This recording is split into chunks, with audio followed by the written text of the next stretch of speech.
serpent! Witness the power of pure lightning!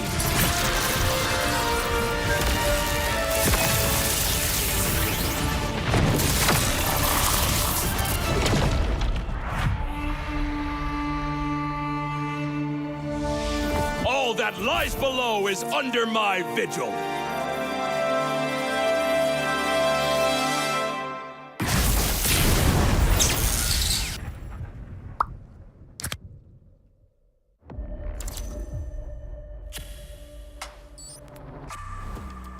Semua perjalanan mempunyai cerita.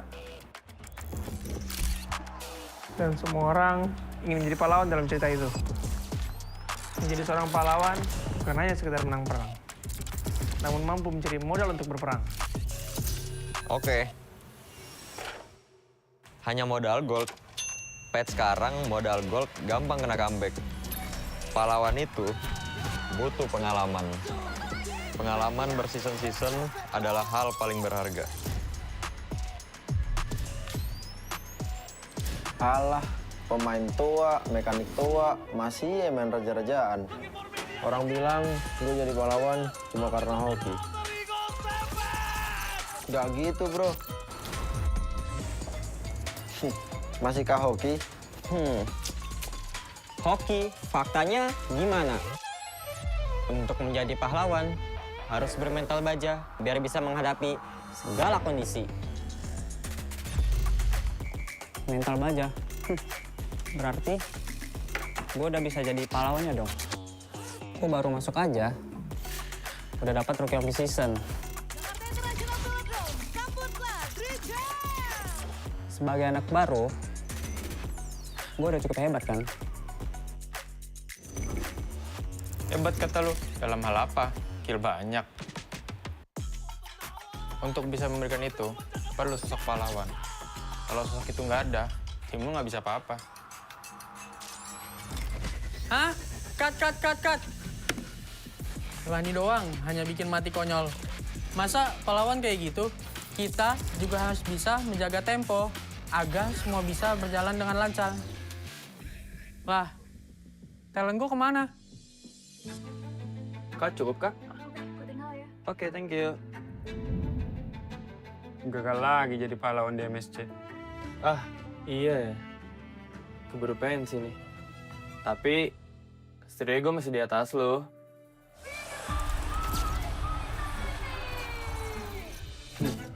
Oke doang lo itu mah. Season ini nggak akan semudah itu. Yuk, mulai syuting. Nih, baca dulu. Loh, kok lu jadi Estrada, Man? Magang, Mor. Wih, serius kita bakal main di sini? Yes, approve. Kalau emang di sini, akan lebih pantas buat ngebuktiin Siapa pahlawannya?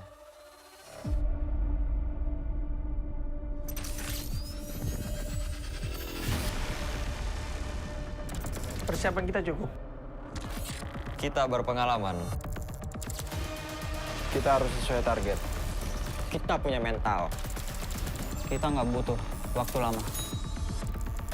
kita memiliki inisiasi. Kita bisa mengatur tempo. Kita punya banyak cara. Kita yang ngatur permainannya. Mari kita lihat siapa yang pantas.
We own this, cultured by Todak.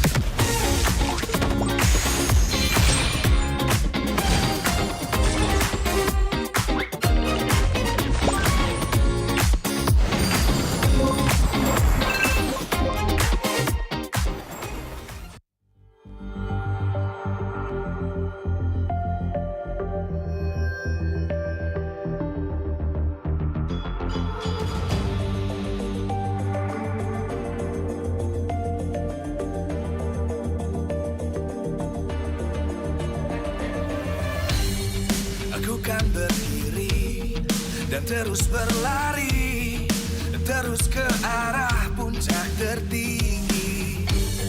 Ku takkan berhenti, hanya sampai di sini. Kemenangan abadi menanti. You know we won't miss if we unite our focus. And if you haven't noticed, we all live. Nyalakan apimu, hadapi semua tantangan, hadang semua serangan, jatuh bukan halangan. Bakar semangatmu, janganlah engkau menyerah. Kita akan buat sejarah. We all this, we won't miss. We all this, we won't miss.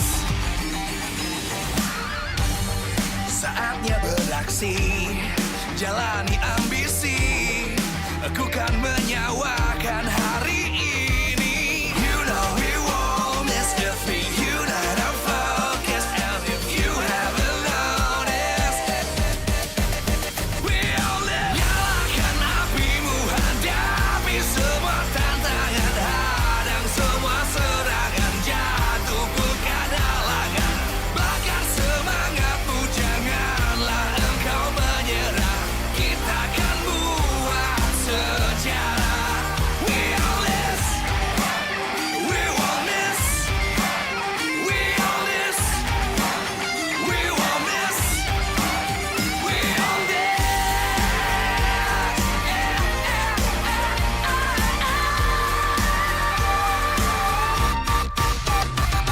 Nyalakan apimu, hadapi semua tantangan, hadang semua serangan, jatuh bukan halangan. Bakar semangatmu, janganlah engkau menyerah. Kita akan buat sejarah. We all this.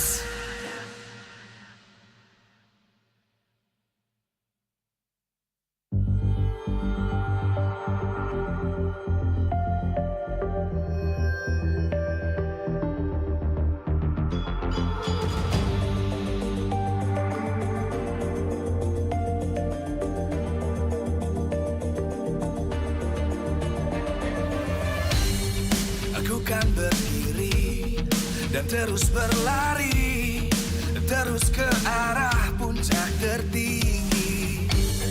Ku takkan berhenti, hanya sampai di sini. Kemenangan abadi menanti. You know we won't miss if we unite our focus. And if you haven't noticed, we all live. Nyalakan apimu, hadapi semua tantangan, hadang semua serangan, jatuh bukan halangan. Bakar semangatmu, janganlah engkau menyerah. Kita akan buat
Live from MPL Arena, Jakarta. MPL Indonesia Season 18 is powered by Muto. Supported by Esports Federation of Indonesia. Presented by official gaming phone, Infinix. Official e-wallet, GoPay. Official gaming chair, Toda. Partner in esports, Aqua. Good time. So good. We own this.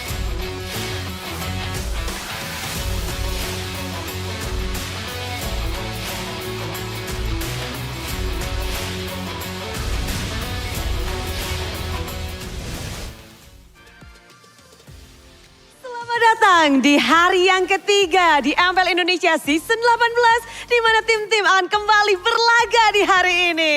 Yes, betul sekali karena masih dengan semangat dari bulan kemerdekaan, hari ini kita akan melihat banyaknya tim-tim yang akan berjuang untuk mendapatkan poin-poin kemenangan. Tentu saja poin kemenangan sangat penting karena mereka semua tentunya ingin berlabuh ke kota pahlawan di babak playoff kita di Surabaya nanti. Boleh diingat, hanya 6 tim saja yang akan melaju ke babak playoff. Wow, pastinya kita akan melihat bagaimana berjalannya match hari ini. Tapi sebelum itu, hari ini kita akan melihat adanya 2 tim yang baru saja kembali dari perjuangannya di international stage. Bagaimanakah ini, mungkin 2 tim ini sudah dinanti-nanti banget ya sama semuanya.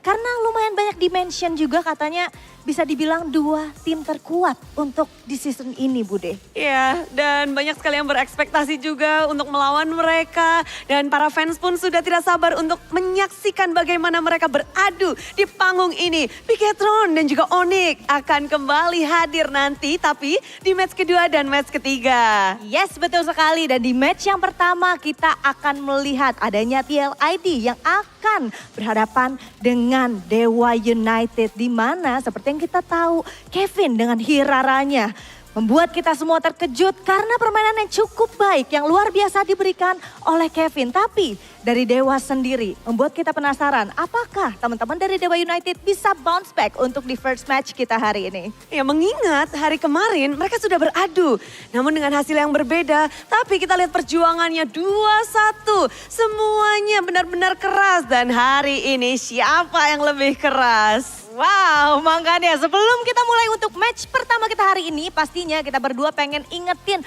untuk teman-teman yang lagi nonton, Superfans dimanapun kalian berada, jangan lupa kirimkan dukungan kalian, ramaikan sekarang juga kolom live chatnya karena pastinya itu menambah semangat dari semua player yang sedang berjuang bermain nanti, Bude. Iya, di sini kita berdua udah semangat banget ya, Pil ya. Betul. Dan pastinya semua Superfans yang ada di rumah yang lagi nobar-nobar, para co-streamer juga, dan kita juga mau lihat bagaimana semangat dari para caster. So caster, let's go!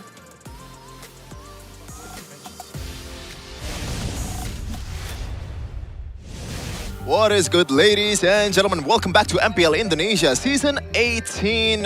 And now we are entering week number 1, obviously. Day number 3 with a lot of matches that you need to look forward to, especially with the way Geek is playing right now. It's not looking pretty good. But first match, though, see that on your top left, it's gonna be the horses against the Apostles of God. The Apostles of God. With me, Shefong. On my right is Goners and Rashers. How are you guys feeling? How about you, Gonning? You know, I'm feeling good. I'm going to see finally Onyx debuting on Season 18. So I'm also intrigued to see that. But yeah, we gotta see the Cavalries going up against Dewa United. Mind you, TL starting strong for Season 18. Yeah. I mean, man, we just saw both these teams play yesterday, right? Dewa and TLID. So going off yesterday's hype where we had full-on best of 3s, I am looking forward to today, man. Like there's a lot of action waiting for us in the Land of Dawn. Yeah, and this is gonna be the updated standings for Season 18. So far, in week number 1, obviously things could change drastically in the next weeks to come. But so far, Dewa United and Geek Fam not really in the best of position, dropping a match for each one of them. And we're gonna see the grand finalists of Season 17 finally fighting it out here in Season 18. BTR will fight Geek, as we're gonna take a look at the schedule after this in detail. First of all, obviously, TLID versus Dewa United. This is gonna be a 50-50 for me, Rashi, but I don't know about you. But PTR versus Geek. It was, in a way, Geek has a personal vendetta on what happened in the last playoff match. So they just triple down on the draft. But hey, Geek Fam, you as a Geek Fam fan, Shevin, you want this to happen, right? You want to start low and go all the way up, right? That's the pattern that Geek Fam has always shown. And I mean, it's better than starting strong and then dipping down low, right? I think a lot of teams have had that happen to them as well. Yeah. But I think even the last match, there's a lot to be seen there. Because again, as Goni mentioned, it's the debuts of Onyx, and a lot of people are absolutely waiting for that. Yeah, and this might be something that you guys are waiting for too. Audience topic voting by Infinix GT50 Pro. What should Dewa watch out for to beat TLID? Respect Kevin's Hirara, track Leone's movement, or play aggressively in the early game? What do you think, Mr. Analyst? I feel like initially, right, if it was my call, I would like to explore number A first. Because let's be real here, that Hirara is crazy, man. Of course, the draft, you can throw some criticism towards the draft as well, but the Joe's performance on the Hirara is insane, right? One of the best so far, I would say. So I would start there. And if it turns out that he has other options, now we can explore the other numbers. And here's the thing, right? For context, y'all, it happened yesterday on the Indo desk. Kevin was interviewed and he stated that he is currently the best Hirara in MPL ID. So that's a statement, you know. It's still early on, but I like the confidence. And it seems like, based on yesterday's performance, you know, he can definitely walk the talk. Yeah, it's kind of like around in the same area, right? Leo Mord, Hirara, some sustainability. What? No. Like the way they, I guess, operate.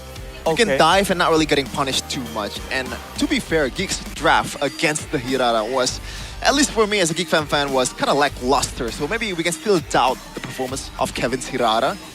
We'll see. Dewa United, do they have an answer? Because they are not short of weird picks, Arashi. Right. I mean, even yesterday, we saw some flexibility coming through, especially in the mid lane, in the roam, which we expect, right? But I think more importantly than that, we saw that we mentioned that maybe for Dewa, they were still cold, you know, they haven't warmed up yet. It was their first match yesterday as well. And they did seem to improve game by game. So I think today it's definitely going to be a whole different look. When it comes to the fighting and how they were able to maneuver while fighting, we saw that in game 1, they were so static. And in game 3, slowly but surely, they kind of like got back into the mobile fighting groove. So I think that is something that, you know, TLID has to respect today. Yeah. Speaking of mobile, the Hirara Master Class from Dejot has been playing amazing so far. He got a brother too in his team, Kevin and Kevin.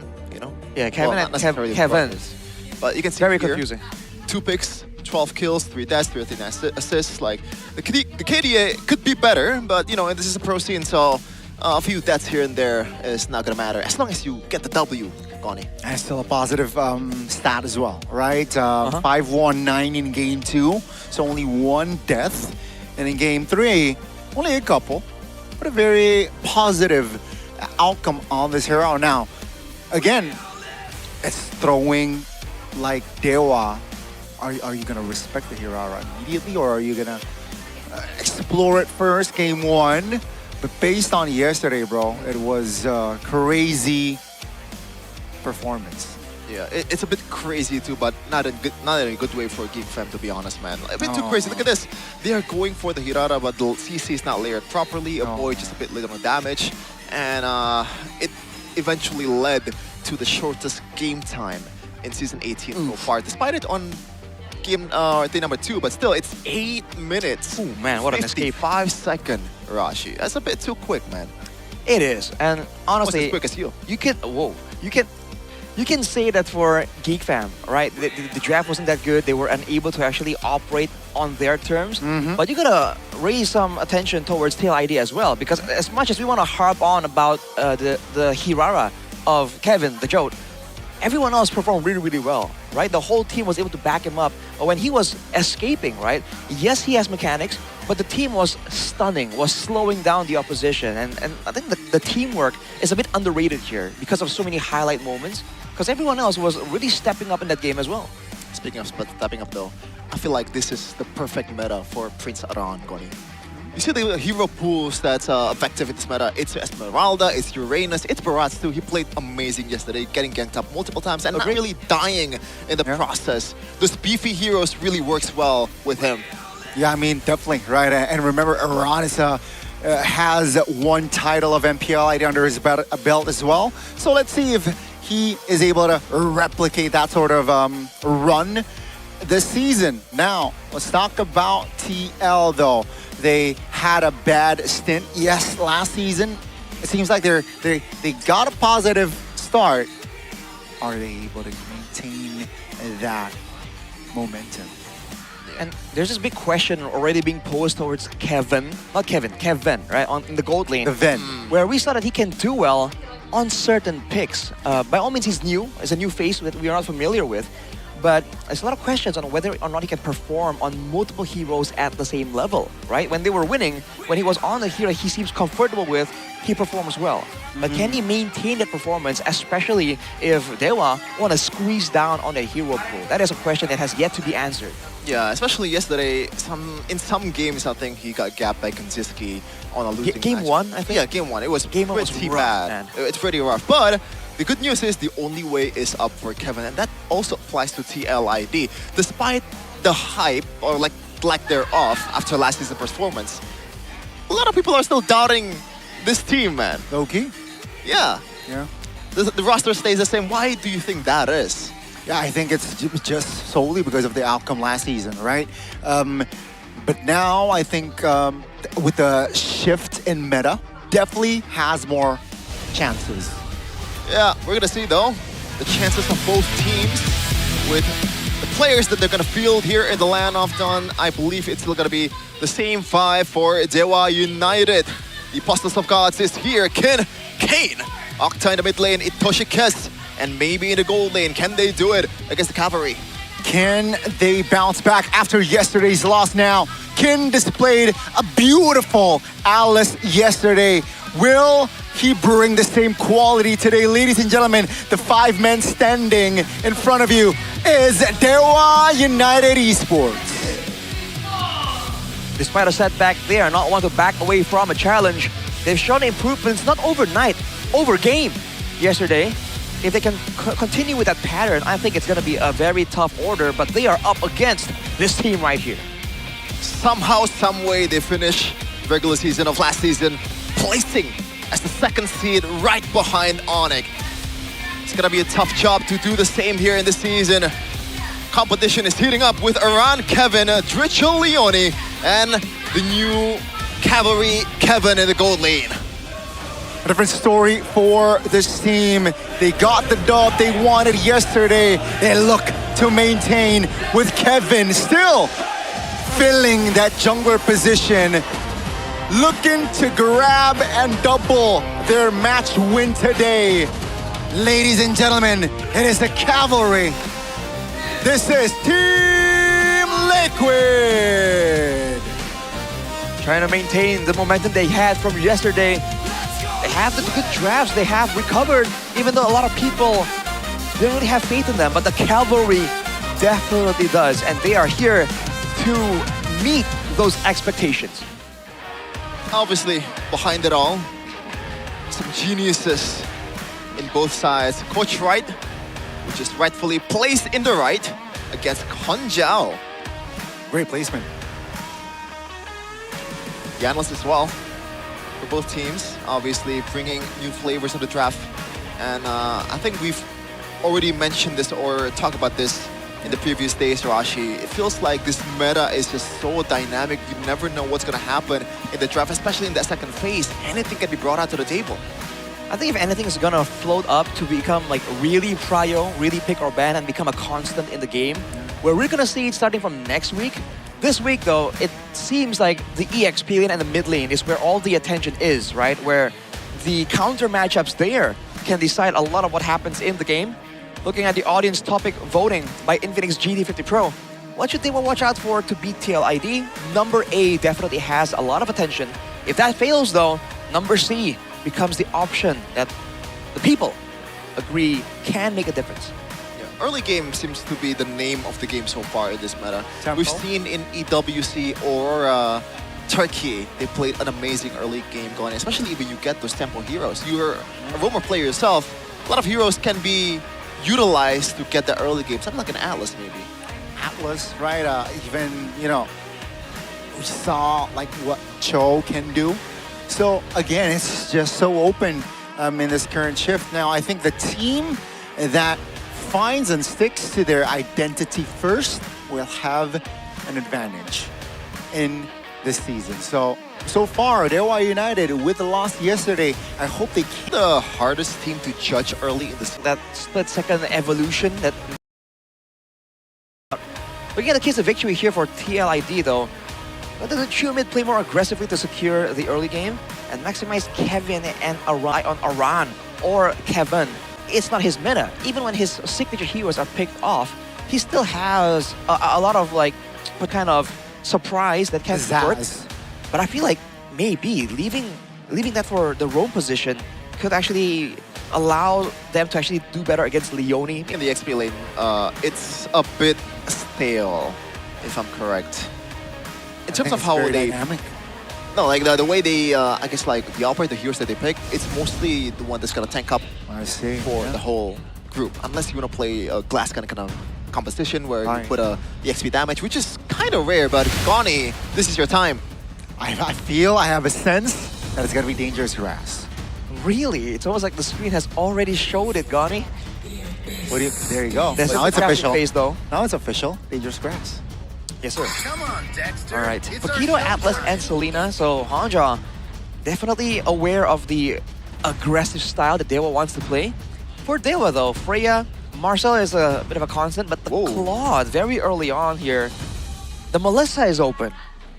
Oh, yeah, definitely open. Especially, are they trying to make TLD pick between the Hirara and the Melissa? It does seem like it.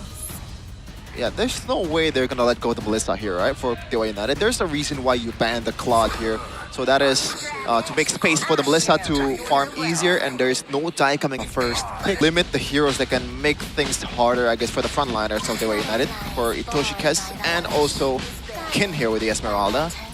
And the Jushin ban, knowing fully well that the Barats is gonna be one of the two frontliners that TLID needs to make sure that he's gonna be very impactful in the game. So, and Octa is a very known Jushin user.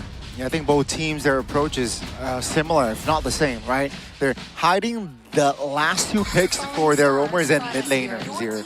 So they're really relying on being the impact makers between the mid and the roam. That's going to be the Novaria. Again, a hero that is rising in popularity here. At least MPL ID. 2 days, we have seen a couple of Novaria, and it's quite nasty, Urashi. Certainly is, and we know that TLID likes using it as well, right? Ritual has shown to have some pretty good shots there on that Novaria. Eudora, though, for the side of TLID. Now, both teams are banning away some mid laners, but right now, Dewa has dibs. So this might come to bite TLID in the back unless they have some kind of pocket pick they want to use. Yeah, I think both. Lilia would be the safe option. I think it can work actually for both sides. Well, the high ground defense is nasty if you pair the Melissa and the Lilia. Or do you want to go crazy with something like a... Oh, never mind. That's, I guess, the standard way to counter this kind of composition. Just punish all the dives. And Valoric is, I guess, can never be wrong to be picked here. Well, because technically with the Barats, it's going to be a bit of a front-to-back, right? I guess the Moskov, the multitude of hits will proc the passive as well. There's a lot of good synergy that the Belric has here with the team too, to try and peel for the back line, to set up for combos with the Nolan as well. Not for TLID though, again, if it's going to be a front-to-back idea, I think the Lilia still works well for them. Along with that though, I think another front line will be necessary, right? There's no way you want the Barats only without anyone to help out. Valentina is also up and available if they want to steal. Okay. Went for the safer route. Oh, interesting. All in for T-Fight, man. That is a lot of AoE damage and stun. Yeah, I thought it was gonna be a Sicilian Carmilla, but I think the early game is gonna be pretty miserable if you pick that. And Carmilla plus Zetian fares well against this very teamfight heavy Belleric on the other side. Now for Oh man, Dewa, they need a mid laner here. Lilia is still open. And what other options? I guess that's it. They're hovering over the Lilia. Octa can play the Lunox here, but I don't know. See, they need a lot of damage, first of all, to get through and match the Carmilla's ultimate, right? The AoE that TLID brings. But they need safety because they also Hirara. That's why the Lilia, I think, becomes the best match here. Because the Black Shoes allows Octa to be a bit more present in the fights. I would have gone for something like a Kimi, but I understand Lilia. Against Hirara? Yeah, you can still get away from that, right? I mean, it's pretty difficult, man. It's difficult either way, especially if it's in the hands of Kevin. And I believe he still boasts a 100% win rate on this Hirara. So gotta watch out TLID. Dewa United for this guy right here. But with the Belleric, there should be some kind of like countermeasure on how to solve that problem. Well, the invulnerability from the Hirara is what makes it so difficult. But I guess Dewa has a plan. Now before that though, the rotations, right, with the Esmeralda can favor Dewa. It all comes down to whether or not they can elevate the early clear from the Lilia, from the Melissa, from the Esmeralda, and set up for plays with the Belleric, with the Nolan. Because they don't have a lot of big like mini stuns. They have to rely on big ultimates to get the ball rolling. And let's get the ball rolling here for day number 3 of MPL Indonesia Season 18. With a match of TLID versus Dewa United. Land of Dawn will be the witness as both teams take on each other here. Now, the mid-prio Rashi, I think it should be for Dewa United though, with the Lilia and also the Belleric. I feel like the Carmilla is a bit more slow in terms of tempo in the early game. Yeah, not to mention, there's a lot of damage thrown at the Carmilla. The Carmilla will have to actually take some damage to help with the clear. I think you can't really match a Lilia, that's for sure. Now in the side lane though, see, the Esmeralda will allow more space to be available for Dewa, but are they going to use it for invades? Are they going to translate that to anything else? That's the main question.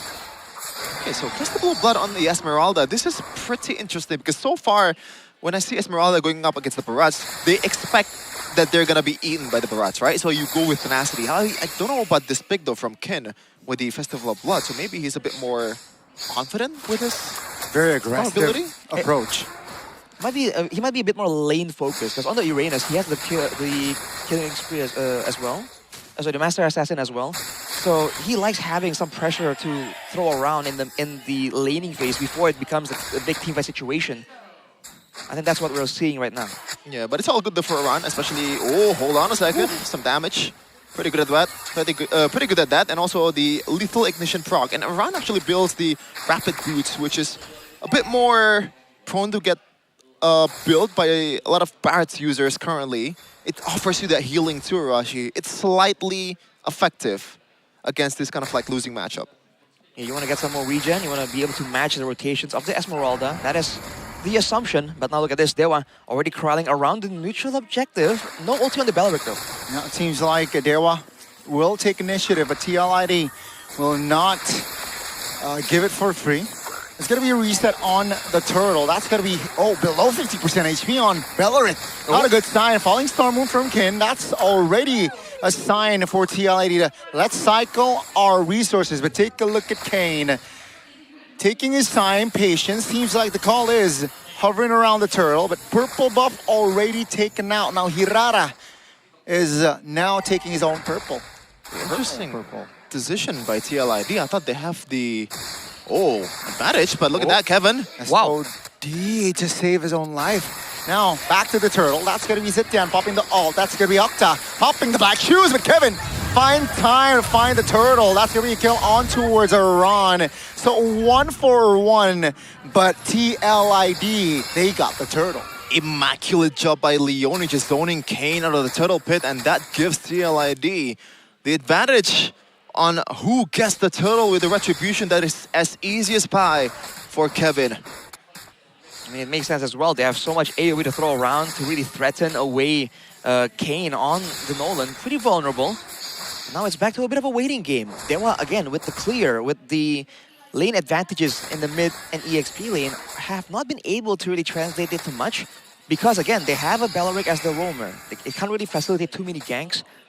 Maybe Scuffles in the jungle, but not more than that. And because they have a Melissa, it's not really the worst of situations, right? They can scale into the late game still. Yeah, and both roamers does not have that ultimate just yet in the early game or in the first turtle. So far, Kevin has been once again getting... maybe this is like welcome to MPL moment for him in this first weeks of his debut, as we're going to take a look at the item build. But hold on a second, Kin. Whoa. In a 2v1 situation, immobilized as well. That's a stun. Perfectly timed. Kevin will gladly take the extra 200 gold. The Purify save for Ashi, what do you think about that? I think he understands that the wave that it will be caught by his teammates. There's no really big objective on the map, so he can afford to really fall right there and make some space for his team. Now, it's going to be a response from Dewa, but they can't find a run. A lot more decisive with the battle spell. Immediately pops the flicker. So far, TLID feels like they have the better understanding of the winning condition, at least in this early of a game. And with the Carmilla having that ultimate ready to be procced in the second total objective, this might be another Dewa loss here.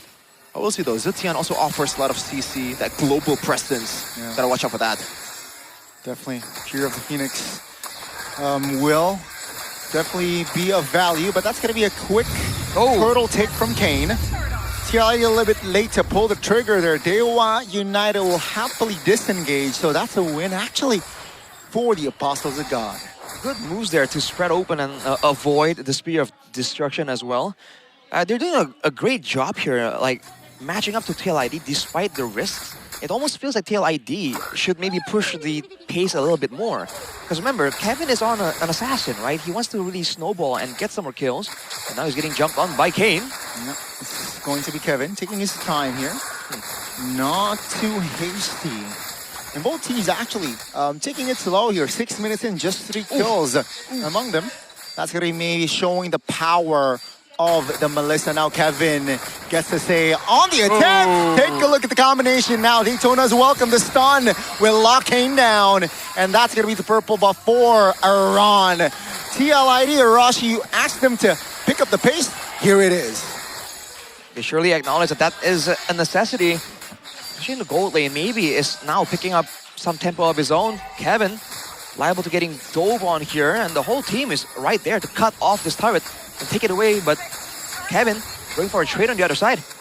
Yeah, Kevin pushing the bottom lane. That's going to be mobilized. Leone now. D all the way from the first time they engage it. Leone once again starting the team fight really well with the few of the Phoenix follow as well, but Kevin, as the punisher of the group, just makes it way better for TLID. I mean, Dewa just failed to respect the damage potential. They saw Leone walking towards their jungler and they did not use enough to deter him back. The stun lands onto Kane and then the Fury of the Phoenix, and from there it's a done deal, man. Everything else was just extra icing on the cake. Kevin 6-0, picking up stacks on the Sky Piercer as well. Oh man. Oh. Very close to that 30-80. No, he's not going for a Sky Piercer build, Kevin. Oh, okay. He saw the slow tempo of the early game. He did not go for it. Interesting. Okay. In fact, with the War Axe, it's actually a lot more sustainable, a lot more brawl-friendly laners. But Kevin burst up now. That's going to be the turret in the mid lane falling. That's going to be maybe any Toshikesu trying to defend. But take a look at the lock base. Here comes Kevin's damage. Here comes the damage from Daytona's welcome. Doesn't land maybe. Trying to hold on. But ladies and gentlemen, in this match, the Cavalry will strike first. And that's going to be Dewa United back to the drawing boards. Do not give this guy the Hirara, man. It is just so unfair. Ever since the early game, in the late game too, in the mid game, they just went crazy under the turret. Does not matter. The lack of CC of Dewa United also bites them in the back. And that gives a red carpet for the horses of the Cavalry. Just stampede over Dewa United. Oh man, that was a slow burn initially. Dewa were trying to mitigate all the snowball efforts. They denied the quote-unquote Sky Piercer stacks from Kevin. Yeah. It didn't matter, man. Slowly but surely, TLID still had a backup plan. They have the Moscow for the late game. They have the Setian that's also a source of huge damage in the team fights. And with the advantage in utility, they were just able to get the first move time and time again. Shout out to the whole team as well. Kevin being that stable presence. He was losing the lane in the early game, but it makes sense. He's up against Melissa. Arando. A lot of great catches towards Kane. A lot of good pull towards Doja Case. Yeah. Just being that pseudo pressure that's always looming behind your back. With that charge of the Denos welcome with the flicker as well. And that's how you do it. Was Kevin that a good? just mimicking a Hirara. Was that a good gameplay, like an impersonation of Hirara? He would know. He would know, and things not lacking though. He need to cosplay as Hirara because Mirko will do it. Oh, Yeah. Arashi, do you not want to join Mirko? Would you? Do you not want to join? You've been in shape. But that's your thing though. It's Hirara though. It's not like That's your people's thing. What? That's your people's thing. The weebs, the weebs. Cosplay. What does he mean by that? You like cosplay, right? Yeah. Yeah. It's pretty cool. Okay. That's pretty cool. It's also getting the first point here for TLID, man. Yeah. Again, they got a win yesterday in a 2-1 fashion. Not like convincing, quote unquote, not 2-0, but hey, after that performance, what a morale boost.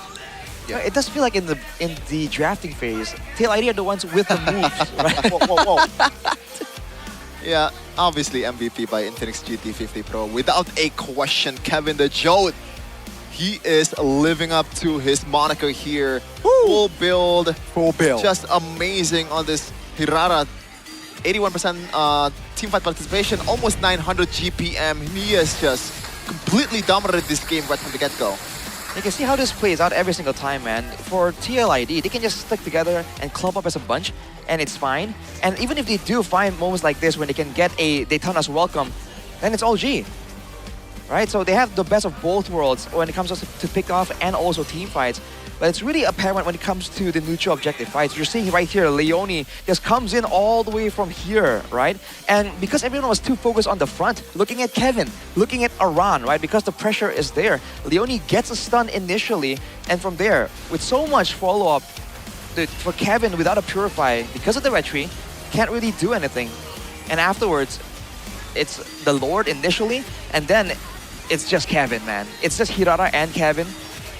And it's crazy to see that even under the turret, 1v1, you can kind of give him a pass, but 1v2 under turret, and it doesn't even matter, man. That's insane.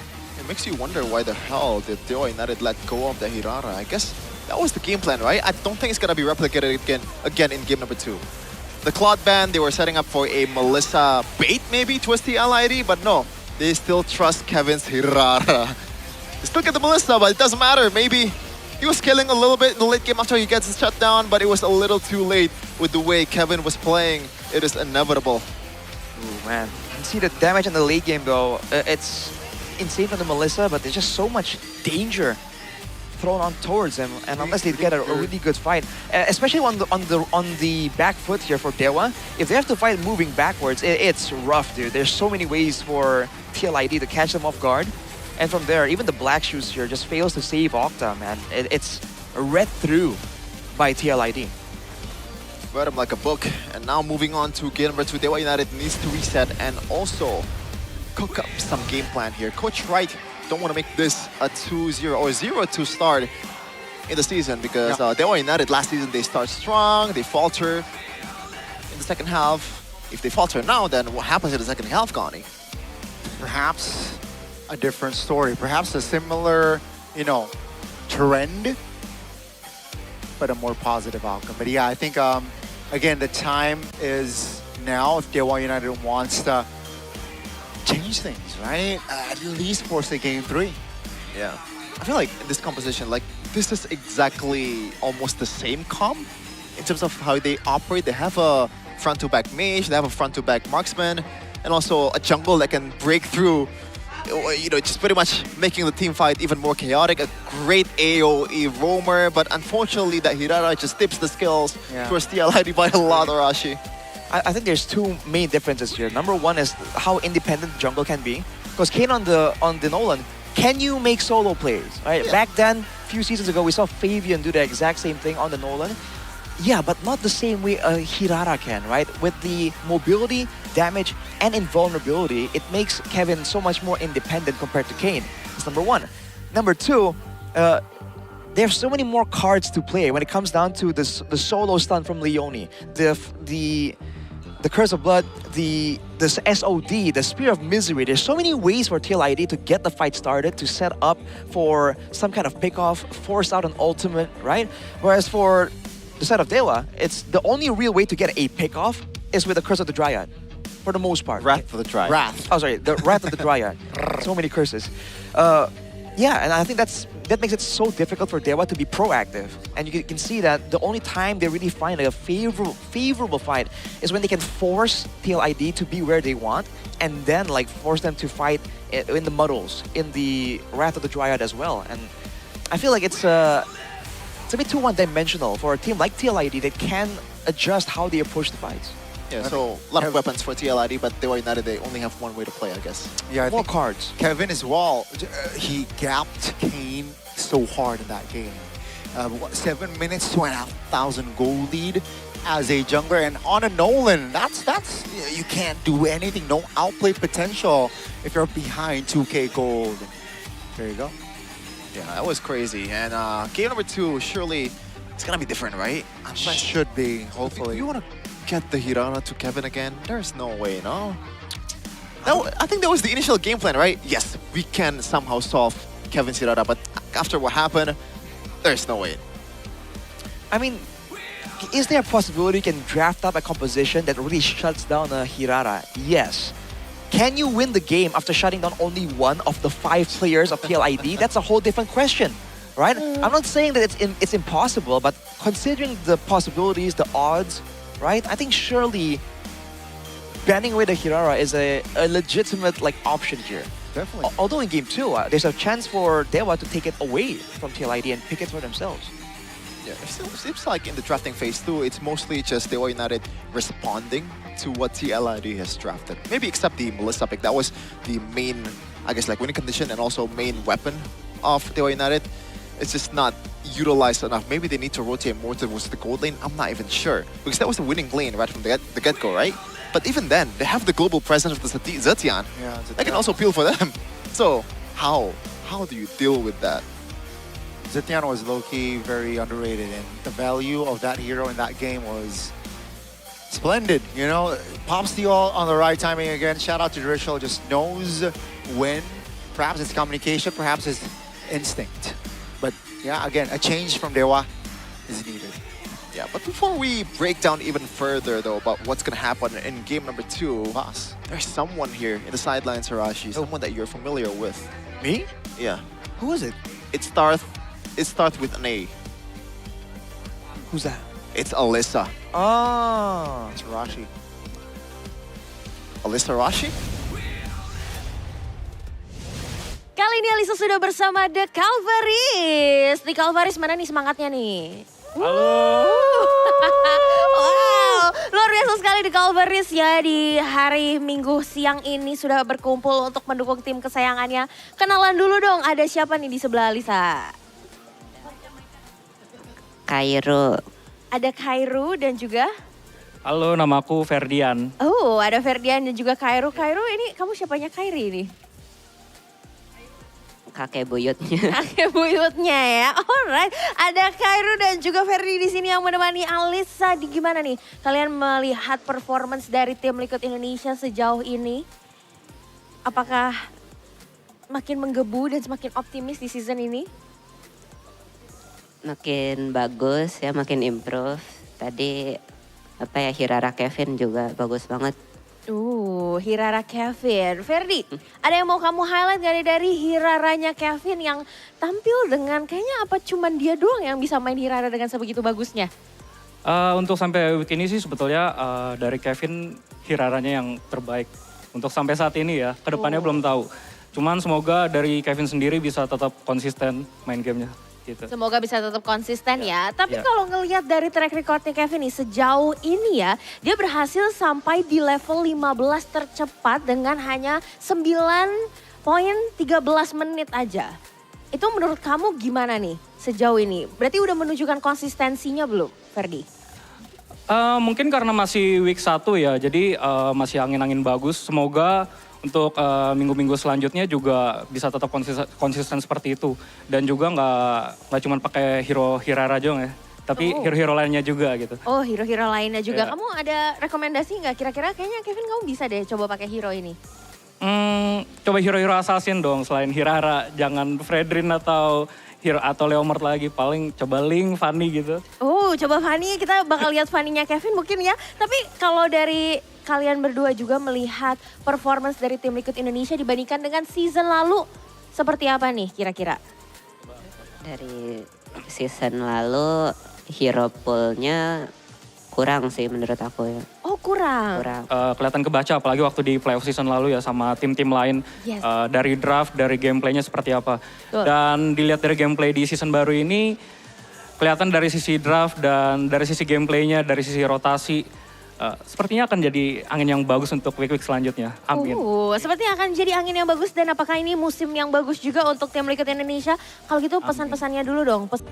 Yeah. Again, with the departure of Mueza, right? Change. Usually when you change someone, it's not really the mid duo, right? You Hajirin. Haji and Hajirin and Sadir. Haji and Sadirin. Sadirin. My bad, man. Or maybe He's a fusion character. better known as Rince and Edok still in the RQ lineup for a while. And there is a reason why they kept it, because that synergy power is still worth keeping. Oh, they replaced Mueza with Hitoshi Ken. No way. So they get first pick, but they are forced to ban the Hirara. And they go for the Freya. It's not really that bad, right? First pick Freya, you can still flex it So too. was this Melissa Urena? Pakito, Melissa. Pakito Melissa, yeah. Oh, Dang. Oh yeah, Pakito can still be flexed to the jungle. I forgot about that. And the gold lane. Oh wait, sorry, not the gold lane. But not with the Melissa. They can still pick the Esmeralda in the XP lane, and that would be a winning lane for the Esme, by the way. So that's pretty bad. So you want to open your cards early here? Because, you know, the TLID opened their cards? No, the thing is, when you're a Melissa... When I'm a Melissa. No, when you're playing with Melissa, playing as Melissa, right? You know? Yes. You can still play safe in the gold lane no matter what you're up against. Because you have insane range. But there is some countermeasure to those insane range, and that is a dive. Harley and a choke. Yeah, usually the dive against a Melissa isn't really as intuitive just because of the ultimate. But with the Harley, the dash can come in fast enough that it won't be an issue. And if the choke can land on the way of the dragon, could be great. Right now for TLID, it does seem like a full-on like divey kind of comp with the Pakito and Chushin. But it's also a great solution here against all this like assassin threat. The Chushin, as always, is one of the safer mid laners aside from the Lilia. They go for that. They go for that, and they ban the Varia out. Whereas for Coach Wright, he's going for the EXP lane focus. Phobius, huh? So maybe Phobius and Esmeralda ban here for TL. Oh, I'm sorry. They were United, but for TL, Novaria has been banned. So they are limiting those kind of like long-range threat that can be a big deal to face against when you're up against a Melissa. And that's one of them, Zetian. Right around in the same area. Should be an Esme ban here. Yeah, I wonder what they want to put in the EXP lane, because the Freya isn't hardcore countered by the Phobias, right? I'm thinking something else will be here. Yeah, Esmeralda ban, and this should just be a never mind. Barat has been banned, so if you want to go... Beleric? I don't know. Beleric just have like a solid defense, you know, against his divey heroes, or... Yeah, I'm not completely opposed against that, especially against a Harley. I'm wondering if there's any thought on the Lapu Lapu from both teams, because it was used as a counter, quote-unquote, against the Melissa, right? So it can be used aggressively by the side of TLID as well if they really want to. That could be the case for They Were United, to be honest. Yeah, both sides, like you said, Arashi, good in picking up the Lapu Lapu. If they could want to deny it, okay. They want to add Sandbag. Then a hero that can distract, buy time potentially. The Uranus. Is there an a Eudora angle here for the side of I Dewa? think. You know what? I think a Lunox angle is more possible. It's more, Octa signature. If they wanna at least. And then some kind of front. Yeah, there you go. The Lunox is hovered. Arlet? Wow. Wow, okay. Signature pick for Kin. Yeah, but there's really not much CC proc for Dewa United. Normally you pair it with something like a Fredrin or maybe an Akai, but it's only a Cho, no? It's only a Jit It's Kundo only and the a Cho, to be fair. It is only a Cho, but it is also Kin on the Arlet. It's not just any Arlet. This is the hero that gave him the nickname Kinsanity. And a countermeasure for the amount of dive that Dewa United has would be something like a Minotaur Gani, but they're hovering towards, okay. Is it a beef or a horse? Cow or a horse? If they want to go more, proactive, potentially, it's going to be the Minotaur. If they want to go slightly on the reactive, they're going to go for Hylos. But it seems like, after discussing, they're going to go for the Minotaur. Adds healing as well. I like that. For your composition. So that Uranus, if they're ahead, is practically unkillable. Yeah. Or potentially could be unkillable with Minotaur around. I think this is it's going to be Dewa to try and find a way to really throw a wrench in the plans of TLID. Because for TLID, they can just cruise to a victory here. This is a solid front to back. They got good peel. They have multiple ways to play out this composition. So I think... 3, that's going to be again, no spells actually triggered just yet. I'm not sure about there with little to no information on Kevin's whereabouts. Maybe almost that's the advantage. The flicker as well now in the jungles of Dewa United. Stands the cavalry very, very strong. Heaven, or maybe later on like Aran, right? Heaven, or maybe later on like Aran, right? If you're focusing on someone else, look at towards the turtle pit, 5 members of TLID, and they can play with the box easily. Arando might be the target here. Yep. Zoning, trying to provide time. Kesu though, and in no man. Finds an angle to steal the turtle. Will be traded by Kesu, no problem. Take a look at maybe. Again, just stealing time there, taking the mid.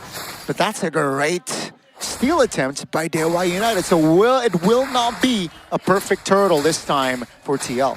Finally, a ray of hope for Dewa United throughout this game on the Hirara, right? Assassinate, it just means you're a bit harder to catch even. So far, the dive coming in from TLID. Right? Dewa, every time they go in for right?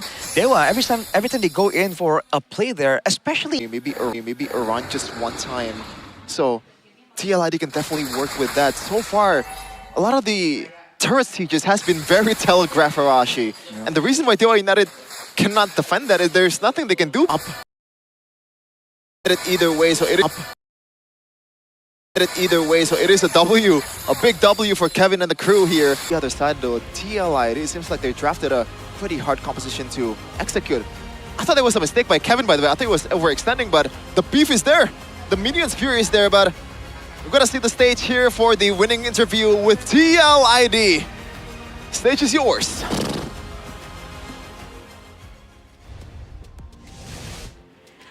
Pasukan kuda semakin gagah. Mereka menutup minggu yang pertama dengan kemenangan 2-0. Congratulations tim Liquid, minggu pertama begitu indah. Apalagi buat Kevin. Indah banget Bude, soalnya MVP terus kan. Siap. Jadi semakin menambah keindahan karena udah dapetin 2 kali MVP ya? Benar Bule. Wah. Indah banget.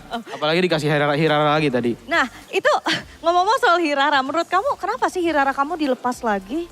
Kenapa? Kalau menurut kamu kenapa Hirara kamu dilepas tuh? Kayaknya mungkin masih week awal, jadinya Dewa pengen coba-coba aja dulu. Oh pengen lihat Hirara kamu kayak gimana ya? So they're trying it out first. Tadi kamu nunjukin sih dengan Hiraramu, kamu mendapatkan level 15 tercepat You got the fastest sejauh level ini 15 dengan so far. Hirara. Apa bedanya Hirara Kevin dengan Hirara yang lain sih, Kev? What's the difference between your Hirara and everyone else's Sebenarnya Hirara? bedanya paling ini aja sih, setapan tim aku aja yang bikin Hirara aku I think jadi it's just lincah the aja. setup from the team that makes my Itu sih, Hirara look so much more agile. di game tadi, thanks to siapa? It was thanks to the previous game. Drichel, soalnya dia setupnya enak banget tadi. Thank you to Drichel, because his setup is Leo and Leonie, because their setup is so good. Leonie dan juga Drichel, tapi Drichel. Drichel. Ya boleh. Wah, Drichel ini kita udah 2 kali ketemu, happy banget pastinya. Kalau Mostly misalnya happy dari we've met Drichel, twice gimana already. tentang match yang tadi? Seru Bude. What do you think about that Yes, match? boleh. It's very exciting. Gak ada masalah apa-apa semua, so far so good. So far so No good. problems, aman everything Aman good so semua. far? Ya. Kelihatan ya tadi dari permainan kamu ya, kayaknya kamu mainnya benar-benar lepas banget, happy banget. played relaxed and tadi happy bahkan and chill. Ketawa-tawa fun banget, enjoy banget ya Drichel ya. Ya bawa have fun aja boleh.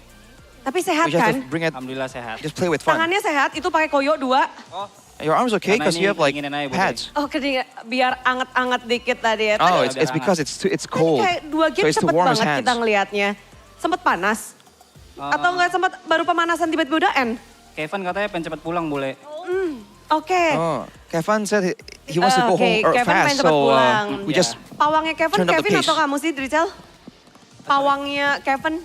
Pawangnya Kevin. who's controlling Kevin? Kayaknya dua-dua ya deh. Oh kalian mawangin ya? Yeah. I think us. Langsung dipawangin ya dari Kevin sendiri. Cuman sabar sebelum kita menuju ke Kevin, di sini aku udah kangen banget sama Leonie. Hai Leonie. Leonie, gimana kabarnya? Wah, dia selalu panggil aku Bang setiap season, Bude. Bang Bil? Tolong, Always calls me tolong Bang. Bude. Bude tolong, sekarang aku yang minta tolong kamu Bude. Leonie. Leonie. Wow, happy banget ketemu lagi Leonie. Melihat permainan kamu dari match pertama sampai dengan So have match you yang seen your kali gameplay ini from untuk di the first minggu match? ini dari Leonie sendiri. For this week. Gimana sejauh ini ngelihat tim-tim yang udah bermain? What do you think about the other teams so far? Ya tim-tim yang bermain apa ya? Gimana tuh?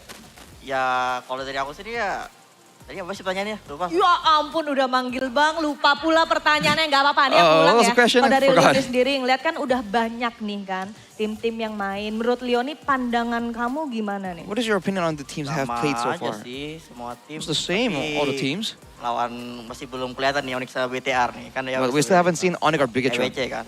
Because, you know, EWC. Jadi masih pengen ngeliat dari 2 tim itu ya, yaitu Vitality dan juga Onyx ya. So you can't wait to see what they have to bring. Itu yang paling ditungguin. Tapi kalau dari tim Liquid sendiri, minggu pertama kan kayaknya mulus. So we're gonna Mulus smooth sailing, nih. right? Ini udah, apa sih penyebab kalian bisa menyelesaikan minggu pertama dengan bahkan lebih What is strong the lagi reason? daripada kemarin? To be able to finish the Kevin, first week nyakmong dia, that banyak ngomong dia. easily, that smoothly. Kalau di belakang banyak ngomong. Kemarin pas di Because of interview Kevin, kalau Leonie. he's quiet, but he actually talks a lot in the back. Kalau pegang mic. Oke, nanti diajarin ya. Tapi Leonie, Gotta hari teach him ini how to kamu hold the nervous gak mic. sih karena Dewa United mereka mengubah 2 player mereka bahkan. Are you Kamu surprised juga that bukan Dewa melawan changed Mueza 2 yang biasanya players? ada di United. It's not the usual Mueza. Apa yang kamu sesuaikan untuk melawan Dewa What did United you hari adjust? ini? Gue sih cuma treatment sama aja sih sebenarnya. Lawan aja siapapun itu. Same treatment, whoever Dan I'm up enakin against. Kevin. Enakin ayo semua nih si Kevin. Tanyang aja. Terus kalau late game urusan Kevin kan. So early game is dari Kevin, Kevin ke late Kevin game kamu is ya? Kevin. Kevin adek kakak biasa dia. Adek kakak biasa. Cuman Bude, kita tes dulu ya. Ini Kevin udah bawel belum? Bener gak nih kata Leonie? Katanya Is it sekarang true udah that bawel. Kevin dikasih is 2 actually mic. Oke talkative? siap. Let's give him 2 Hai mics. Kevin. Halo. Nah, sekarang ini Hi, nggak Kevin. boleh Hello. nggak bawel loh. Udah dapat testimoni dari Leonie tadi katanya got a kamu testimony udah from bawel. Leonie, Sini, so- coba sini mendekat jauh-jauh. sini. Nah, Gotta come closer. Kevin. Gimana match yang tadi? Ceritain dong sama kita. Tell us about that match. Ya, enggak boleh seru-seru doang, tambahin lagi coba. You can't say it's just Tuh udah fun. diliatin tuh sama kakaknya tuh. Give us some more. Terlalu cepat itu game ya. It's too fast, terlalu these Jadi games. maunya agak lama gitu apa gimana? Yang agak hard aja. I wanted a harder game. The game was over too fast. Itu emang Kevinnya yang udah siap, udah kuat banget nih, nggak bisa dilawan gitu. Are you just too strong, too good that they can't fight you? Terlalu bantai. Trio mid-nya. Nah, I think it's the trio mid. Tugas trio mid bantai-bantai. Tugasmu tadi apa? Well, the trio mid takes over. What is your job? Farming dong terus To kelar. farm. Oke, tapi apa sih plan kalian sebenarnya? Kan katanya kamu bawel nih. Kamu ngebawelin mereka apa untuk melawan Dewa What's United your tadi? plan? Kamu ngomong apa sama you're talkative, mereka? but what untuk did you bisa tell your menang? team against Diem Dewa? doang. I didn't say anything. I just kept quiet. Kan ngelawan Maybe. Tadi Maybe pakai Freya. You're up against Maybe, and he was on Tapi the tadi Freya. tantrum nggak? Kan biasa Freya tantrum. Setantrum apa tadi was it a- Maybe pakai Freya? Freya, tantrum Freya. Soalnya di GB sama Kevin. Oke, jadi No, it's fine, 'cause, like, nggak bisa tantrum Kevin Freya-nya tadi. came over. Tapi tips untuk melawan Freya tantrum tuh sebenarnya apa sih? What's Tim the Liquid tips to bisa go loh up menjawab against Freya tantrum. the Freya? Paling di sebelum level 4-nya diganggu gitu. You gotta disturb Jadi udah 3 level 4. pressure gitu ya Bude ya? Udah dikasih pressure gitu ya? Kamu salah satu yang kasih pressure juga nggak? It's about the pressure. Kamu Did salah you satu apply yang kasih pressure pressure onto the Freya as well? Iya, lumayan. Yeah, not bad. Oke, tapi ada yang paling ujung yang udah ready juga, udah katanya yang paling galak di sini. Aran, komentar most apa tentang Kevin? fierce Iya, one. Itu. Any comments on Komentarin, Kevin? Tolong, Aran. Comments, please. Gimana? Dia di game biasanya berisik Bude, nggak tahu. In the gaming house, he's noisy. I don't know why he's quiet now. Oke, nanti kita kenalan ya. Ya biasanya aku yang dimarahin sama dia. Usually he scolds me. Itu plot twistnya ternyata, Aran. Iya. Jadi kamu yang dimarahin selama ini? Iya, sebenarnya ya. Makanya dia masuk sini karena dia berani marahin Aran. He's here because he akhirnya dares ada to yang berani scold marahin around. That's Aran, why. Iya. Kevin doang. Kevin doang, luar biasa Only ya Kevin. Aran ya Kevin ya. Cuman Aran, kita ngobrol sedikit soal match yang tadi ya. Tadi kan kita ngelihat What about that match, adanya keluar nih untuk teman-teman Dewa United yaitu 2 hero power mereka. Ada Arlot dan juga Two power ada heroes Lunox. came out. Itu gimana Lunox cara and Arlot. kalian ya udah kasih aja terus Did you guys just let it go? cara siasatinnya sampai Any kalian strategies, dapetin any 2-0 gitu. any way to make it this 2-0? Kayaknya kalau game tadi sih powernya sebenarnya di Freya-nya sih. Kita bikin Freya-nya nggak main aja sih. That game, I think the Sisanya power was on pasti the Freya. bakal We just made sure that the kesusahan. Freya Tapi doesn't really get to play. menghadapi Arlot dari Kin, hero signature-nya Kin. Kin's Di signature season hero ini kamu Arlot. udah punya jawabannya ya? Do you have the answer this Yang season? tadi sih kayaknya nggak gitu ngapa-ngapain sih. Well, he didn't do kelihatan sih, too Bude. much in that Belum game. kelihatan. Maybe we haven't seen the full Dan potential. kesiapan dari, bentar sekarang kaptennya masih kamu kan, bukan Kevin kan? Is he the captain now? Buset. No, Kevin's the captain now. Buset. Ganti. Baru datang langsung jadi kapten Time nih to Kevin. change. Bener Kev? Benar. Langsung jadi kapten, Kevin?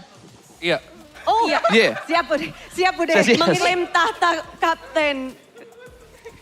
Oke, ngelihat dengan satu anak baru ini, gimana sih vibes Tim Liquid dari Aran sendiri? What's the vibes of Team Liquid with the new apalagi addition now? minggu 1 kelarnya tersenyum nih. Especially Gimana with kamu a ngeplan untuk smooth minggu kedua sailing week juga? 1. Five sih kayaknya lebih banyak ketawanya aja sih. Dia soalnya just more- lumayan banyak ngomong kan more kalau dia laughs. kan. Jadi Because Gitu Kevin, sih, again, he vibes. talks a lot in the gaming house. Ditunggu konten-kontennya nih. Itu dia Bude, lebih Jadi fun penasaran. juga ya. Gotta wait for the content. Minggu We'll kedua see that happening. belum lepas. Minggu kedua bakal lepas gak sih? Is it gonna be Bakal more selepas relaxed? apa ini Tim Liquid in the untuk second minggu week? kedua? Coba. Kevin. Coba gimana Kevin? Minggu kedua akan selepas apa kalian nih? Are you gonna be Lepas-lepasnya. Selepas as relaxed? sebawel-bawelnya juga ya The most Kevin ya. relaxed. Sebawel-bawelnya The bener most ya. talkative as well. Ditungguin ya nanti ya. Pantun berarti ya. Pantun apa puisi atau nyanyi? Any poems, any Pantun, rhymes, puisi atau nyanyi itu kata Bude. any songs, any singing?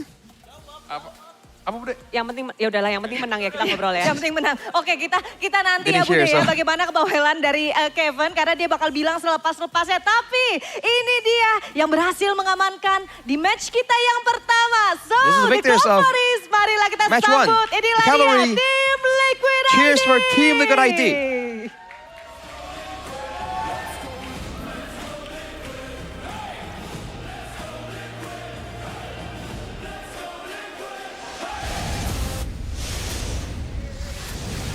Can't believe it happened again and again. People doubt TLID in the early season after securing upper bracket, and now, wow, they might be there, at least currently. But the way things are going right now, there is gonna be a solid chance that they're gonna stay there for a while. Again, with this win, it propels them to be the first current standings, right? With 2 matches win that's true. already in hand. So again, a very convincing start. Short yesterday's result was a 2-1, but at least against Dewa, they were able to close it at 2-0.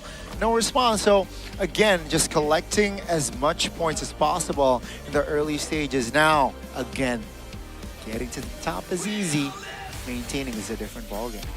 Whole different ball game. And they were talking about the teams that haven't shown up as well, right? Bigatron and Honor, right? So I think they're not content with the current situation, but for now, they can be content with the MVP of that game.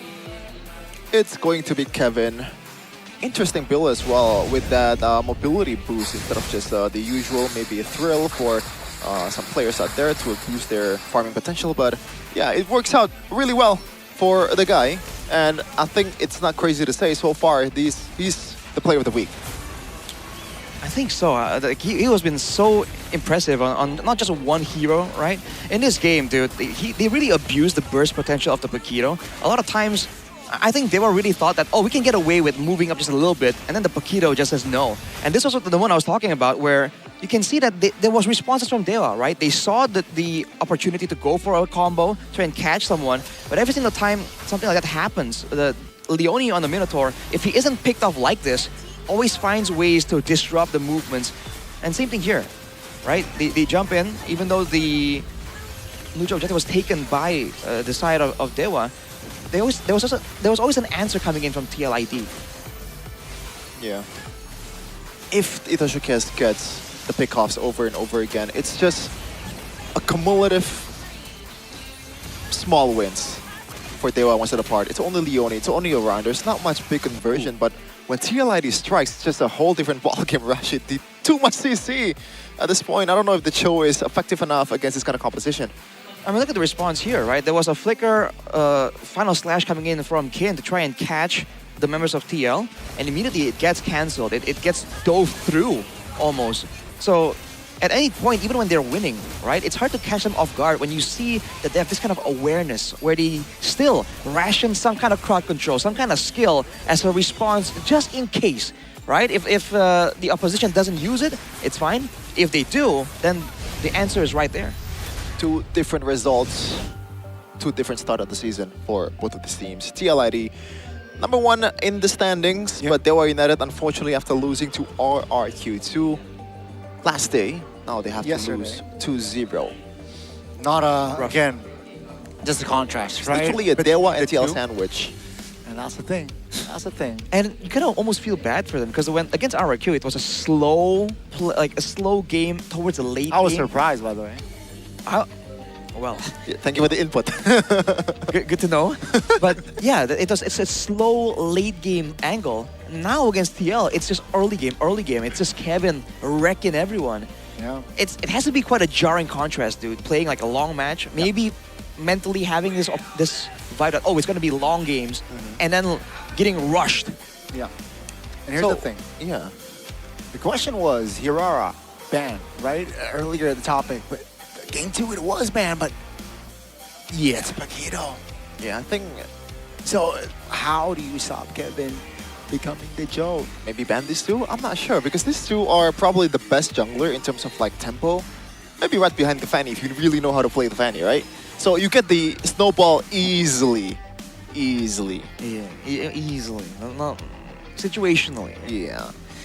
I don't know, man. I think we have to see if there's any other, any other heroes that it can still be used to this level by Kevin. But so far, at least it's not just the Hirara. So purely shutting him down again. We saw the damage coming in from Dritchel too, right? He said himself, like, I'm only looking so good because Leone and Dritchel set up for me really, really well every single time. And to be fair, Dritchel was on the S18 and the Tushin, right? So these are, they do damage, but there's a lot of utility baked into that mid lane, and that could be the style of TLID that's allowing Kevin to shine so much. It feels like, I don't know, the way they play, it feels like they have an Albert in the jungle. They have a Kyrie in the jungle. They literally, the jungle is the spearhead of the composition. Kevin might be in that tier, at least now in the first week. Well, it seems like the team plays in that kind of like mindset. Because even Kevin, right, who was kind of highlighted a little bit as well, he was saying like, yeah, it's the trio mid. I'm here, I'm just farming, bro. Yeah. It's all them. Like early game, again, the trio mid was able to just make space, create space for Kevin to farm. And then once he got those items, he starts joining, the turrets started falling. Yeah. And then it's just downhill. I think that's also because of the rotations, man. Because every time you saw like the death on Kin, out of nowhere, 3 people in the bush, right? And afterwards they keep cutting off the gold lane of Dewa, right? They keep diving and forcing everyone back, and slowly but surely they take away all the outer objectives, and that's rotation, man. That's speed. Yeah, and also I think the Jushin has been very underrated, the picks. I thought it was gonna be pretty lackluster, but I think the idea of the Jushin here is to elevate the potential of Kevin once again, just providing the peel and also, as you said, in the draft, providing safety. But before that, like we're gonna want you to see what's happening in the mic check. How do they comms with each other?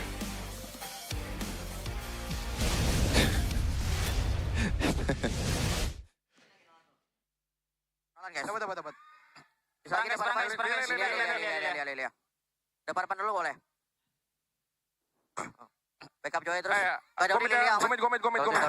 Ambil. Nice Jo. Mid dulu. Mas Elor guys, santai guys. Flicker Belerik. Pakai lor ya. Melisa nih ghosan nih. Lihat tuh. Orang dulu ya, orang dulu. Masukin aja wave ya. Lihat Melisa itu. Sampai. Dah. Langsung tuh dia. Aman kan kalian? Lihat sini. Gue 10 second. Dapat upload guys. Oke, gue gas. Ghosan lagi. Ada geser lagi depan dulu. Rakik. Gua mid. Bisa juga ya dari bawah. Ya, udah bers. Udah geser. Dapat. Udah geser. Lagi. Dapat Freya guys. Lagi. Alat dulu. Kejar lagi. Seorang guys. Minan dulu guys. Aman. Ya. Masih ada bawah lagi kok. Go Freya. Mati flicker. Buatan guys. Lu kuning. Orang lu guys. Mati lu semua. Nice boy. What is this nonchalant comms, brother? It feels like the opposite of alter ego. If I were to describe what's happening, like it's all things that needs to be communicated. Maybe in the late game it's a bit different, it's a bit more chaotic, but overall, it's a bit silent. You know what I noticed? There wasn't a lot of directing. There wasn't like, oh, do this, do that, do this, go on this guy, right? It's just info. So like decision-wise, they seem to all be on the same page, and it's just like, oh, watch that guy? He might do something. I got a stun. It's just like call-outs. It's information. It's relayed. Yeah, there wasn't one guy that's going like, okay, we're going in, we're backing up. I mean, to be fair, it was in the middle of the team fight, so those kind of calls might make things even more... But usually you hear them. Look, I mean, before they engage, usually, oh, you do this, I do this, and let's go. Oh, no, but when they're fighting, there's no like, watch out, Melissa. You know, there's those call-outs. Yeah, you gotta watch out for the Melissa. Also, you gotta watch out for Infinix GT50 Pro. Because this is the best phone in the business. Why are you laughing, Gani? Oh, it's just the Infinix GT50 Pro. Yeah, when you're pushing rank, yes, your phone get really hot, you know, in a bad way, especially during intense team fights. Well, Infinix GT50 Pro does not work like that. No frame drops and all that. And those kind of problems that used to be me, Gani, with my really bad phone until I got my Infinix GT50 Pro. Yeah, that's the thing. You know what's hotter than my camera roll? Me. Is my phone before I change to Infinix GT50 Pro. So again, check it out. It's on the stores, your official stores on e-commerce platforms, or visit their physical stores near you. Because even pro players, you know, the nonchalant mic check you just heard, on this phone right here, baby. As cool as HydroFlow liquid cooling. I was turning on the liquid cooling so you can see it. We're just showing off now, Arashi. Look at that movement, bro. That's what's up. Yeah, it helps keep your phone cool and maintain performance even during intense matches. And there's a lot of features as well that comes with it. Gaming, it feels very smooth, more fluid thanks to the 144 FPS gaming ecosystem. And no more frame drops, no more lag, no more freezing when you're playing with this phone. And aside from the phone, what else do you want to secure? You can get their Infinix GT watch as well. You're wondering why we can get the we can have the heart rate monitors for the players. That's from the GT watch, right? When you're pushing rank, if you're concerned about your health as well, right? You want to see your heart rate, you want to check your sleep quality, your health overall. This is the watch to go for, man. It's super value. It works 24/7, Gani. You can be aware of things that is going on in your body, your cortisol level. Yeah. It seems like you're stressed today. It's because you can use it or you can check it by a eye health monitor, which you mentioned 24/7, and that way, you know, we all need to start getting active, and we should track our recovery by this watch. You got to buy this watch, all right? So you can be more aware of your body's condition. You know, if you're fit today or not, if your sleep is enough or not. Can you go high intensity today, or should I go for low intensity? Right. I mean, Omwawa is leading the charge, man. He started off getting, I think, one of the first talents to actually adopt that GT watch. We're very happy with it. Why don't you adopt GT watch just like Omwawa adopted you? What? We'll take a short break. No, not. This is all practically our mic check. So you're saying we communicate like Team Liquid? Okay. Pretty sick, man. Now the call is here. We're gonna take it to the break.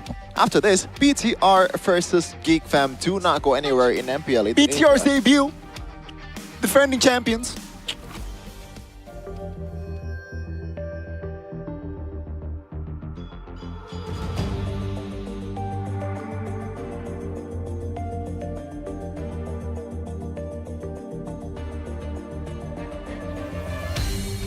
Aku kan berdiri dan terus berlari, terus ke arah puncak tertinggi.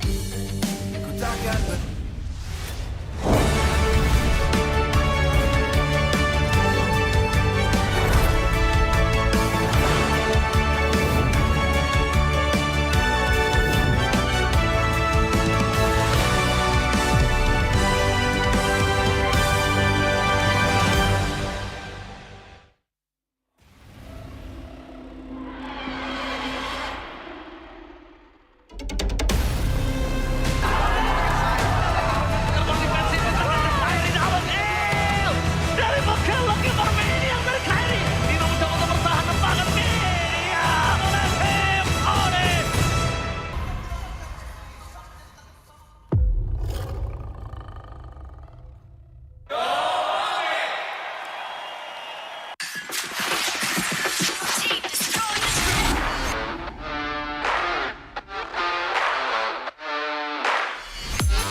We own this, cultured by Todak.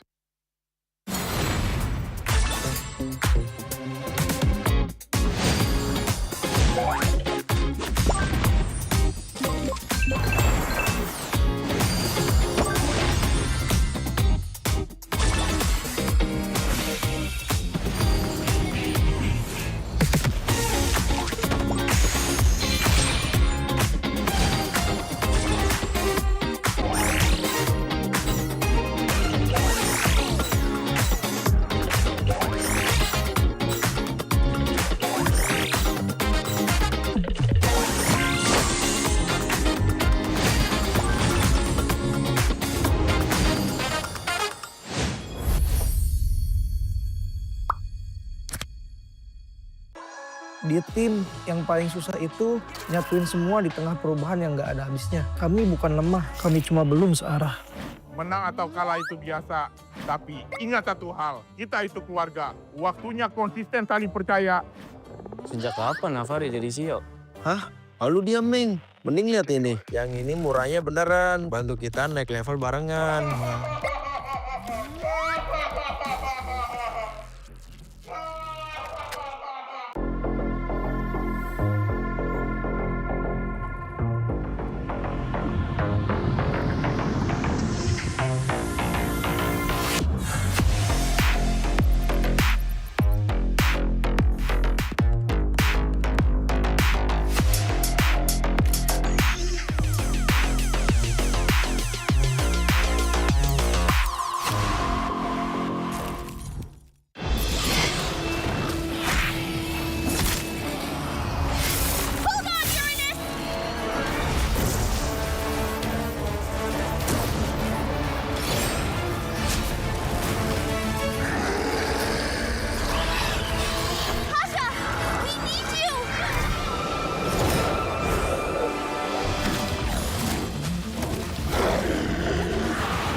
Divine judgment!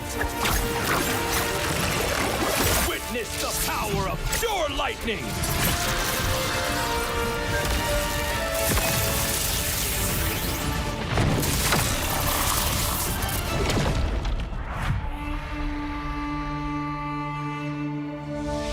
All that lies below is under my vigil.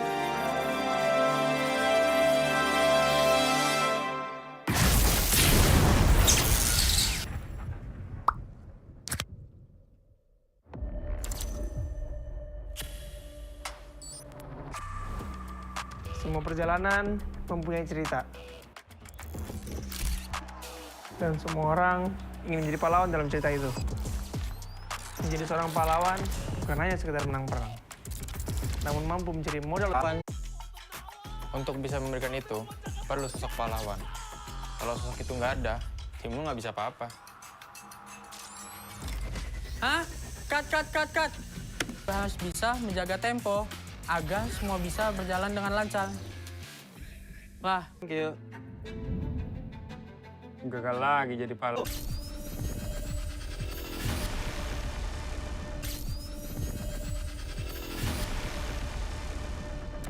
Persiapan kita cukup. Persiapan kita cukup. Kita berpengalaman. Kita nggak butuh.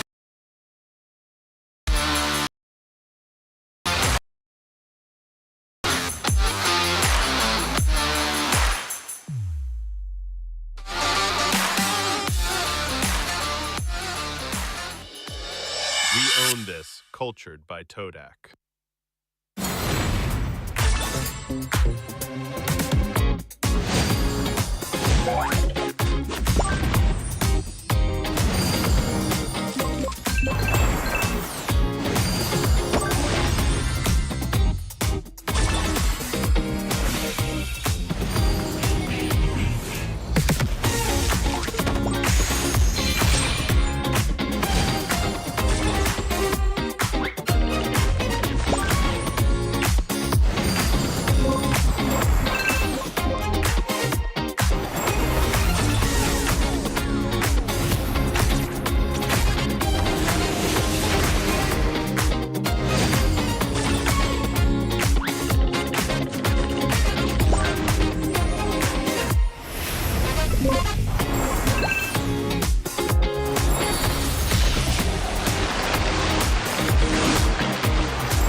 Di tim yang paling susah itu nyatuin semua di tengah perubahan yang nggak ada habisnya. Kami bukan lemah, kami cuma belum searah. Menang atau kalah itu biasa, tapi ingat satu hal, kita itu keluarga. Waktunya konsisten saling percaya. Sejak kapan Navari jadi CEO? Hah? Lalu diam, Ming. Mending lihat ini. Yang ini murahnya beneran. Bantu kita naik level barengan.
Divine judgment! Witness the power of pure lightning!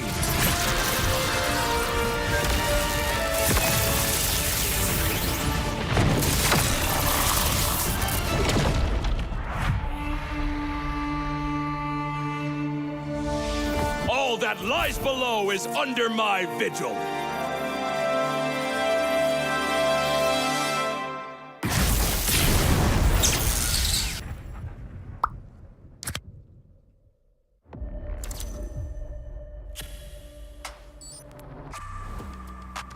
perjalanan mempunyai cerita.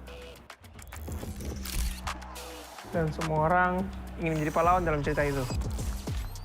Menjadi seorang pahlawan bukan hanya sekedar menang perang, namun mampu mencari modal untuk berperang. Oke. Hanya modal gold. Patch sekarang modal gold gampang kena comeback. Pahlawan itu butuh pengalaman.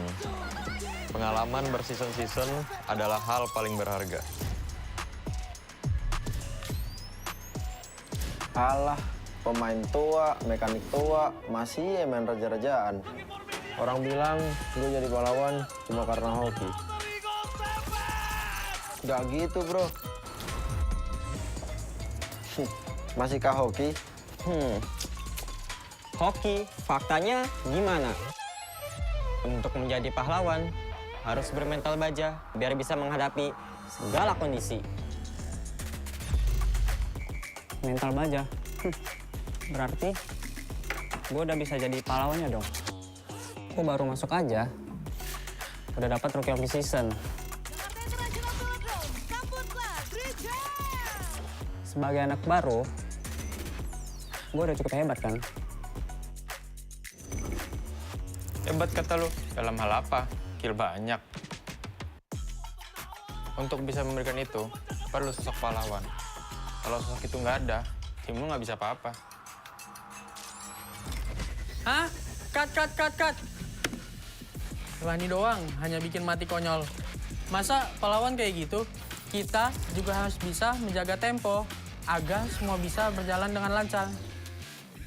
Lah, talent gue kemana? Kak, cukup kak? Oke, thank you. Gagal lagi jadi pahlawan di MSC. Ah, iya ya. Keburu pensi nih. Tapi, setidaknya gue masih di atas lo.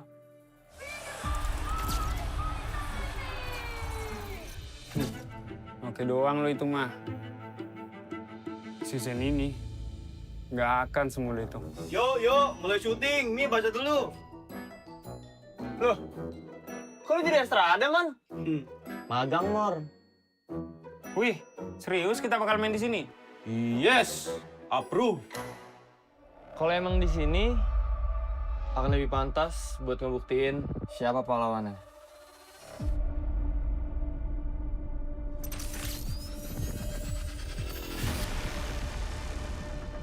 Persiapan kita cukup.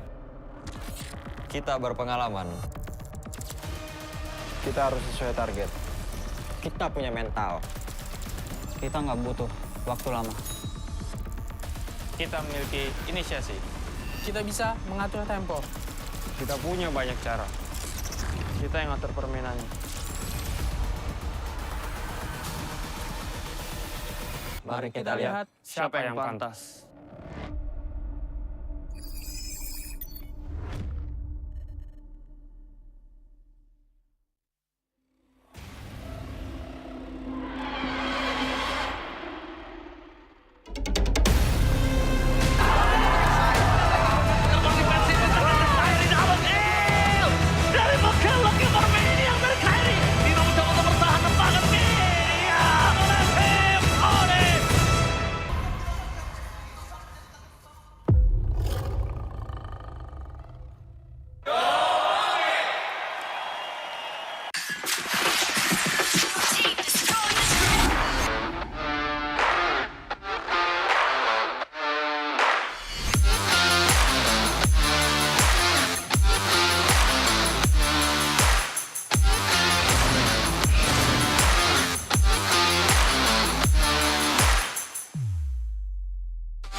Cultured by Todak.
Di tim yang paling susah itu nyatuin semua di tengah perubahan yang nggak ada habisnya. Kami bukan lemah, kami cuma belum searah.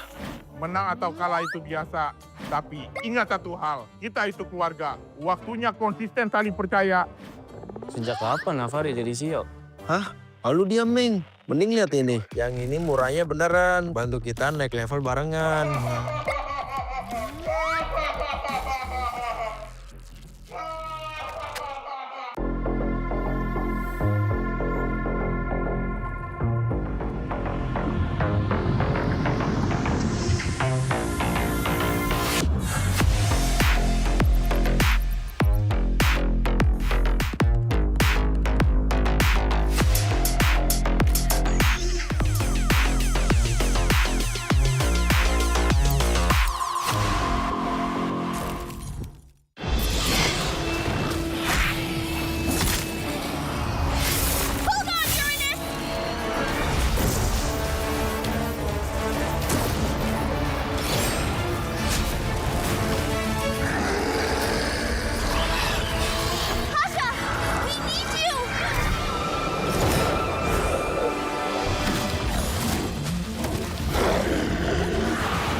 Divine judgment!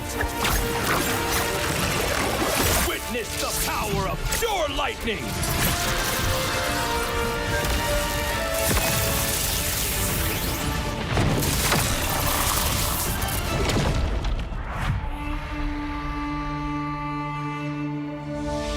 All that lies below is under my vigil.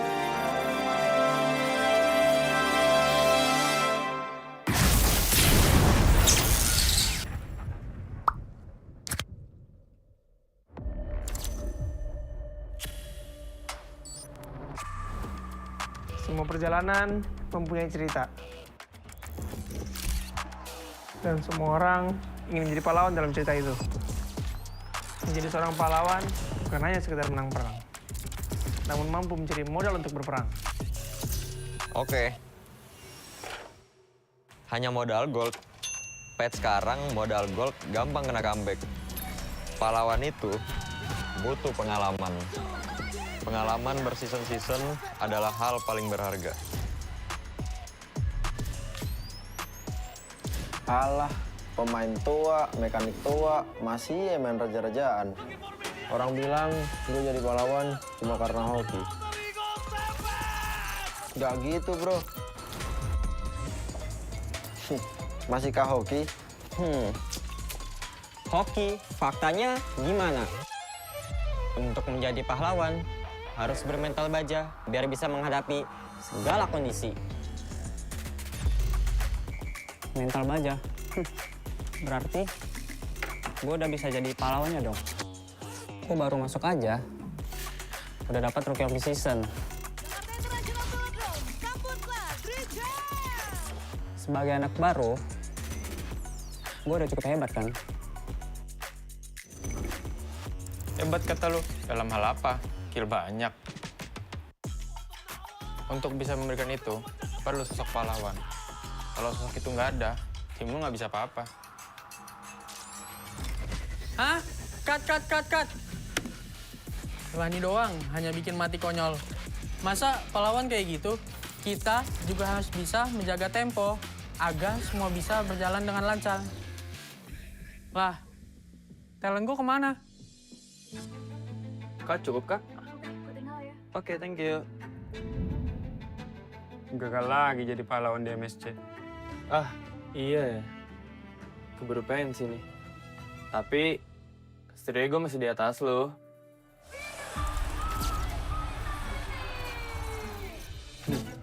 Oke doang lo itu mah. Season ini, nggak akan semudah itu. Yuk, mulai syuting. Mi, baca dulu. Loh, kok lu jadi extra ada, Man? Magang, Mor. Wih, serius kita bakal main di sini? Yes, approve. Kalau emang di sini, akan lebih pantas buat ngebuktiin siapa pahlawannya.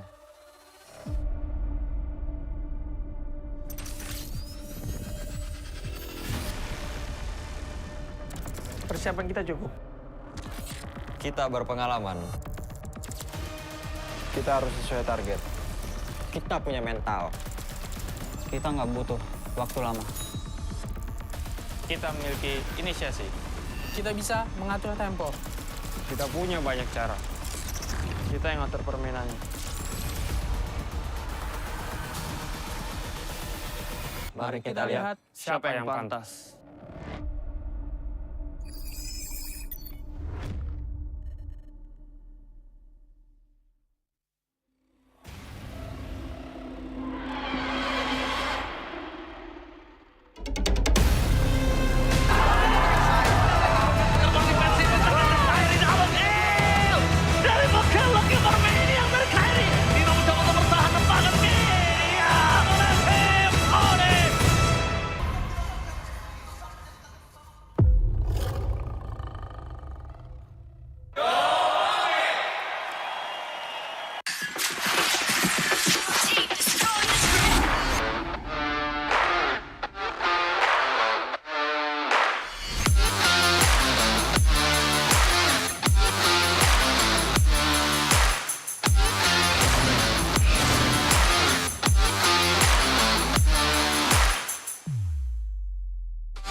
We own this, cultured by Todak.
Di tim yang paling susah itu nyatuin semua di tengah perubahan yang nggak ada habisnya. Kami bukan lemah, kami cuma belum searah.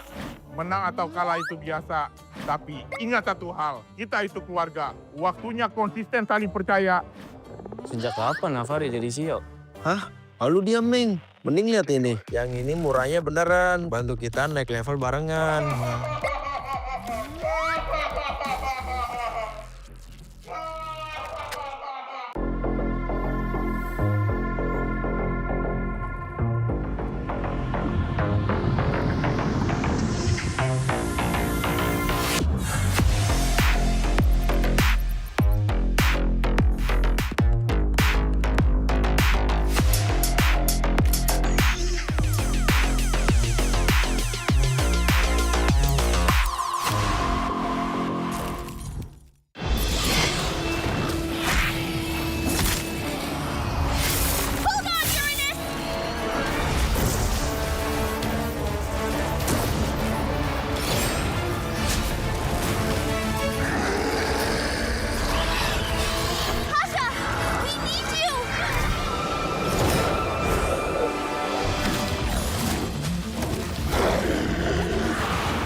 Divine judgment! Witness the power of pure lightning!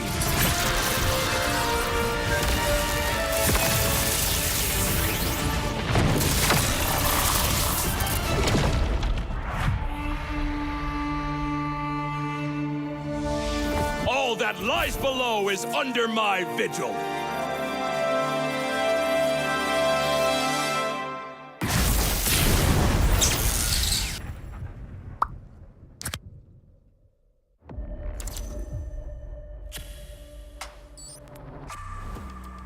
Semua perjalanan mempunyai cerita.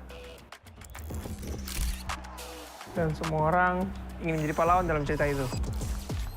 Menjadi seorang pahlawan bukan hanya sekedar menang perang, namun mampu mencari modal untuk berperang. Oke. Hanya modal gold. Pet sekarang modal gold gampang kena comeback. Pahlawan itu butuh pengalaman. Pengalaman berseason-season adalah hal paling berharga. Alah, pemain tua, mekanik tua, masih main raja-rajaan. Orang bilang gue jadi pahlawan cuma karena hoki. Gak gitu, bro. Masihkah hoki? Hoki, faktanya gimana? Untuk menjadi pahlawan, harus bermental baja biar bisa menghadapi segala kondisi. Mental baja? Berarti gue udah bisa jadi pahlawannya dong. Gue baru masuk aja, udah dapat Rookie of the Season. Sebagai anak baru, gue udah cukup hebat kan? Hebat kata lu, dalam hal apa? Kill banyak. Untuk bisa memberikan itu, perlu sosok pahlawan. Kalau sosok itu nggak ada, tim lu nggak bisa apa-apa. Hah? Cut. Rani doang, hanya bikin mati konyol. Masa pahlawan kayak gitu? Kita juga harus bisa menjaga tempo agar semua bisa berjalan dengan lancar. Lah, talent gue kemana? Kak, cukup kak? Oke, thank you.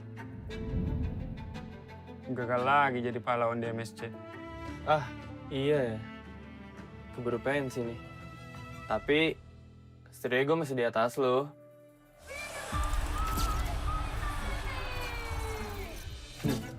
Oke doang lo itu mah. Season ini nggak akan semudah itu. Yuk, mulai syuting. Mi, baca dulu. Loh, kok lu jadi Estrada, Man? Magang, Mor. Wih, serius kita bakal main di sini? Yes, approve. Kalau emang di sini akan lebih pantas buat ngebuktiin siapa pahlawannya.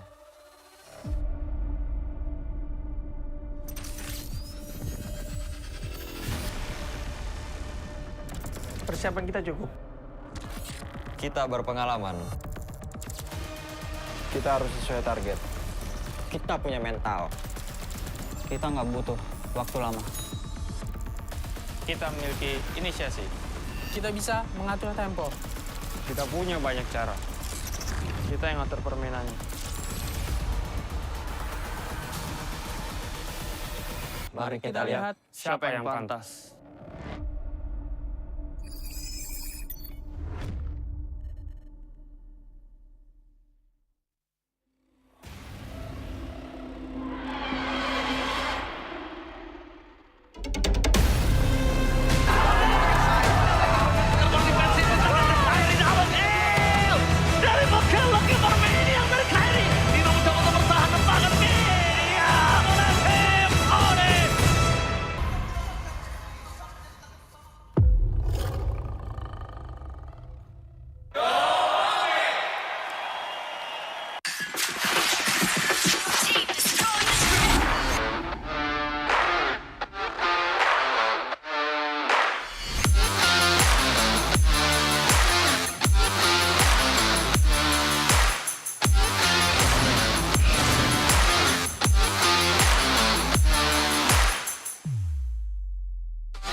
Own this, cultured by Todak.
Di tim yang paling susah itu nyatuin semua di tengah perubahan yang nggak ada habisnya. Kami bukan lemah, kami cuma belum searah. Bisa menghadapi segala kondisi. Mental baja. Berarti gue udah bisa jadi pahlawannya dong. Gue baru masuk aja, udah dapat Rookie of the Season. Sebagai anak baru, gue udah cukup hebat kan? Hebat kata lu, dalam hal apa? Kill banyak. Untuk bisa memberikan itu, perlu sosok pahlawan. Kalau sosok itu nggak ada, tim lu nggak bisa apa-apa. Hah? Cut. Rani doang, hanya bikin mati konyol. Masa pahlawan kayak gitu? Kita juga harus bisa menjaga tempo, agar semua bisa berjalan dengan lancar. Lah, talent gue kemana? Kak, cukup kak? Oke, thank you. Gagal lagi jadi pahlawan di MSC. Ah, iya ya. Keburu pensi nih. Tapi, setidaknya gue masih di atas lo.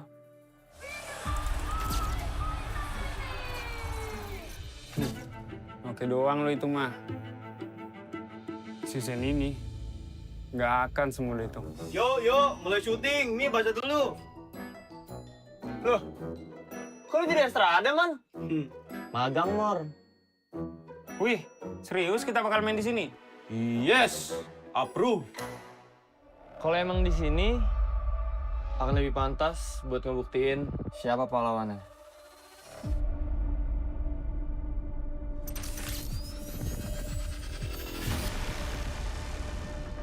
Persiapan kita cukup. Kita berpengalaman. Kita harus sesuai target. Kita punya mental. Kita nggak butuh waktu lama.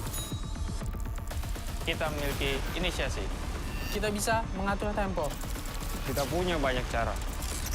Kita yang ngatur permainannya. Mari kita lihat siapa yang pantas.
own this, cultured by Todak.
Di tim yang paling susah itu nyatuin semua di tengah perubahan yang nggak ada habisnya. Kami bukan lemah, kami cuma belum searah. Menang atau kalah itu biasa, tapi ingat satu hal, kita itu keluarga. Waktunya konsisten saling percaya. Sejak kapan Navari jadi CEO? Hah? Lalu diam, Ming. Mending lihat ini. Yang ini murahnya beneran. Bantu kita naik level barengan.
Divine judgment! Witness the power of pure lightning!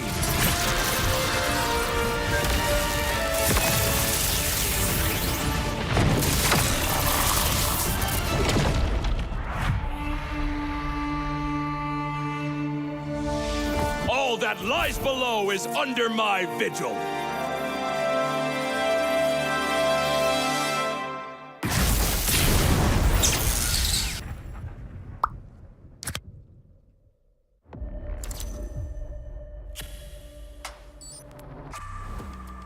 Semua perjalanan mempunyai cerita. Dan semua orang ingin menjadi pahlawan dalam cerita itu. Menjadi seorang pahlawan bukan hanya sekedar menang perang, namun mampu mencari modal untuk berperang. Oke. Hanya modal gold. Patch sekarang modal gold gampang kena comeback. Pahlawan itu butuh pengalaman. Pengalaman berseason-season adalah hal paling berharga.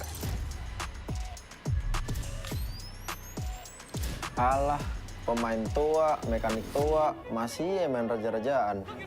Orang bilang gue jadi pahlawan cuma karena hoki. Gak gitu, bro. Masihkah hoki? Hoki, faktanya gimana? Untuk menjadi pahlawan, harus bermental baja biar bisa menghadapi segala kondisi. Mental baja. Berarti gue udah bisa jadi pahlawannya dong. Gue baru masuk aja, udah dapat Rookie of the Season. Sebagai anak baru, gue udah cukup hebat kan? Hebat kata lu, dalam hal apa? Kill banyak. Untuk bisa memberikan itu, perlu sosok pahlawan. Kalau sosok itu nggak ada, tim lu nggak bisa apa-apa. Hah? Cut. Rani doang, hanya bikin mati konyol. Masa pahlawan kayak gitu? Kita juga harus bisa menjaga tempo agar semua bisa berjalan dengan lancar. Lah, talent gue kemana? Kak, cukup kak? Oke, thank you. Gagal lagi jadi pahlawan di MSC. Ah, iya ya. Keburu pensi nih. Tapi, setidaknya gue masih di atas lo.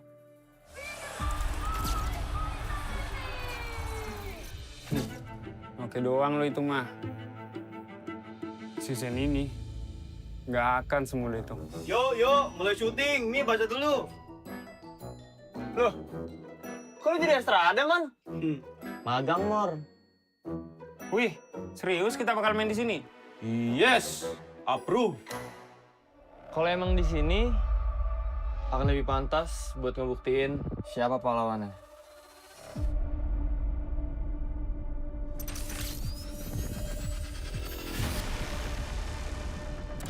Persiapan kita cukup. Kita berpengalaman. Kita harus sesuai target. Kita punya mental. Kita nggak butuh waktu lama. Kita memiliki inisiasi. Kita bisa mengatur tempo. Kita punya banyak cara. Kita yang ngatur permainannya. Mari kita lihat siapa yang pantas.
Cultured by Todak.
Di tim yang paling susah itu nyatuin semua di tengah perubahan yang nggak ada habisnya. Kami bukan lemah, kami cuma belum searah.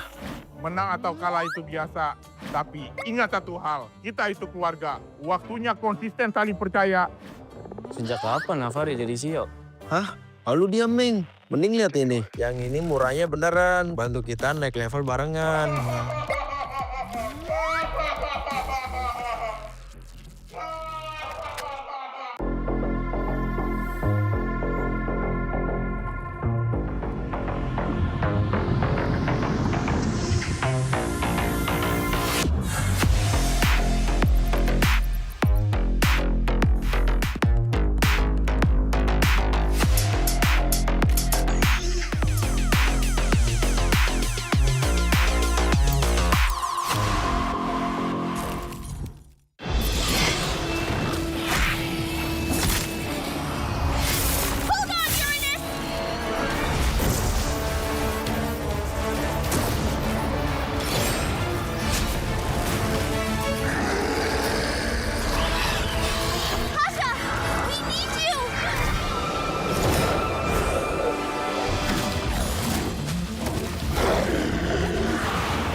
Divine judgment!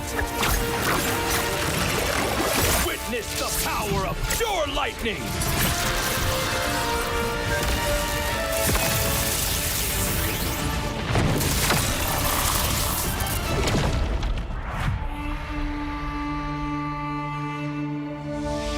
All that lies below is under my vigil.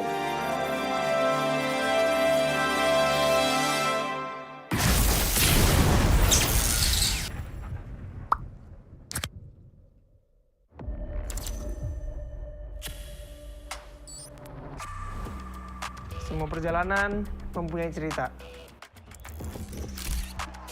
Dan semua orang ingin menjadi pahlawan dalam cerita itu. Menjadi seorang pahlawan bukan hanya sekedar menang perang, namun mampu mencari modal untuk berperang. Oke. Hanya modal gold. Patch sekarang modal gold gampang kena comeback. Pahlawan itu butuh pengalaman. Pengalaman berseason-season adalah hal paling berharga. Alah, pemain tua, mekanik tua, masih ya main raja-rajaan. Orang bilang gue jadi pahlawan cuma karena hoki. Gak gitu, bro. Masihkah hoki? Hoki, faktanya gimana? Untuk menjadi pahlawan, harus bermental baja biar bisa menghadapi segala kondisi. Mental baja? Berarti gue udah bisa jadi pahlawannya dong.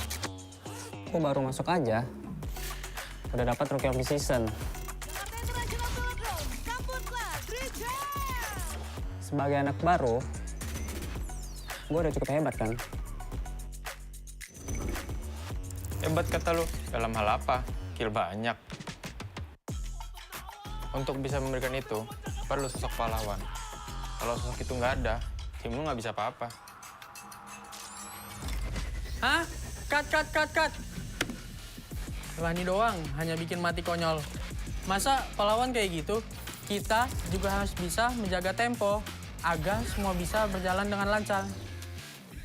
Lah, talent gue kemana? Kak, cukup, Kak? Oke, thank you. Gagal lagi jadi pahlawan di MSC. Ah, iya ya. Keburu pensi nih. Tapi, setidaknya gue masih di atas lo.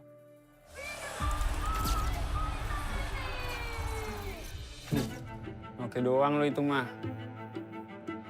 Season ini, nggak akan semudah itu. Yuk, mulai syuting. Nih, baca dulu. Loh, kok lu jadi Estrada, Man? Magang, Mor. Wih, serius kita bakal main di sini? Yes, approve. Kalau emang di sini, akan lebih pantas buat ngebuktiin siapa pahlawannya.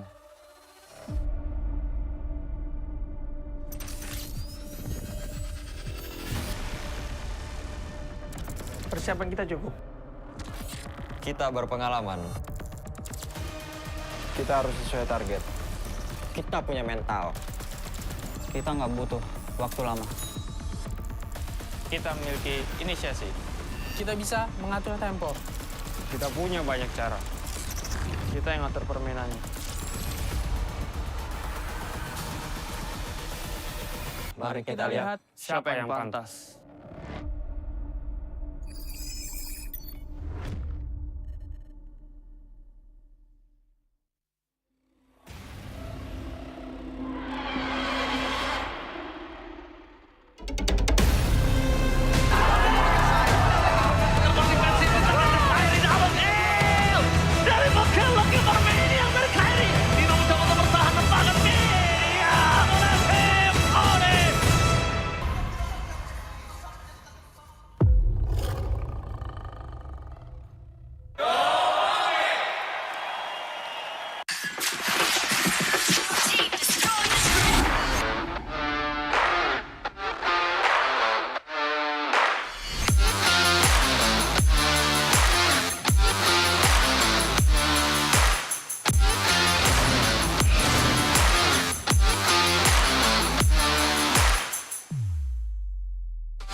We own this, cultured by Todak.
Di tim yang paling susah itu nyatuin semua di tengah perubahan yang nggak ada habisnya. Kami bukan lemah, kami cuma belum searah.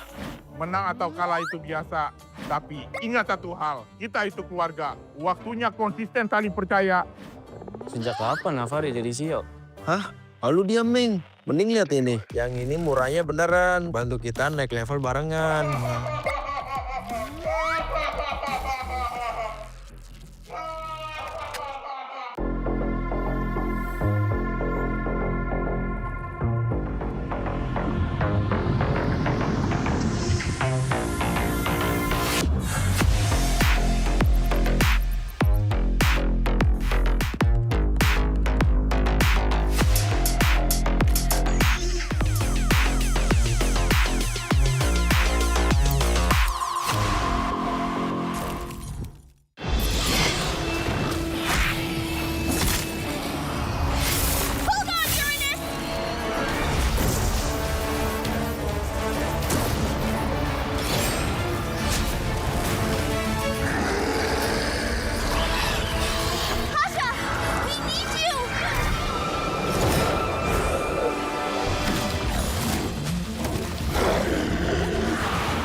Divine judgment! Witness the power of pure lightning!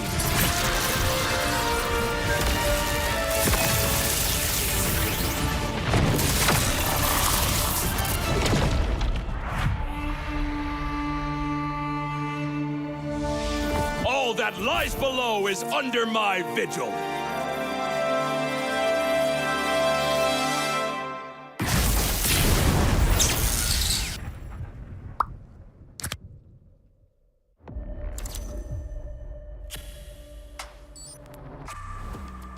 Semua perjalanan mempunyai cerita. Dan semua orang ingin menjadi pahlawan dalam cerita itu. Menjadi seorang pahlawan bukan hanya sekedar menang perang, namun mampu mencari modal untuk berperang. Oke. Hanya modal gold. Patch sekarang modal gold gampang kena comeback. Pahlawan itu butuh pengalaman.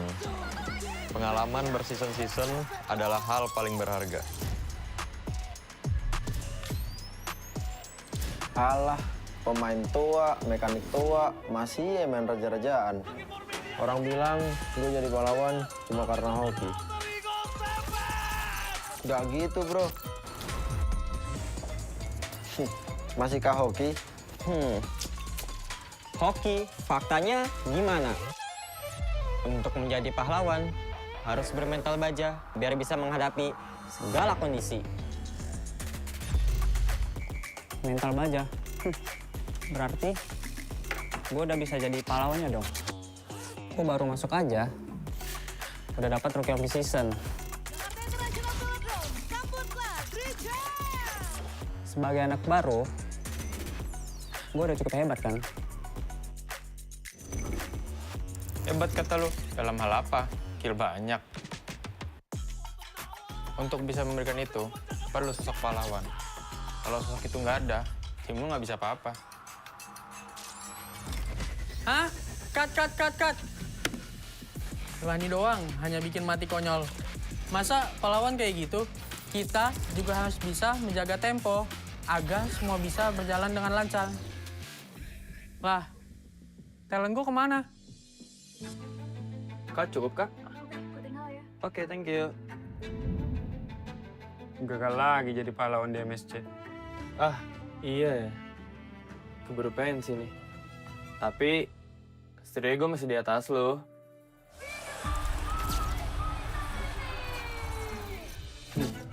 Oke doang lo itu mah. Season ini nggak akan semudah itu. Yuk, mulai syuting. Nih, baca dulu. Loh, kok lu jadi Estrada, Man? Magang, Mor. Wih, serius kita bakal main di sini? Yes, approve. Kalau emang di sini, akan lebih pantas buat ngebuktiin siapa pahlawannya.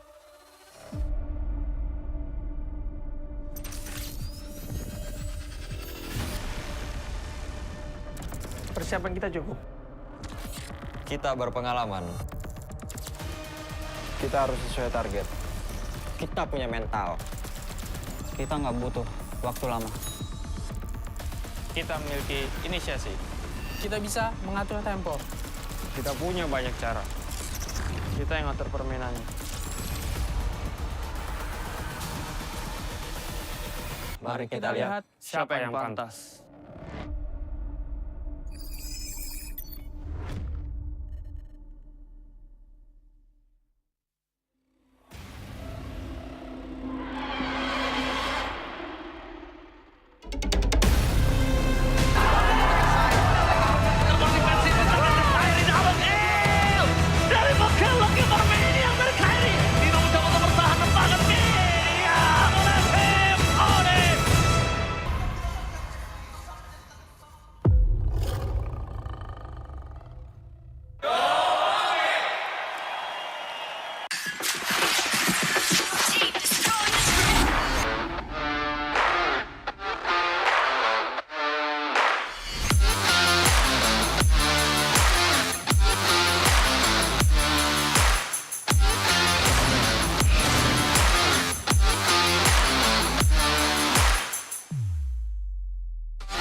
Cultured by Todak.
Di tim yang paling susah itu nyatuin semua di tengah perubahan yang nggak ada habisnya. Kami bukan lemah, kami cuma belum searah. Menang atau kalah itu biasa. Tapi ingat satu hal, kita itu keluarga. Waktunya konsisten saling percaya. Sejak kapan Navari jadi CEO? Hah? Lalu dia Ming. Mending lihat ini. Yang ini murahnya beneran. Bantu kita naik level barengan.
Divine judgment!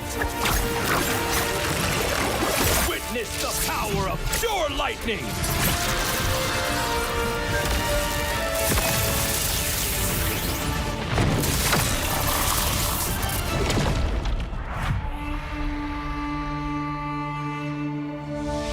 All that lies below is under my vigil.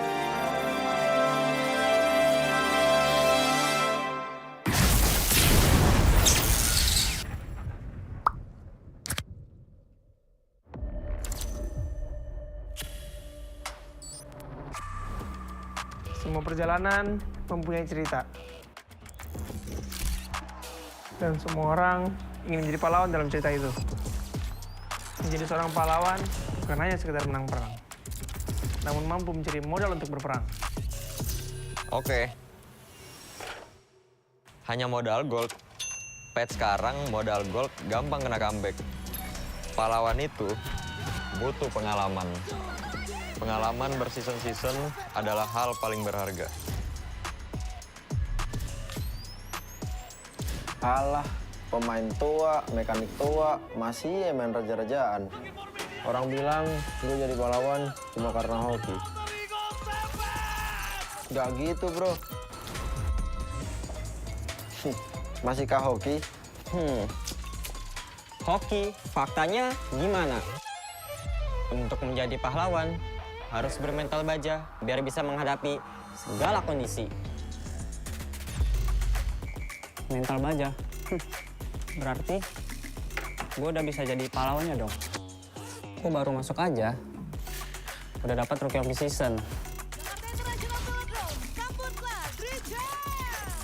Sebagai anak baru, gue udah cukup hebat kan? Hebat kata lu, dalam hal apa? Kill banyak. Untuk bisa memberikan itu, perlu sosok pahlawan. Kalau sosok itu nggak ada, tim lu nggak bisa apa-apa. Hah? Cut. Rani doang, hanya bikin mati konyol. Masa pahlawan kayak gitu? Kita juga harus bisa menjaga tempo, agar semua bisa berjalan dengan lancar. Lah, talent gue kemana? Kak, cukup kak? Oke, thank you. Gagal lagi jadi pahlawan di MSC. Ah, iya ya.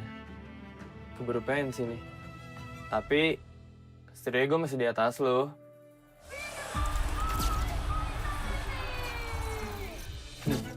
Oke doang lo itu mah. Season ini, nggak akan semudah itu. Yuk, mulai syuting. Nih, baca dulu. Loh, kok lu jadi Estrada, Man? Magang, Mor. Wih, serius kita bakal main di sini? Yes, approve. Kalau emang di sini, akan lebih pantas buat ngebuktiin siapa pahlawannya.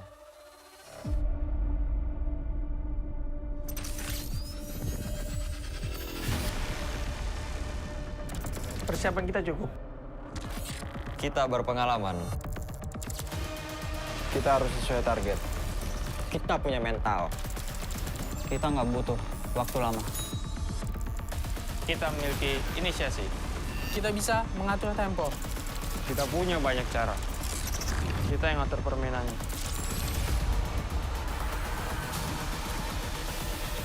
Mari kita lihat siapa yang pantas.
We own this, cultured by Todak.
Di tim yang paling susah itu nyatuin semua di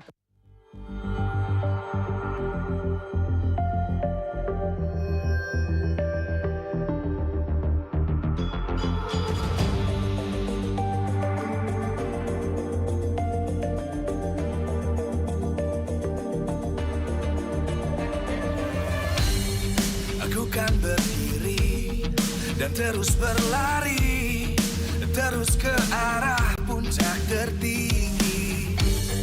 Ku takkan berhenti, hanya sampai di sini. Kemenangan abadi menanti. You know we won't miss if we unite our focus. And if you haven't noticed,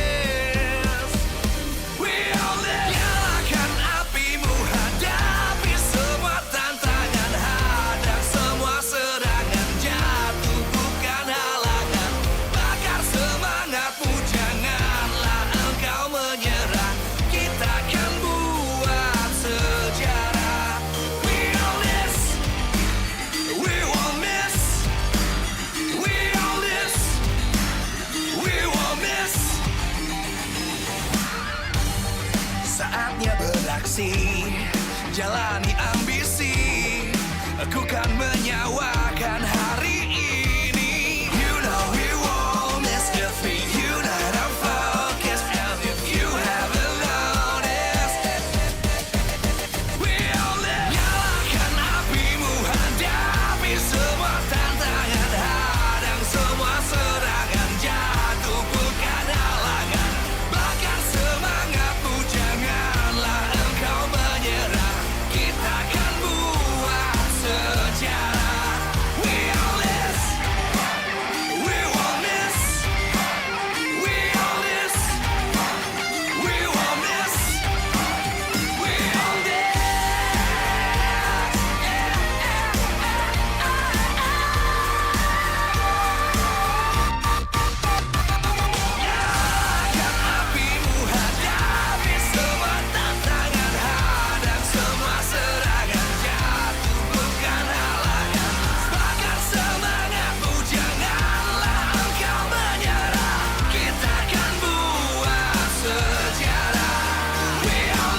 Aku kan berdiri dan terus berlari, terus ke arah puncak tertinggi.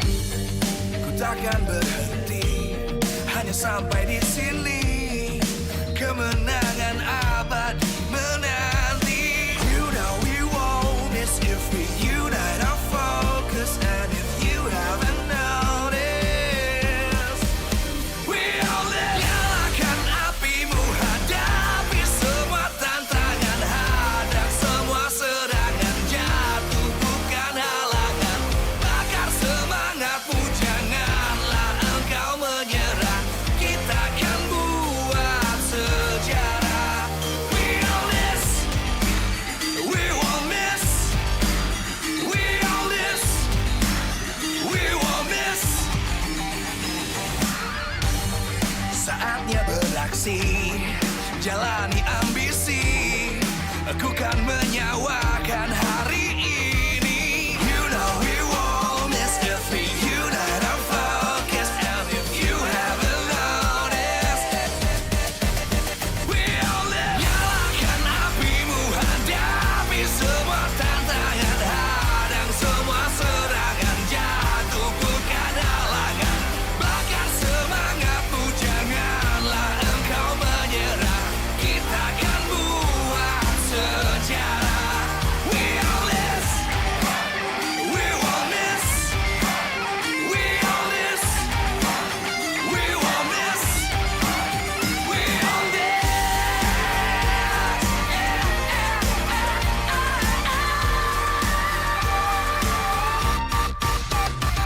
Nyalakan apimu, hadapi semua tantangan.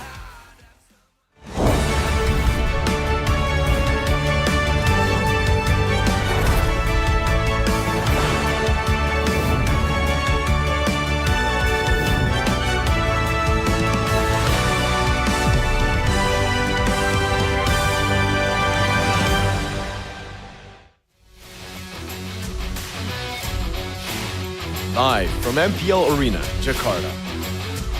MPL Indonesia Season 18 is powered by Muto. Supported by Esports Federation of Indonesia. Presented by official gaming phone, Infinix. Official e-wallet, GoPay. Official gaming chair, Toda. Partner in esports, Aqua. Good time, so good. We own this.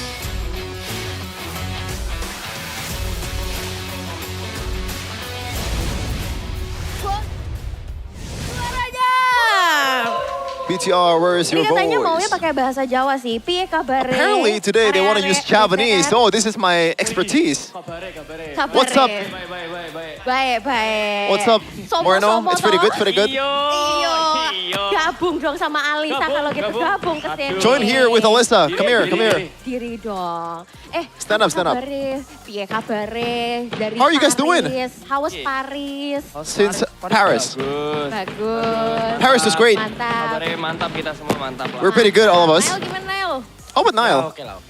It's pretty good. It's decent. It's Sudah decent. bersama sang robot merah nih yang kayaknya hari ini We're sudah with siap the Red berlaga Robots, di season and they are ready to go. 14 ini. Ada In season amunisi 18. apa yang kalian persiapkan nih? Kan terutama kalian sebagai Anything juara that you guys pertama prepared nih.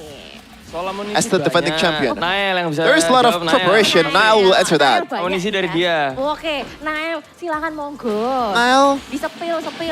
spill please your preparation for the season. Enggak. Maksudnya, banyak. Banyak. There is a lot of them. Ya kita Tedo.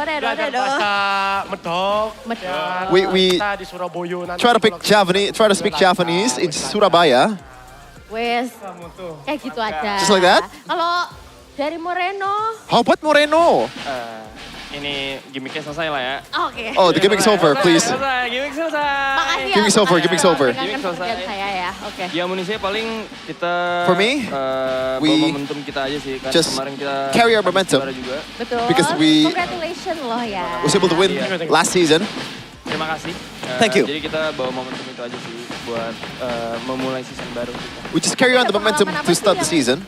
Spesial buat kalian dari pentas internasional. Is there Kan kalian any membawa special buatan moment membawa pulang that you guys gelar have juga nih. in the last Gimana? tournaments, Ada international pelajaran tournaments? apa nih yang Is there any kind of lesson that you guys learned? di MPL Indonesia mungkin? Ya paling Maybe dari segi from apa ya? Kayak oh no. persiapan aja sih, persiapan. Kayak di Just internasional preparation. Mungkin kita apa ya ngomongnya ya? I don't know how to explain it. Ya, lagi yang nyapuin sini. I'll just flip it again for Niall. Boleh dong. Mungkin lebih ke adaptasi aja sih, karena di Maybe internasional just tuh menurut saya adaptation. adaptasinya benar-benar harus cepet banget. Because international adaptation is Di region supposed to be ini, quick. Jadi kayak yang kita bawa mungkin It's a different region. Adaptasinya harus lebih cepat lah per weeknya, per matchnya juga. Every week, every match, we have to adapt really fast. Kamu udah siap banget belum dan yakin banget kan sebagai juara bertahan untuk As the defending bawa champion, nama Indonesia lagi di MC carrying kali ini? Indonesian name in M Series again. Are you ready? Step by step lah. Step by step. Hari ini lawan Gigfam dulu. Today we're gonna face Gigfam. Kalau masuk playoff baru kita berjuang. If we got to the playoffs, then we're gonna fight for it. Buat bawa nama Indo lagi. Oke, ngomongin soal PD, tapi kalau ngelihat dari sejarah Very, regular season di season lalu confident. melawan Gigfam, But against kayaknya Gigfam, kalian masih in regular agak season, kurang you guys were not able to menang dan to kurang secure poinnya di a antara victory Kingslayer ini nih. Dan against the hari ini bakal Kingslayers. ketemu lagi sama And today, Gigfam di you're gonna laga face pertama di Gigfam season in the first 18. match that you guys Seberapa gonna yakin do. nih melawan Gigfam? How confident you guys are against Saya Gigfam? yakin. Karena, We are very confident. Dari saya yakin banget karena At least for me. memang kenyataannya season lalu kita di reguler kalah semua. Yes, tapi, we lost in the regular season. Baru ya pasti beda kayak season lalu. New kita season juara, is ya always season ini different. kan kita mulai dari nol lagi, poin kita. We just start from zero again. Gak ada yang harus dipikirin banget tentang. There's nothing to Gigfam, worry about. Kingslayer atau mereka ngalahin kita terus. Jadi ya udah. Even though they are called the bermain Kingslayers secara or kita masing-masing. they always beat us in the regular season, it's all good. Percaya diri, Niall juga Very percaya diri confident. melihat roster barunya Gigfam nih.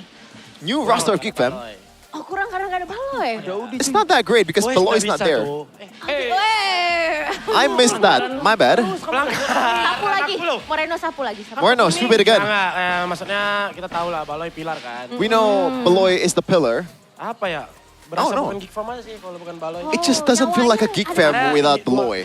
Kan ada kayak Luke sama There's Luke si Baloy. and Beloy. Cuman But punya kan Luke udah cabut. Luke is already out. Baloy cabut juga. Beloy is already out too. Bukan Gigfam yang kita kenal lagi lah. Oh, audisi tidak Doesn't feel like Gigfam. Audisi, how about him? Rengket baik lah, rengket baik. Jago. Jago. It's pretty good, it's pretty Yo, good. wes, kalau gitu pesan-pesan terakhir dong, seperti biasa buat Any kind of last message? Ini saatnya. Nelisius dulu. Nelisius, silakan. Ya kalau dari saya, From me? tetap dukung kita terus sampai kita Please support us selesai regular season ini. until the end of the regular season. Season ini di playoff kita lancar lagi. Hopefully in the playoffs this season, it's gonna be good again. Saya sama. Somo, it's the same. Terima kasih udah dukung The same kita with terus Niall. selama ini, dukung kita. Thank you for supporting lagi us. di season 18 ini dan In season 18 again. Kita lihat aja aksi kita. We'll just see our action. Mercy Bukopnya mana, Mercy Bukop? Where's your French? Where's the merci beaucoup? Bonjour. Enggak, soalnya kita kan mau melalui playoff di Surabaya. Kan? Jadi udah beda. Because we will hold the playoffs in Surabaya, so we're gonna change to Javanese. Surabaya bahasanya. Yo, wes, So we're gonna speak kita Surabaya. udah lihat mereka begitu pedenya, udah bakal ke Surabaya. Seems like dan they're mungkin really mereka bakal confident mewakili to MC go semacam to ini. Surabaya. Kita akan lihat kalian di match kali ini melawan Gigfam, apakah BTR ataukah Gigfam yang akan Will be BTR or Gigfam in this match. Let's see. Thank you so much, Alyssa. Thank you so much, Niall. In Javanese, matur nuwun sangat. And we are here with Shefin, Arashi, and also Gani. That's a weird laugh, Arashi. Why would you laugh at a very, very culturally appreciated Javanese language? I didn't laugh. No, you did. You giggle. You giggle. You got the wrong person. What? Nah, he's lying. He's lying. You can claim it is all you want, but I didn't say anything. Okay. You be the judge, chat. Yeah. You can be the judge though for who is going to actually win here. Gigfam or BTR. Will Gig dominate BTR again in the regular season? No, BTR is stronger. Gig will win. C is the centrist answer, so do not vote for that. By the way, it's sponsored by Infinix GT50 Pro. How about you, Goni? You are, well, he's also a neutral person here at the desk, but I want to know your opinion about this matchup because this is defending champion against Just Geek Fam. Definitely pressure is on Geek Fam. BTR. Whoa! But they're defending champions, you know, against Geek Fam who just lost. So again, if they lose this match, it's definitely a stain to their debuts here in the MPL ID stage. But then again, on paper, I feel like the Red Robots here, Arashi, they're very capable, right? What, in the span of 3-4 months, 2 trophies already secured by this roster. And that shows consistency, that shows quality. And I hope the season is no different. I hope BTR can stay consistent, man, because not a lot of teams can maintain that sort of intensity, maintain that sort of goal, i.e. Team Liquid. And again, they're one of the teams that has a really complete roster, in a sense. Whenever they do lose, right, it's never like, oh, one person just couldn't step up, one person is outclassed in his role. No, it seems like they have world-class talent. It's just the other, you know, the other factors here that really needs to be watched by the team. So if they can make sure that things go smoothly, that's it's probably, it's almost like a lot of people consider it a done deal for Bigatron. Right. Especially with Geek Fam having a tough blow losing Beloyski, right? But the stats actually show that Geek Fam has been able to find the weaknesses of Bigatron. I think it was the shot calling back then, it was the maneuvers in the game. Now it's a different story, but I think there's a mental aspect to this, right? As the players of Geek Fam and Bigatron understand the history, is gonna affect how they perform in the Land of Dawn. Yeah, but the history also, gotta put it into context that in this history, at least what we show on the screen right here, Beloyski was there. Yes. You can also argue that Beloyski was there too in the playoffs, so. Yes. How will that affect Geek Fam, Arashi? We saw AudiTZ in the first game that he played for Geek Fam. It was phenomenal on a Kaja, but once the Kaja is gone, once the Geek Fam draft becomes even more chaotic, it all goes away. Maybe the synergy was not there, or what is happening right now with Geek Fam? Well, I think the big, of course, with the change in Beloyski, you can't expect everyone to fit in his shoes, right? He does so much. But I think the main observable difference for Geek Fam is that they're a bit more one-dimensional. Because we've seen that they can still perform when it's aggressive, when they want to play tempo, when they want AudiTZ to do his thing and start engaging and picking people off. When they're not, right? When they have to play slower, when they have to go with the geekable angle that's been so notorious for a couple of seasons now.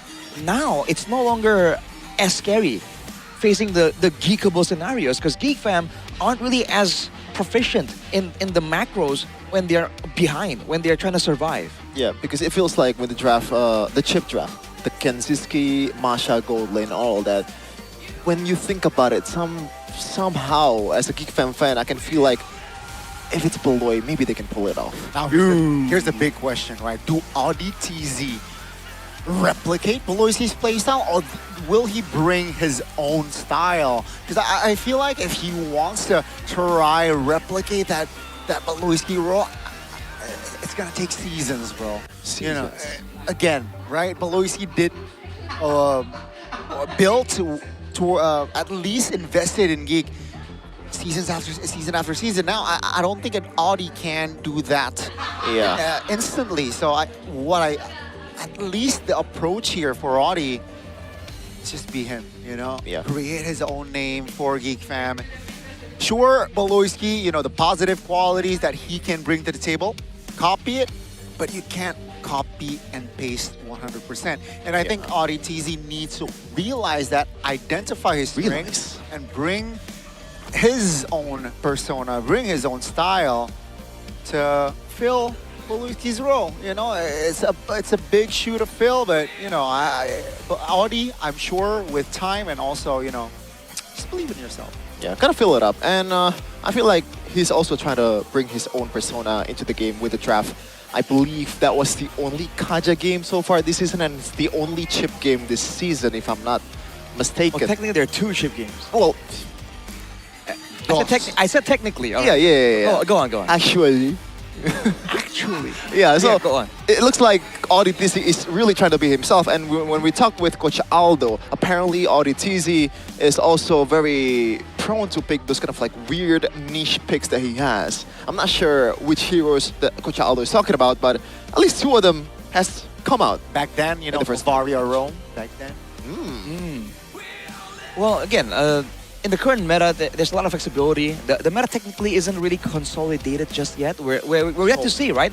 What's the surefire win thing? Is it the Hirara? Is it the Melissa, right? There's a lot of trade-offs that can still make a lot of sense here for both teams, first or second pick, which is interesting, because back then, there's almost like a guarantee, not a guarantee, but there's a side that undoubtedly is the one that with more value, right? If there's one hero that's super good, if there's trade heroes that are better in the second pick, it's gonna be a bit more straightforward. But now it's a bit different, and I think that Audi can thrive in such an environment. Yeah, and will they thrive is the question here. Still with the main 5, I believe, for Geek Fam. Minus Beloyski, and that is the man of the hour, the replacement of Beloy. Audi TZ is looking to fill that role. A huge shoes to fill. Can he do it this time in the second match of his Geek Fam career? Yep, after a loss yesterday, it seems like they will try to bring in new flavor. Now, will it work against the defending champions later on? That question will be answered. Let's welcome, this is Geek Fam. Geek Fam here trying to bring in their own style, their own creativity. Now without the War Crime General to lead the weirdness, can they still perform the same way? On the other side though, BTR, the Red Robots, the defending champion, finally made it after multiple heartbreaks in the playoffs. Now, the standard, the expectations is higher than ever with their main 5. Moreno, Finn, Eman, Shogun. And I forgot the other guy. But we'll see the stage.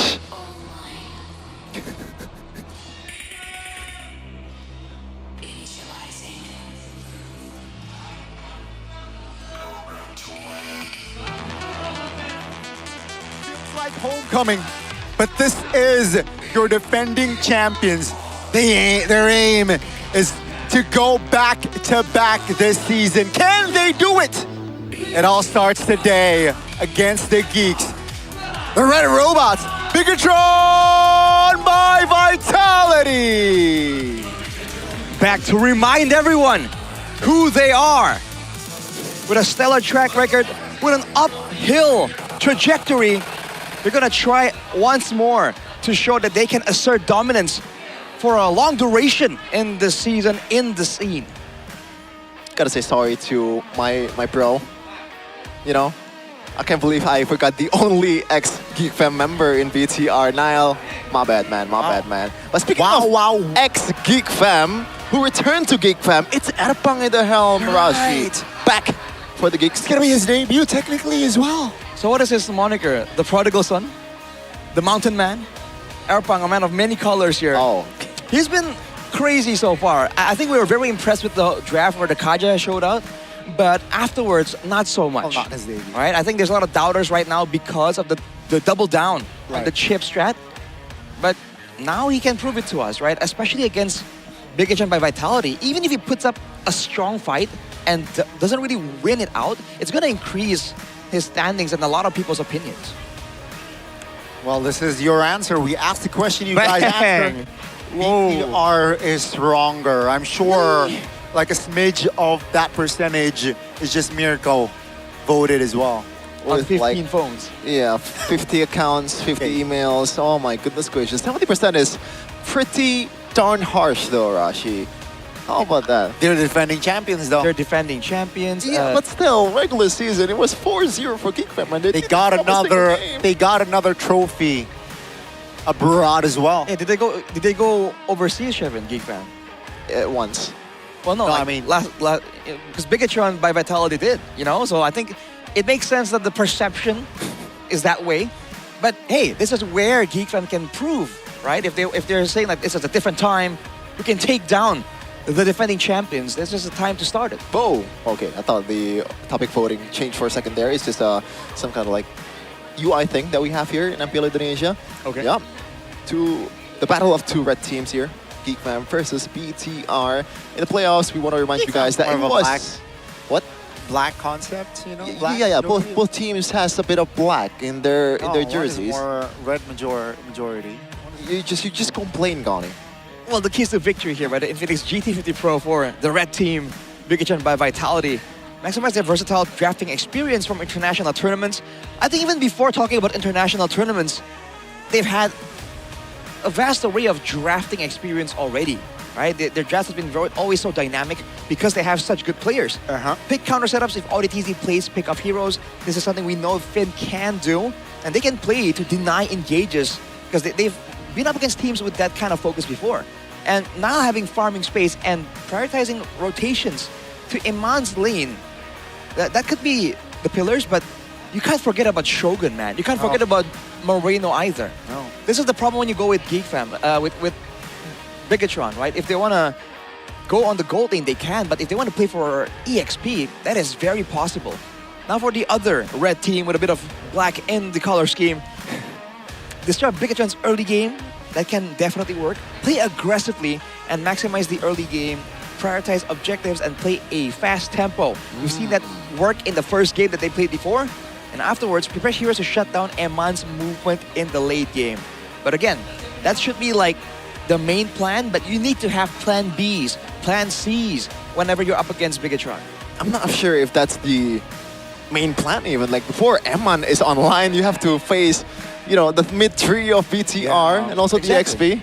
If you focus too much on just, oh, let's focus on Eman, man, everything is you're gonna lose control everywhere else. Yeah. Yeah, and this guy plays a lot of, pretty much every marksman he plays a mean marksman. He can play the fighters as well, so it's gonna be a big problem to solve for Erpang and crew.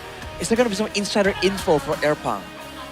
Might be the case. Right? And fun fact, he knows these players. The one that technically brought hair to attention to BTR was Erpang.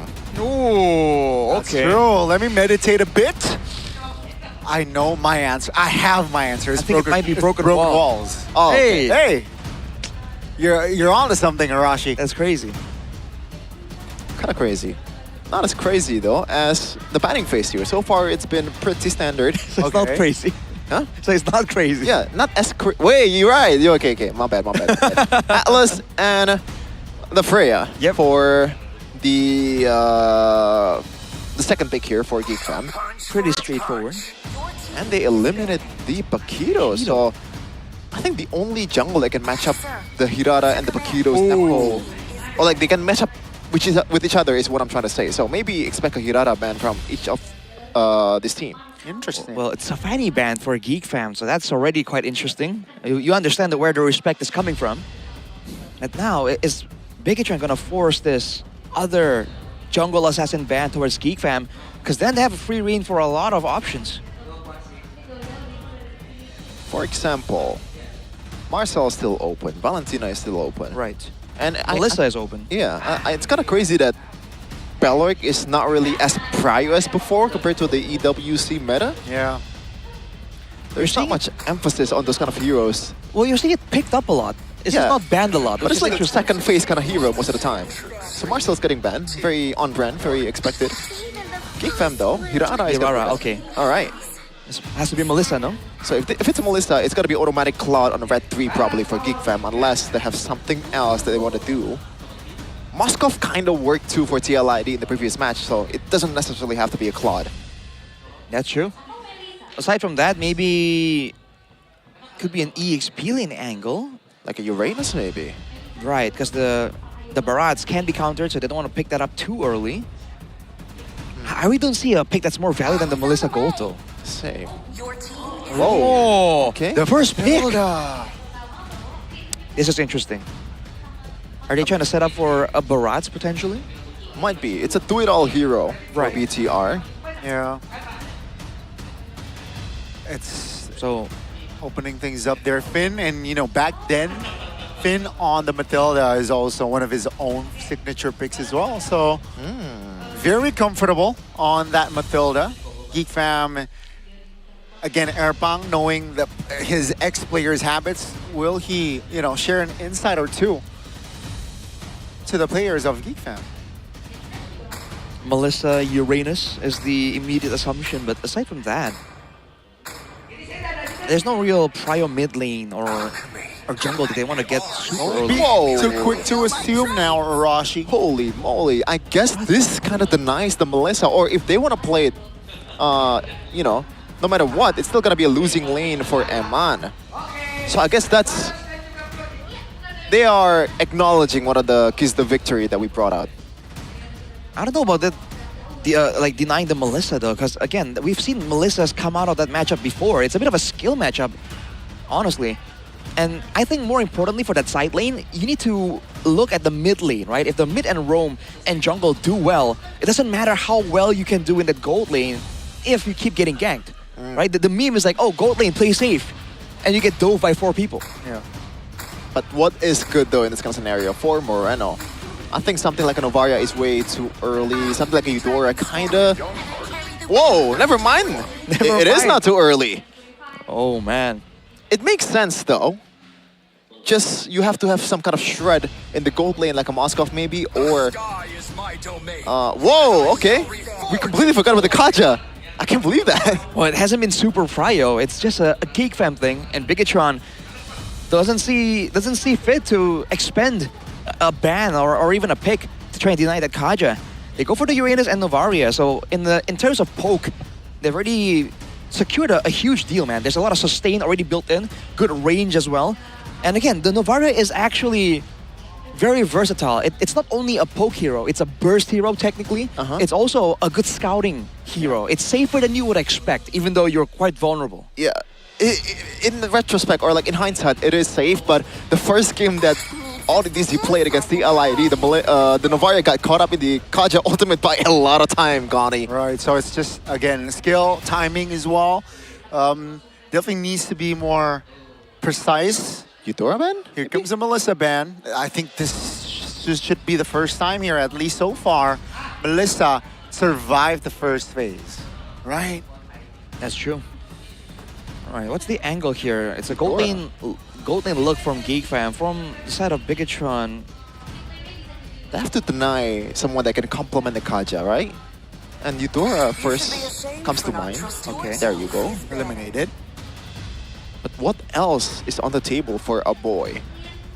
Doesn't seem like there's any clear answer aside from the Eudora. Claude ban, right? Should be. Claude ban? I think they might, if they want to ban a gold lane, I think the Clint becomes a bigger problem. We've seen the Brodies go up against the Clint. They're both equally aggressive early game heroes. It kind of negates the advantage that the Brody quote-unquote should have against a weaker gold lane. If Geek Fam want to play for that gold lane, I think the Clint is something that they have to kind of address. Clint could be picked. Oh, Hanabi. That's a deep ban. You know what? I actually like the Hanabi ban.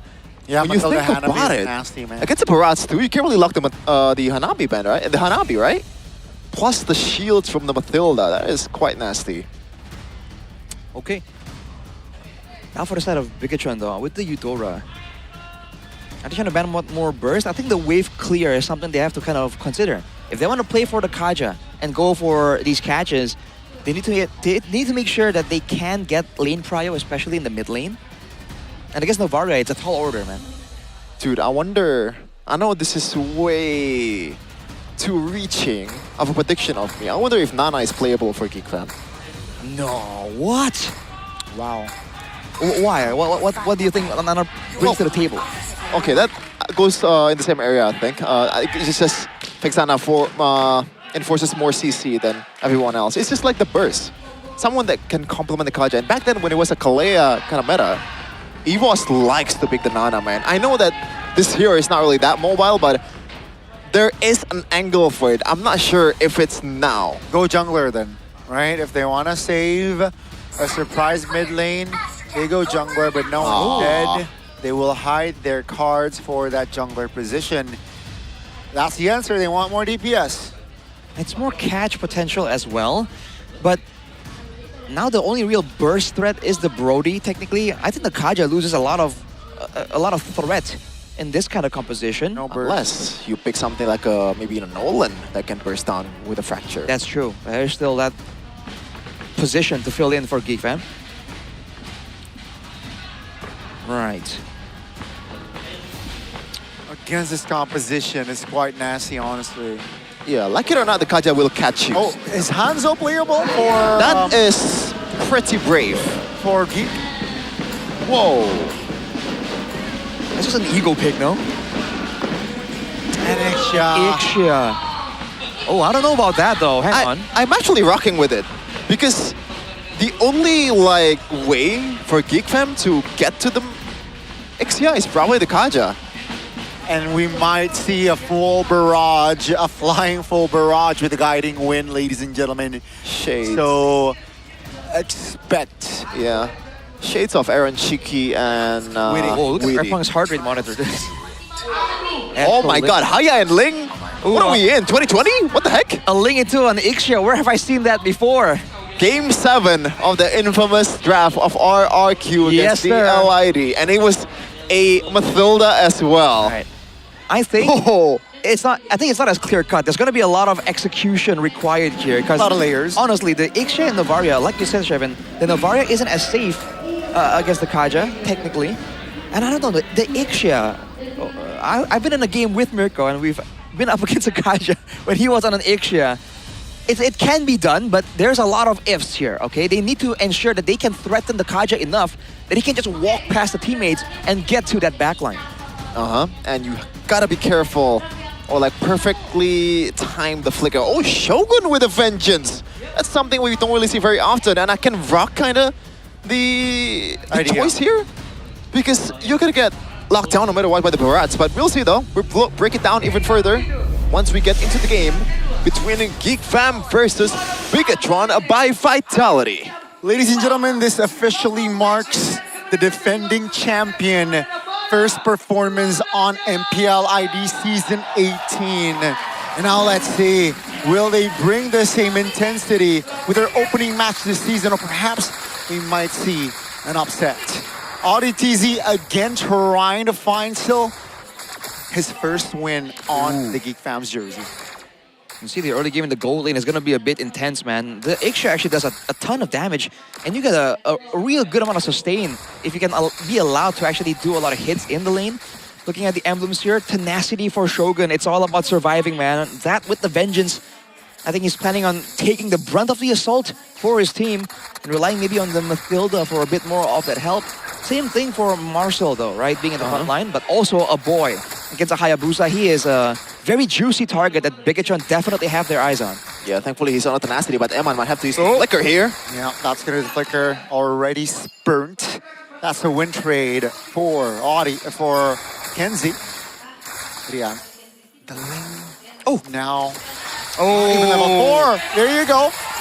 Doesn't need level 4. Nazara is enough there to find an assist. Audi finds the kill though. That's gonna be already Eman off the board. Top lane. Seems like PTR will find a trade punch. They can taking Marcel down. They can potentially get more gold from that, but that was a disaster from Bigatron, man. They wanted to get that cannon minion, but then the shield wasn't really available and the Ling showed up. Definitely was a bit of an overstay. Papulung and Sheffin though against everyone. Love you, Papulung, love you. AudiTZ though, will just guard the perimeter here, and this is what Novaria can do. Bottom lane though, Eman. Again, now in a very sticky situation with Tempest of Blade. Under the turret, Eman survives, and with the flicker, Kenzie finds the kill. Though Nile finds a trade with the turtle, take top side. That is a little too close for comfort. If Eman was, like, if he uses the tenacity, maybe he would have survived, but it's just if, buts, and maybes. The absolute is he got taken down twice in the first 3 minutes. Hey, gold lane, play safe. Play under turret, bro. It was 2 guys though. Yeah, but you know, that's a ton of damage, man. Ling and the Brody. So you can see Geek Fam's focus is indeed in the gold lane, but again, can they do enough to ensure that the late game is denied from Eman, right? They have to not just bully him in the lane, but also afterwards. Did Finn take the gold buff by mistake? I'm not sure, but he might have, I'm not sure. Either way, it's still a plus for BTR. Might be sniped here by Moreno, but I don't think AudiTZ will let that. Almost. Good idea, but just a slight miscalculation. Now it's gonna be a waiting game for both RDTZ so far. We haven't seen any Divine Judgment or that new ultimate just yet. Maybe we'll see that after Kanziski secures the first item or something. I think it's on Nile here. If there's going to be any pickoffs, any kind of damage coming in from Bigatron, it has to be from Nile. And I guess Moreno too. The thing is, there's not a lot of setup, right? Uranus and Mathilda is your main front line. They're relying on the late game here, when they can actually count on GeekFam being present there in the neutral objective when they're contesting at least a Lord, right? So maybe the first Lord is where we're going to see the full potential of this Bigatron draft. And Finn, so far, he's been doing a decent job trying to just scout out the situation here in the gold lane after 2 times that one got taken down. We might see the first ultimate here by RDTZ in a second, but no, not just yet. He's gonna back off Finn once again.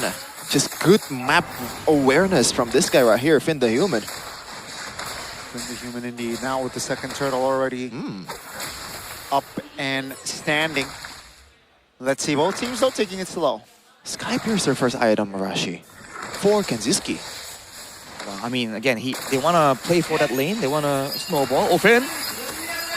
Oh, no. Whoa, whoa, whoa, whoa! Oh, gotta be careful. GeekFam now disengaging. Shogun just zoning members away. Now, though, pops the shadow. Jumps back in here. That's with the recall. They will secure the turtle there. Security. I mean, safety first, right? And they will go for more with the invade. 5-man rotating towards the jungle. That's going to be Nile now under the turret. That's going to be the Hayabusa popping. The shadow kill almost taking the lane down. Ari! That's a little bit too overzealous there. That's going to be a free one for the Red Robots. Not sure what the idea being RDTZ is still somehow engaging to the front while he is all alone and super low as well. But I guess it's just a mistake. Finn, once again, dude, this guy is just doing everything right for BTR! Yeah, this is his signature for a reason with the flicker aggressively. That's gonna be a kill, and Finn doesn't care. Are we sure this guy's a human? Yeah, it's in his name. Oh boy, what a great play right there. It essentially secures the turret on the bottom side as well. Man, after that sequence of events, it began with the denial on the Divine Judgment by Finn using the Circling Eagle. That's an interaction we haven't seen so far. Marcel slowed down. Oh, that's the echo and the recall, but it seems like Daytona's welcome will land. Immobilizing Nile.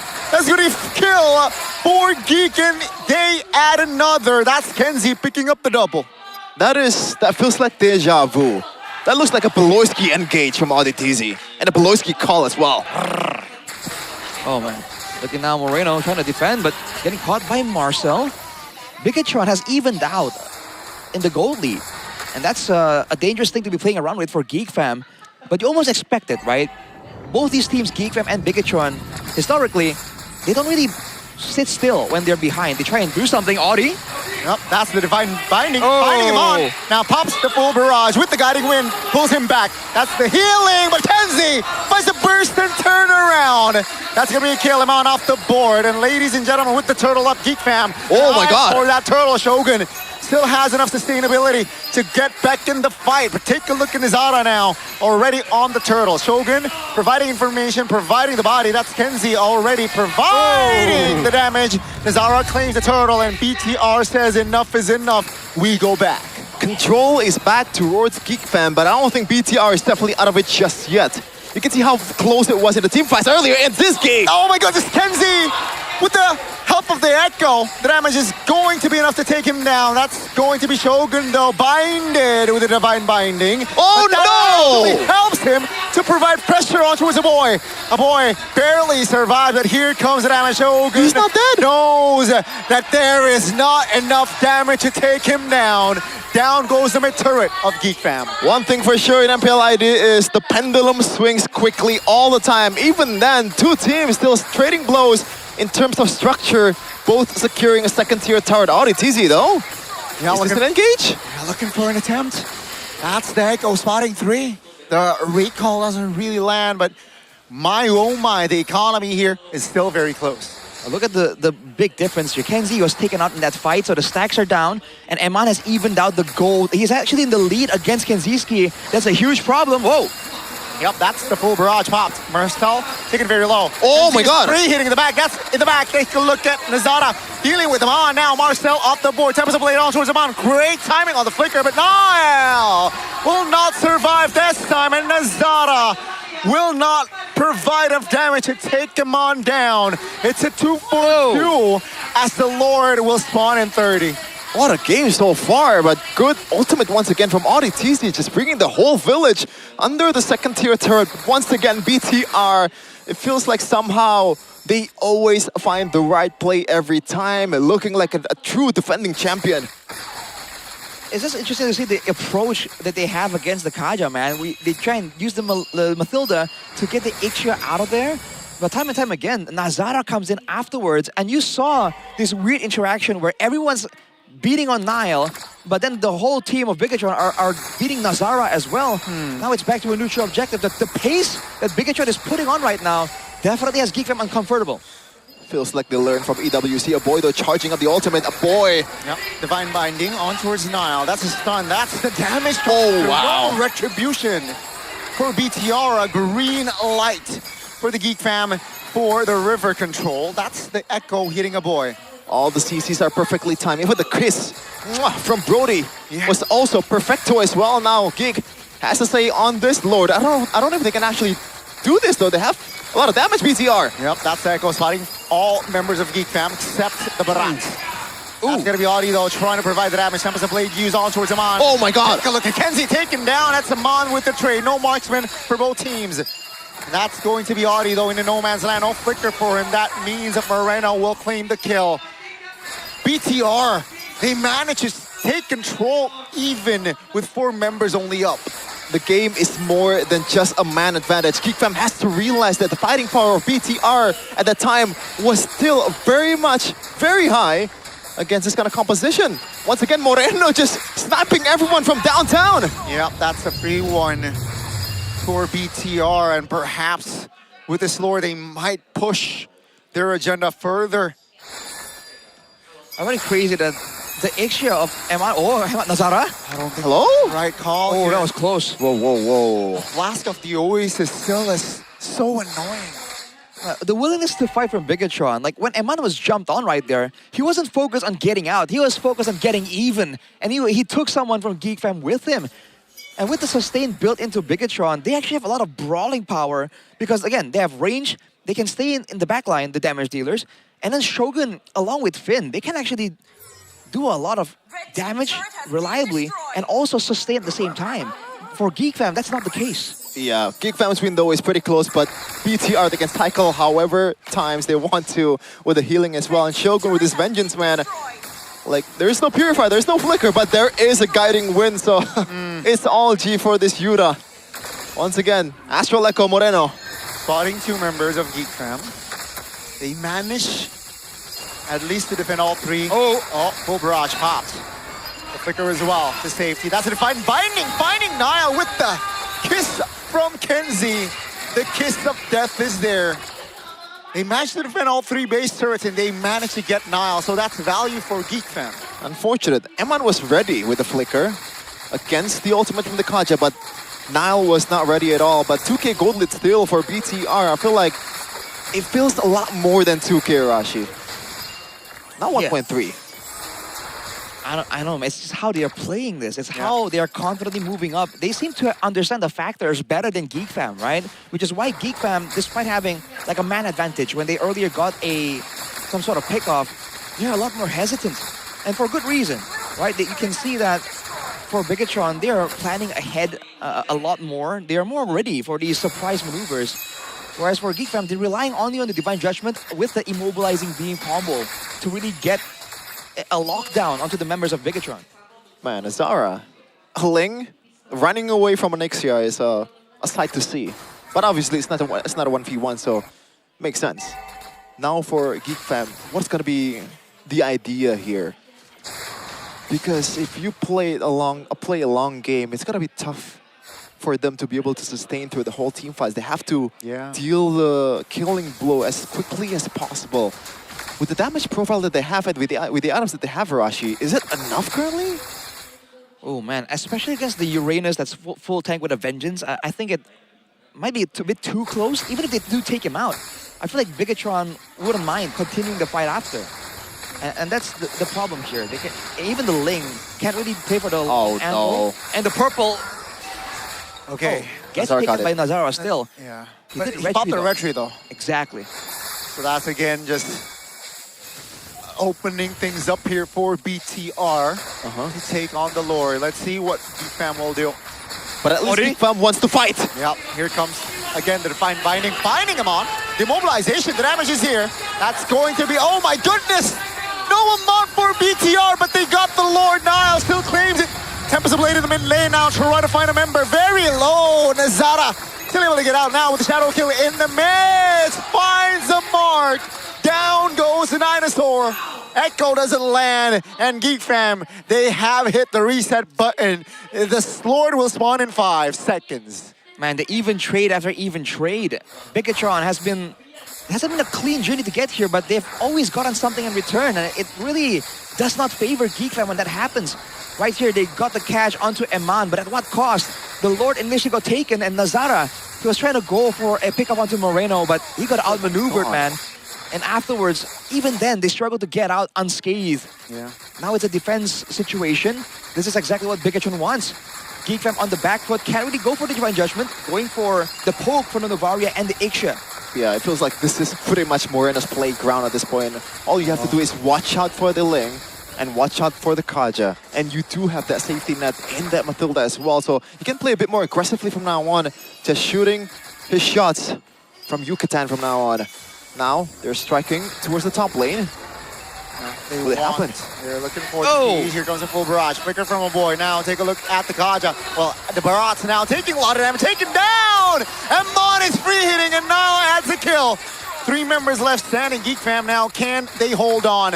They gotta delay 30 seconds at least. As take a look at Bigatron. They want the turrets. Moreno will be safe with the guiding wind. Nile Paso Rico, a cheeky one, I might add. Nazaro, well, that's a winner crown. Tempest of Blade finds the kill, but he will not survive. 2 members left standing here, ladies and gentlemen, with 3 waves coming. I don't think Geek Fam can defend. Here comes Bigatron, though, playing it slow. Kenzie now being the main target. That's a smooch. Naldo gets back to the shadow safely, but it seems like BTR will stay disciplined and they will back away. Yeah, they can just rinse and repeat once again, BTR, but Geek Fam, options are pretty low at this point. They can only turtle in the base, and there is a single hero that can punish that kind of playstyle really well, and that is the Maestro Moreno. Gotta watch out from those shots from now on, especially after the Winter Crown buy. It's gotta be harder for Nazara to actually nail him down to the ground. It's a chess match between Nazara and Eman and Moreno, right? Nazara needs to do so much. He needs to fake out going into Eman or Moreno, bait out some of the spells, some of the Winter Crowns, some of the Wind of Natures. Whereas for Bigatron, it's easy reactive style. This is what they are able to get. Oh no! Oh no, doesn't land. The Divine Binding. Here comes the Echo. Spots 4 or 3 members of Geek Fam with the Lord spawning. And again, that's the reactive style. Yeah, the angle to contest is so low. Unless there's no way. Nazara shows himself in the mid lane. That's going to be a free one. Nile will go back. Uh-oh, I don't think they want to chase here, but yeah. 3 waves are going to be coming in. Plus that long artillery. Oh, 2 at that. 2 artillery heroes here with the Ixia and also Novaria at the same time. Wow. Oh my goodness. They have to make it messy, man. That's the only way they can get a win here. A pick-off by Nazara, diving in the back, or Audi getting one of those value picks. But there's a flicker ready for Moreno and Eman, and they definitely have their finger on that button. Winter Crown too, by the way, so gotta watch out for that. Bigatron with the Lord trying to look for an end in this game. That's going to be the damage from Eman. Securing the bird. Kaja, Marcel off the board as well. 2 animals off the board. Take a look at Tempest of Blade. Finds Nile, but the Lord is still... Oh! Barreto from downtown! Finding a member, and ladies and gentlemen, that is all for game 1. The defending champions showing again class and quality, taking the game. Doesn't look like a complete domination from BTR, but when you look at the details, when you look at the trades that they're doing, they've never lost control. When Geek Fam somehow abused their early game prowess, their burst damage, somehow BTR was able to find a beneficial trade after that. This looks like an S tier team right now. They do keep the momentum, Rashi. It's so good, man. They have the more reactive, the later, the better scaling comp technically, and they're able to just keep trading for something, denying Geek Fam that clean style that would have kept them on low income. And it just pays off so well. You saw in the end here, this is what they are able to achieve by sacrificing the early game. It was so difficult to react to this with all the range and all the burst available. The way they play too, it doesn't even look like it's a sacrifice, man. Dude, this team is nasty. I thought the Novaria was super early, but no. No. Not even a little bit. And I think the catalyst of that whole thing, the one that kept Eman safe, the one that kept Shogun safe despite not having a Purifier in it or anything like that, was Finn. Yeah, and it was first pick as well, right? That Mathilda first pick. They know their identity. They know how to play the game, and that's why BTR is BTR. I mean, don't forget, he also technically assassinated Kenziski, so there's that too, man. This guy was doing everything. Oh, brother, yeah, just Peel assassinating as well. I believe like the damage was actually pretty underrated too from this guy. When he goes for a circling eagle towards Nazara, I think he chopped off like half of his HP, so that's already pretty bad for you as a Link user. And he's, I believe, building a slightly, or like a hybrid kind of build here with a Mathilda. Oasis and also Talisman, I think that's a pretty decent damage. And the coordination is what we have to really highlight here, because again, you can have all the right picks, the protection with the Mathilda from the Ling, etc. But if it's not coordinated properly, it won't look as impressive as it did here for Bigatron, right? The timing to really confuse Nazara, the timing to really get in there and decide, okay, I'm done defending, I'm gonna go for Kenziski. That's experience and like communication among the team. Yeah, again, the chemistry was just displayed there in that first game. I gotta give a shout out to Nazaro though. That Ling game, he did his most, right? I think dying a couple of times or perhaps max 3. But this is the Maestro Moreno on a Novaria. 3-1-12 with 94% team fight participation. That's pretty ridiculous, Rashi. You know, Mirko was saying that he fully expects Novaria after day 2 to show up first phase in most drafts. And right here, third pick, Novaria, it seemed early because we haven't seen that early. But yeah, it absolutely pays off. Again, it's surprisingly survivable because you don't have to be, first of all, close. Second of all, you don't have to stick around, right? You put in the Astral Meteor, you leave. You shoot your Star Shatter, you leave, right? You don't have to stick around in the danger zone. Yeah, and to be fair, Geek Fam was able, or like, was trying to solve that problem by itself with Nazara. But the longer the game goes, when that Winter Crown is available, when the shields, when the Flash of the Oasis is proc, and also the item swaps as well, then really the window for this Ling is super, super low. And there's, I think, a difference of burden between Nile and Nazara. Nazara has to solve a lot more problem than Nile as Hayabusa. That's a bit lopsided in terms of responsibility. And you can say that for every single member on the side of Bigatron. Again, that's why it's a reactive playstyle, right? You wait and see what happens, and then you do your thing. Whereas for Geek Fam, you saw them try out several different responses, a full-on dive. You saw them really try and get a combo, right? Getting everyone in the Divine Judgment into the damage of a boy. But overall, it was just too difficult, especially when it got to the later stages of the game, when the items really start ramping up. Man.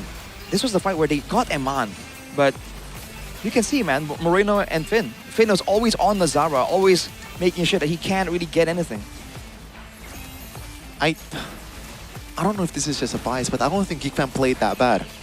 I think it's a decent game for Geek Fam, and it's just like the draft is a bit easier to execute for BTR. They can cycle easier, they can take their time, but meanwhile, GeekFam has to play with the clock.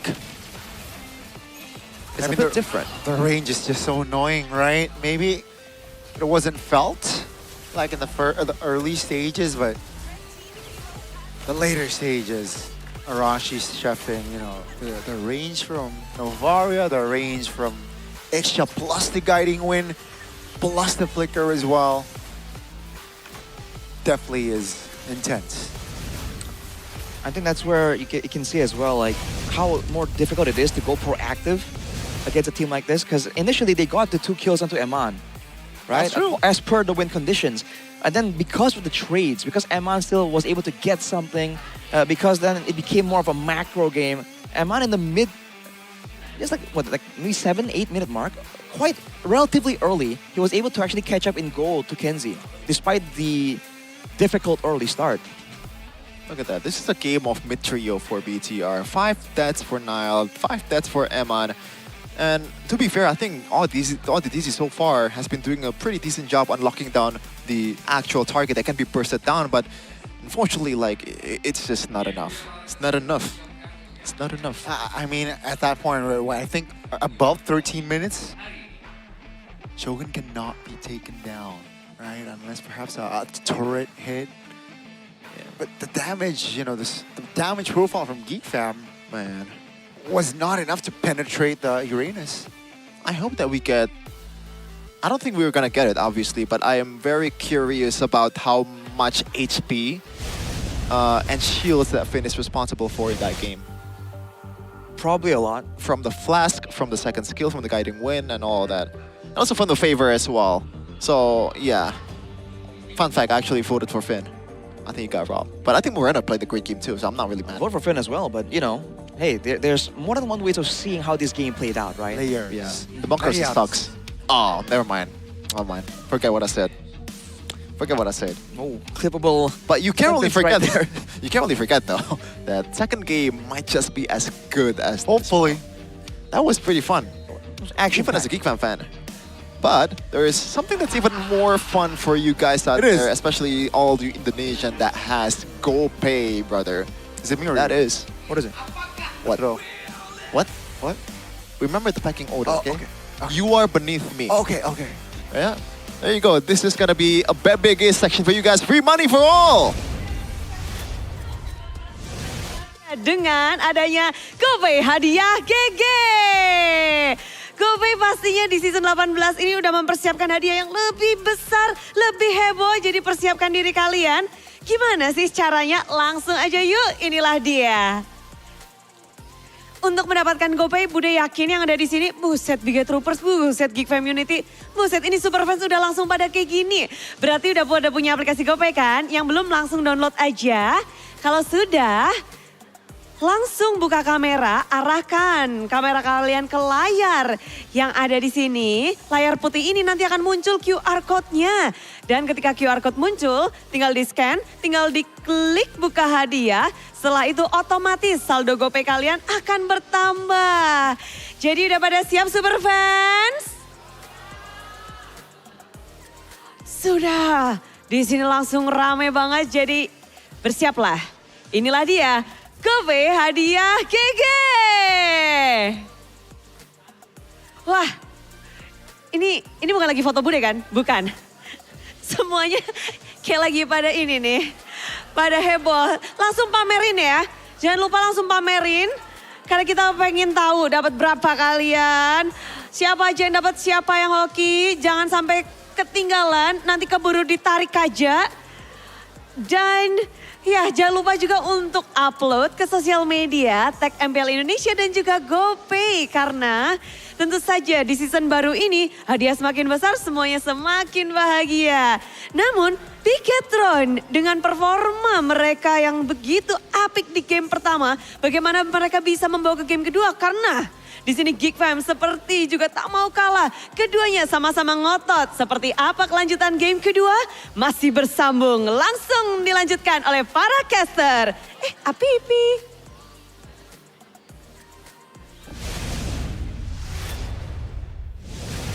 That's free moolah for you all. Free dollars. Free rupiah. Dollars? Well, it's better to say dollars because rupiah worth nothing today. Yeah, I don't know if that's fine to say. Excuse me. It's close to nothing. It could be worse. Could be worse. Okay. Could be worse. Shout out Zimbabwe. Could be worse too. Just like Geek Fam's position right now. That's completely unnecessary, I gotta say. Hey, Geek Fam, you know. Come on now. Wake up. Come on. What? Wake up. Okay. Interesting input, Connie, but yeah. Oh, yeah, they gotta wake up. They gotta have a follow through. They woke up though earlier. They're not sleeping. Yeah. So, the draft. Whose draft did you think was more experimental? Is it Bigatron? I don't think. Or Geek Fam? I don't think Geek Fam's draft was experimental. Didn't think that. Same. You didn't think that. I think that it was Link what they. Haja was. No. It was what they practiced. The link pick is in a way kind of forced. So you have to solve the Ixia problem. I don't think it was experimental. It's the only thing that could have somehow salvaged the whole situation, Arashi. No, the point I'm trying to make is that Geek Fam, right? Their picks make sense on paper, whereas for Bigatron, they're the ones that are actually more experimental, right? Showing in the Ixia. Come on, the Ixia has to come off as experimental here. I think I see your point. Because of Mathilda and what we have seen that sort of like exactly, it's a new duo. We have seen it before in this season. No, not this season. Well, I want to call it experimental. My point is, it's very different to the drafts we've seen so far. So the Brody pick is to, for me at least, to kind of like quote unquote deny the Melissa and somehow make it even better for the Claude matchup. You know, if it were to be picked by BTR, I think right now Ixia might be unlocked by literally every team out there to somehow weather the storm against the Brody early game. I think it's a good answer. I don't think it's experimental. No, you got what I mean. Eventually, because of the factors. No, I'm saying Bigatron was more experimental compared to Geek Fam. The Ixia pick, right? Yeah, why are you defending the Geek Fam pick? No, I'm defending the Ixia pick, no? Yeah, okay, I don't get it. I don't get it. Let's address the elephant in the I'm room. lost. Let's address the elephant in the room. We're lost. If you're a Geek Fam, would you ban the Novaria or would you take it away? Nah. I think they can take it away, but I think a boy style can work with the Novaria too. I think the Mathilda was the main perpetrator of the whole thing. He was the orchestrator. They gotta pair. Been playing it. Oh yeah, you're right. I forgot. It's been playing it, not so much. You gotta my pair. bad. You gotta pair Mathilda with a hero that is good to be paired with. You gotta complement each other. And apparently, in that game, it was the Ixia. Could be with the jungler. Could be with a well. Mostly, usually it's the Mathilda and the jungler. But special case, you know, if you pick up an Ixia, that duo needs to be together. So the window is still open for Geek Fam currently. Game number 2. It's not like they're... So ban the Mathilda might be the case. To be fair, they were also playing into like a counter matchup with the Barats against the Uranus. That's a thing that that's been highlighted since the day one, I believe. It's one of the big rock, paper, scissors picks in the EXP lane, and Geek Fam, you know, they got the short end of the stick there. Barats and Uranus. Right, Uranus is a known counter. Yeah, and Uranus also rocks the Vengeance plus the Mathilda, so it's not an even game for Marcel. I don't know, man. The Barats pick so far this season has been pretty underwhelming. I would love to see the actual stat on the win rate overall, but from what I see so far, yes, you can lock one guy. But when you're up against this kind of composition that can heal everyone up, bursting them down is not an easy task. Plus, you can still kite in the team fight when it's like 4v5 once someone got picked off. We actually saw the real example in that game. Is it becoming overrated, the Barats?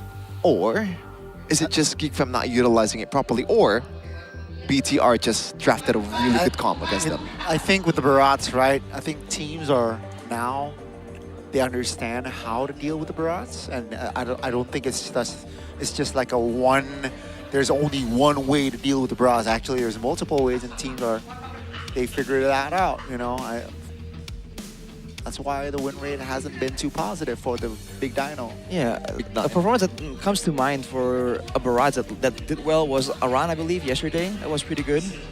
right? So I think the right comp is just required for the Barats. And again, in this game, it was actually, he was playing it into a counter.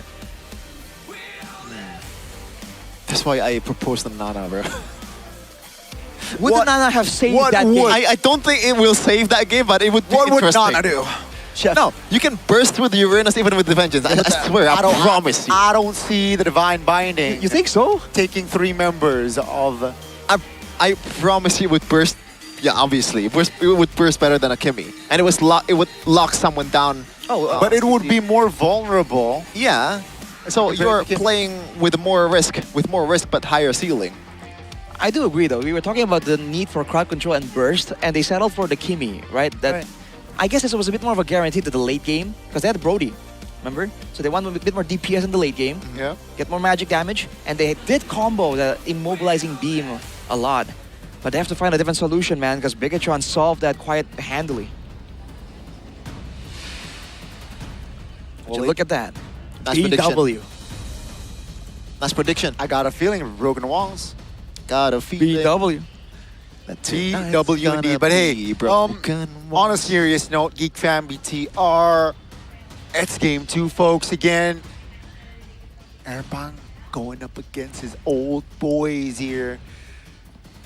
Got a chance to at least force a game 3. I don't think there's a personal vendetta, though, or no, it's just more of a, hey, they were my boys, I'm trying to beat my boys, you know? Huh?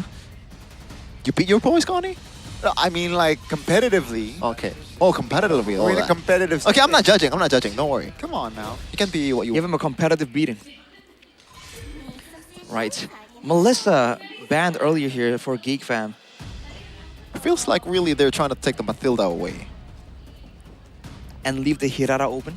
Oh, Hirara, yeah, I completely forgot about that. Pakito is also still open too, so that's a lot of options. And Pakito definitely is a better jungler in the early game. That would burst through some of the shields that Mathilda is providing. So it could be a Pakito angle for the first pick here, despite the Barats being open. Again, the Barats isn't really like a prio pick, because you need to see if your opponents can go for the counter, right? So I think going for the Pakito won't be an issue here. Uranus banned very early on, though. Huh. Interesting. So they let the Mathilda go again. Do they take the Mathilda themselves now? Instead, they will prioritize the Hirara. Pakito Barats, maybe? Pakito. But yeah, good call. Pakito Barats will be the case here for the Red Robot. So I guess a different route here from BTR. Don't think Mathilda is necessary here. So it's gonna be an Alice instead Novaria? of something like an Esmeralda. Novaria? I think it's not a bad option. Could happen. It's vulnerable against the Pakito, but you know, timing again. They already have crazy tempo with the Hirara. So... Still not sure. Could be a gold lane pick angle, by the way, from Geek Fam. So far, they've been prioritizing that gold lane in the early... Oh yeah, I completely forgot about Eudora against the Barats, though. And the Pakito, bro. I think Pakito is actually not that great against the Eudora. Yeah, but once the Eudora uses the stun and skill... Well, that's the idea. You save the stun. Yeah. Yeah. So just for Pakito. Yeah. Let's say there's an assassin in front of you. You don't use his stun. Well, Pakito is the assassin, no? That's true. That's true. Are you trying to rage bait or something? What? Right. Well, we can try and go for the Novaria, though. Because again, usually the combo is just a Daytona's welcome into a huge amount of burst damage. The Novaria definitely fits into that style. And I think Geek Fam will ban it out if it's not picked up now. It's true, or Mathilda still. Mathilda, oof. Yeah. I don't think it's wrong at all to pick up Mathilda here. It's kind of a waiting move too, but at the same time, it is a very, very solid pick, especially in the hands of Finn. Now Shogun has a bit more mobility with the Barats. I think this time, though, I don't think it's gonna be a Vengeance Arashi. You know, just a feeling, I don't think it's gonna be Vengeance. Yeah, no. The Barats? Yeah. I think you need that flicker, man, because it's very much a playmaking type of hero. Technically, you need the unpredictability to gain the respect of your opponents. I'm more curious about Geek Fam's options here because they have the Hirara, they have the Eudora, a lot of burst damage already. But then their EXP lane is more of a team fight EXP lane, right? I think they want to get some kind of setup. That would definitely be nice. The Kaja does get respected though immediately, and so does the Varia. So far, pretty straightforward. I wonder if there is a Rafaela angle for Geek Fam here. Ooh, Rafaela, huh? It's a bit risky against the Barats, but still. It's the Paquito too, bro. Yeah. You're roaming around, you run into the boxer. It's possible. You get beat up. But, you know, the responsibility of that Alice is going to be very heavy if they do lock in the Rafaela. Here comes the Belleric band. Oh, how about a Carmilla, though, for Geek Fam? I like it. I like that. I like the Carmilla. Carmilla, huh? Cloud option. Ban it out. Again, if you go with a Carmilla, you're expecting Bigatron. Wait, you saying Carmilla to be picked up by Geek Fam? Yes. They were expecting Bigatron to go, like, all in, you know? With a Mathilda, I think they were expecting more of an in and out. Yeah, but still, I think it's a good synergy with the Eudora and also Alice at the same time. And it's also a hero that doesn't get fully bursted down by the Paquito early game. You have some damage reduction in your kit. Can work, can work. That will be one more additional targeted stun for Geek Fam as well. But Bigatron has the first move here. They might hide the mid lane until later, man, because like Moreno has a massive hero pool. No, never Selena. Oh, that's scary, man. That is very, very scary. It's just skill shots after skill shots with this guy, man. Yeah. This kind of hero is just incredibly fun to watch as a BTR fan. I think later on it's going to be a bit more dangerous for Moreno to help out with the burst. Oh man, Geek Fam! They are still stubborn. Quadruple down! There's a thin line between stubborn and confident. Now, which one is it, Gani? We gotta find out, right? Let's come on, bro. Don't live in the gray area. Say you're black or white. We're gonna find. What if Geek Fam win? Then that's that. Then they're confident. To be fair, like Bigatron are playing a pick-off style comp. A lot of these tools are like single target damage, single target CC.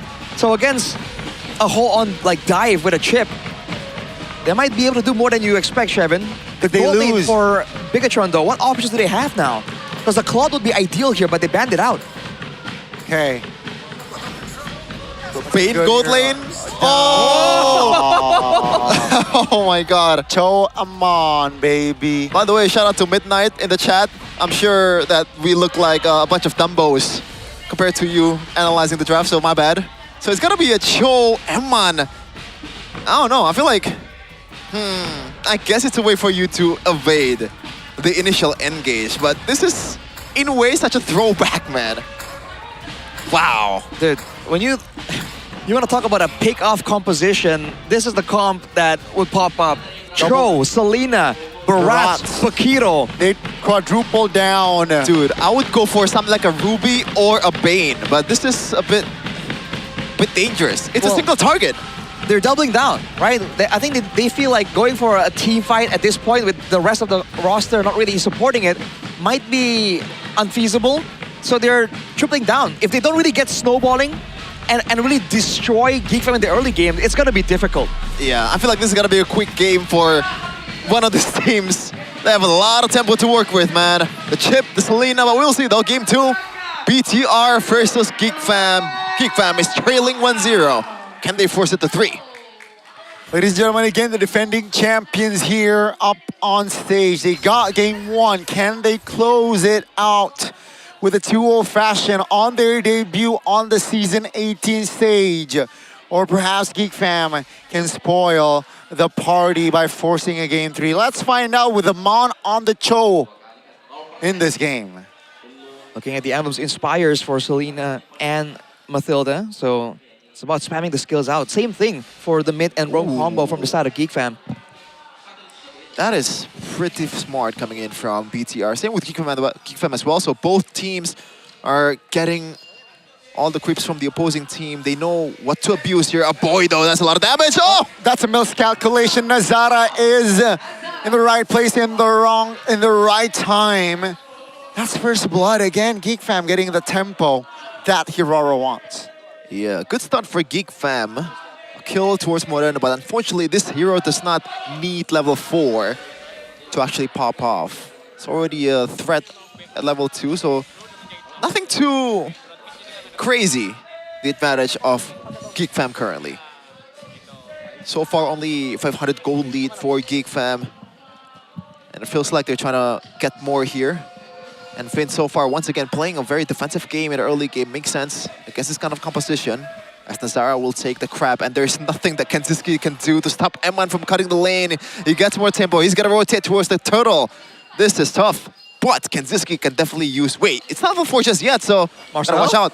Yeah, Daytona's welcome. Marcel eliminated. So again, not a good sign here. Iman finds a way to drag an awkward angle, but with the stun from the Abyssal Arrow, that will be 2 members off the board from the Geeks. And that's to be expected, man. It's all about takeoff. It's all about burst for Bigatron right now. They're still going. Wait. They go on and on. Oh my God! Lives with the guiding win from Finn. Disgusting. That's going to be a 3-1 for BTR again, Finn. That's going to be Audi finally locking him down. That's a kill on the board for the Geek Fam. Minini, that's going to be Moreno also off the board. Geek Fam, despite them a little bit too late on the turtle, they got 2 kills after. Well, at least there's something that Geek Fam found there. Right. Yeah, but BTR, once again, very clean in their approach there, but Geek Fam, it feels pretty rushed, but that's how they want to play. Yeah, they have to, right? At that point, if they let Bigatron get away with it, they gotta demand the respect from Bigatron, because otherwise, plays like that are gonna keep happening. Fortunately for them, they did get a bit of a trade-off, but they used a lot of battle spells in the process. To get those trade backs, they were using like 3 flickers, right? So they can't rely on having to use those battle spells again and again. Interesting that Kenziski goes for an immediate Sea Halberd here. Daytona's welcome with the flicker. That's going to be the combination of the arrow. Wait, shortcut! Marcel died regardless, but that's going to be Geek Fam finding a trade. That's Marcel for Nile. Here comes the rest of the members of BTR. That's a stun. Guiding win Amon to safety. 4 members from both teams left standing. I don't know what the hell just happened there. It feels was like trippy. We were fighting in the top lane, and somehow, somewhere, we were fighting in a different zip code. So Bigatron we're fighting on the top side, trying to pick off the Alice, but Geek Fam, they had a shortcut in the bottom lane, so Marcel just took the portal. Unfortunately, it wasn't enough to save his life there. Now with the photo completed for Finn, it's only gonna get a bit more tough for Geek Fam for the while. If they can weather this storm, I think there is some light at the end of the tunnel. Oh no! Yeah, that's a shortcut. That's a little bit too hasty there from Nile. That's the Daytona's welcome landing. Finn taken care of. Kenzie claiming the double. Signs of life from Geek Fam. Now this is what they pictured when they're up against TLID. Unfortunately, the counter engage from TLID was too huge in the drafting phase. And I feel like for BTR right now, they lack that. Yes, they can get away from a shortcut, but in terms of responding to a shortcut, TLID did it better. For sure. Ori threatening Eman yet again. So far, it won't be anything yet. But yes, man, the comp from Bigatron, it's meant to deny the playstyle instead of actually fighting against it, technically. So Geek Fam, if they do get the team fight, if they do get the shortcut play, it's going to be a lot more damaging to Bigatron compared to when we saw this draft against TLID. So things are looking up for Geek Fam. Still with the arcane boots, Finn, though. Very, very aggressive. Just want more damage. Kenziski, though, I don't know about this. Yeah, what a setup. Hold on. The shortcut towards the back. Finn, Kenzie falls. That's going to damage. Now, Geek Fam looking to close the gap. Oh, circling eagle to safety now. They dive under the turret looking for Amon. Oh, great cancellation. But the Geek Fam stands with 5. They still got Nile as well. Uh-oh, Daytona's welcome. That's going to be the first damage. Marcel on this Alice is not going to survive. Oh the my land. God. The Maestro again providing the threat. Oh! Moreno showing class and composure, but Kenzie claims the kill. That's going to be a double surely. There's no way. Comes Amon, providing the PL, providing the tempo. Oh my goodness. Kenzie and Amon going band for band. Both gold laners claiming a double. The Maestro played a beautiful staccato there, very fast tempo, and BTR once again gets control here at the mid-game. Wow. Oh my God, welcome to the Brawl server, everybody. This is quite literally a brawl. But remember, this is similar to what happened in Game 1. The team with the early advantage is doing well, but the other team is getting things in return, right? There are still trades back from GeekFam, taken from Bigatron. If this keeps going on, it's looking quite dangerous for Bigatron. Dangerous is, I think, an understatement. Kenziski rushing that Malefic Roar so he can pack more punch towards the frontliners of BTR. Auditizo though. Popsicle's heal, great awareness here. Bigatron. No flicker. Recollecting. Oh! Shogun misses the ult, uncharacteristic of him. Finds a stun, but the turtle now is completely taken over by the Geeks. Nazara is on it. That's gonna be Nile now looking for the support. Nazara claims it, no problem. Do they want to fight? It seems like GeekFam says the turtle is enough. Good play by GeekFam. They know they already got what they want for, but now the ultimate is up again. Yeah, it seems like BTR, they're the ones who want to fight. Marcel 1 HP, Nile looking to close the gap. That's gonna be Nile now securing the kill. Oh my God. Almost. That's gonna be Nile now into no man's land, but here comes the reinforcements. Marcel, dude, literally 1 HP. Escape. I can't believe he escaped. Like a lot of escape artists in this game, Marashi. A bit too much for my liking. It's way too close for comfort, man. They're playing with odds right now, right? This isn't calculated gameplay. These are gambles taken over and over. Eman! Yeah, Audi popping the shortcut immediately. There you go. That's going to be the immune. That's going to be the damage. Kenzie again securing his 6th kill on the board. But that leaves the mid lane turret quite vulnerable here. And that will be capitalized by the red robots. That's value, man. Mid turret for a kill, and I guess another turret in the bottom. But especially with this kind of comp without a shortcut, right? The mid turret going down is so impactful to how you can rotate around the map. And look at the placement of all the traps, man. They are handling the mid bushes here. Moreno just placing all the traps in the right target, in the right place, so that AudiTZ has less space to work with. But AudiTZ is pretty creative with his approach. And I feel like BTR should be able to read that. The fact that that is so obvious, no? Someone has to take care of the lane. Well, do they have a choice? That's the question. Look at Moreno. Right? He's got to be an arrow. There you go. It's so obvious. Yep. Great awareness again. Haughty now will have the mobility to escape. Under 10 seconds for the first Lord of the game. Oh, oh no, AudiTZ might die here. Oh, that's a shortcut. And they bail out. They will bail out. Top lane though, it's a 1v1 him on. Almost getting solo killed at Kenzie. Still has enough energy to perhaps close the gap, but the Lord will fall for Nile. Throne of Ruin finds the Dino, but no follow-up damage here. Ladies and gentlemen, 10 minutes in, we have 19 kills. That is on the backs of Moreno. Oh, again, I missed the Donas welcome. But it's still all good. They can cycle again. Marcel getting brought back. Nothing too crazy just yet. Top lane, top lane. Yeah, that's going to be Audi now with the short. Oh my God! Kenzie showing a highlight clip as well here. Finding him on, but now he is dead as well. That's a big, expensive shutdown that Nile will happily collect, but it's just to distract. It's all an illusion. The Lord is for Geek.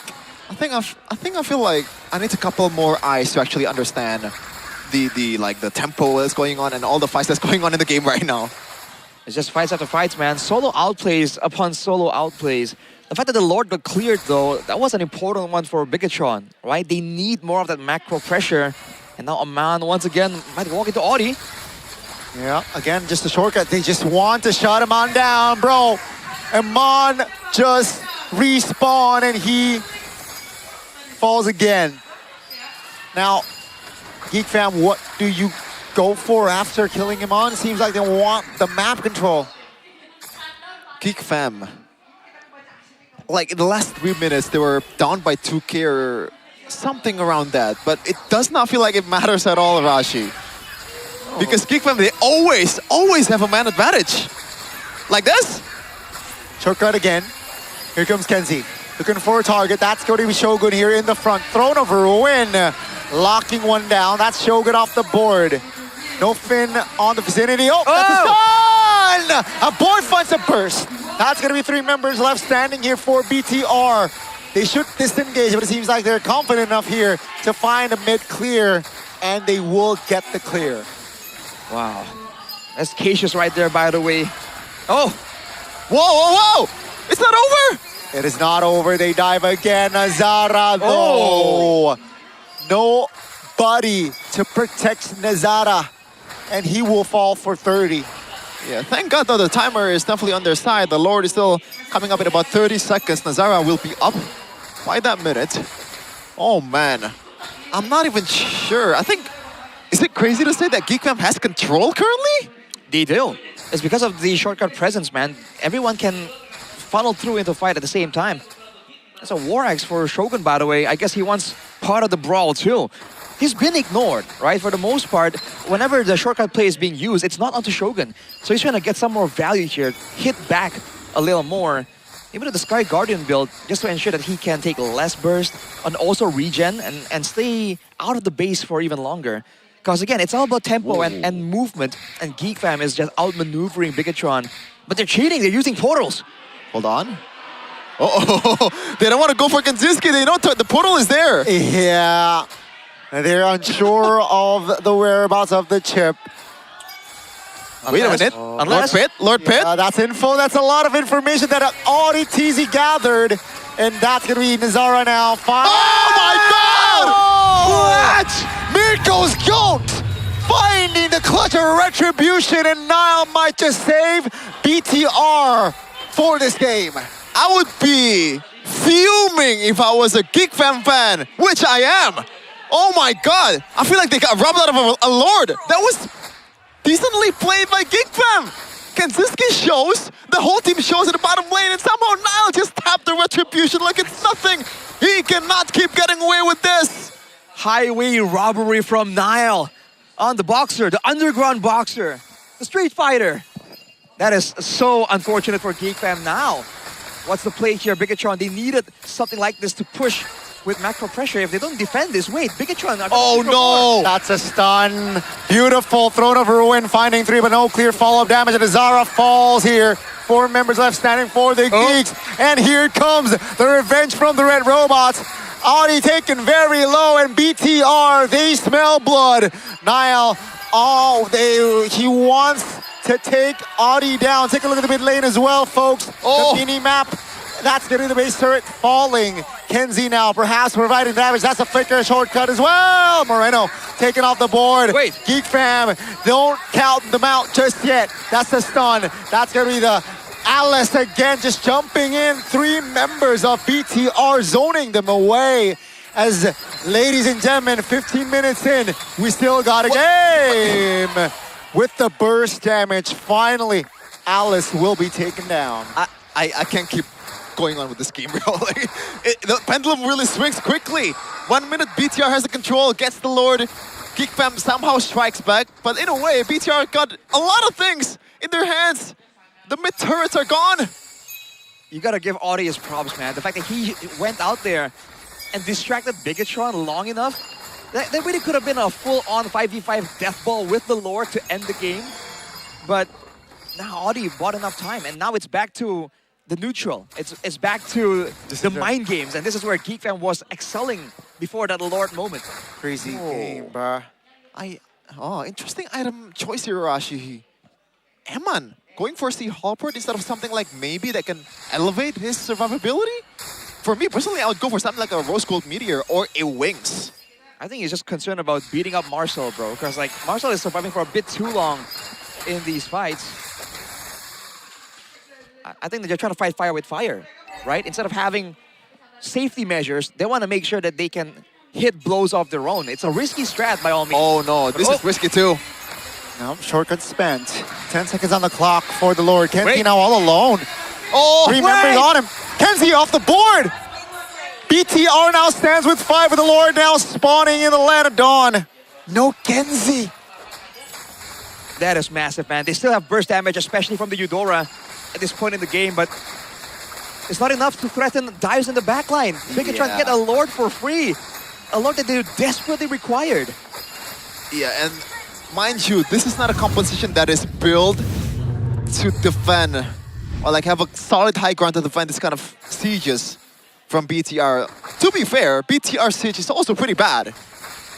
Audi not spotted. This is a mid-off between these two. Oh, they see him. They see him. Gets out though. Fortunately for him, that was a bit scary. But yes, this team isn't meant to siege, right? It's meant to just barrel through and dive. If they are at a base defense scenario and an Abyssal Arrow lands on the right target.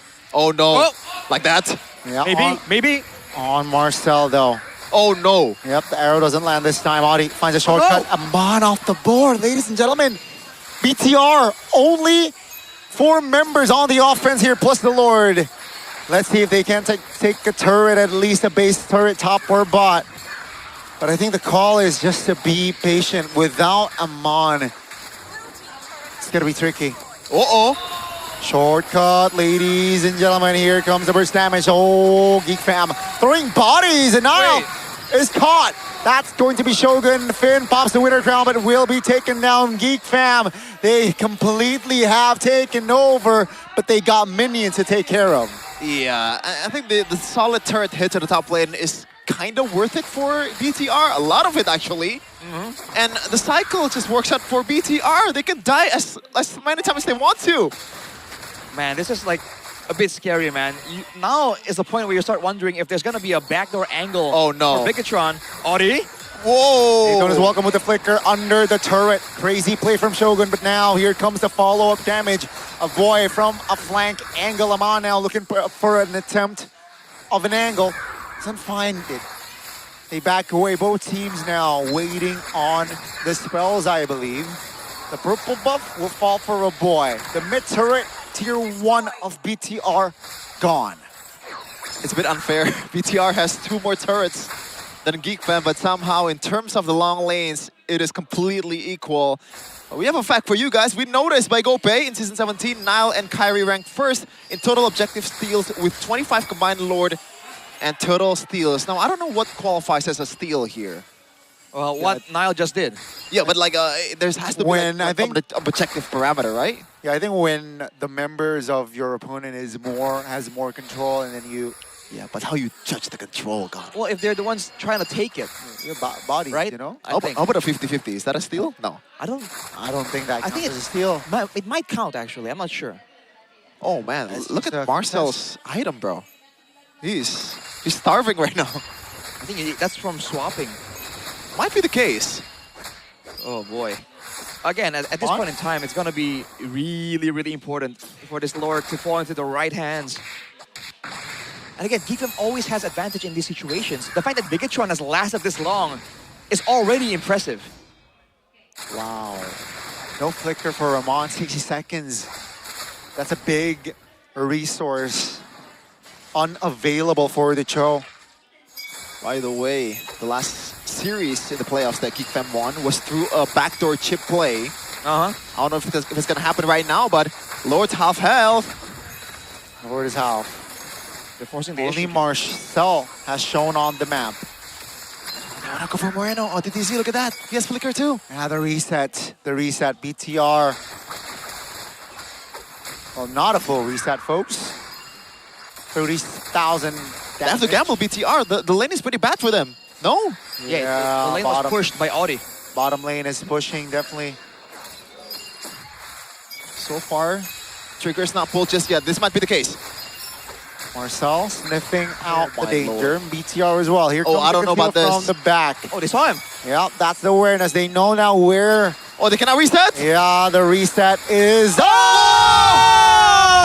Marcel! Steals after steals in this game. And now that's going to be Pikatronic lousing, hoping members of Geek Fam falling. That's going to be immortality from Adi taken down. Amon with the knockup, not enough damage. Niall though, finding one. A boy loses immortality. That's the stun. Moreno off the board due to Kenzie. Now, here comes the fight. The Lord is marching top lane. All immortalities popped and a boy taken down. Niall now providing the damage. And Zara and Marcel now looking for bodies. Only 3 members left standing for BTR. Dude, I'm sorry, but why? What would you chase? Oh, maybe that. Marcel now, very strong with the Evolved Lord now, marching top. Finn and Niall, can they do it?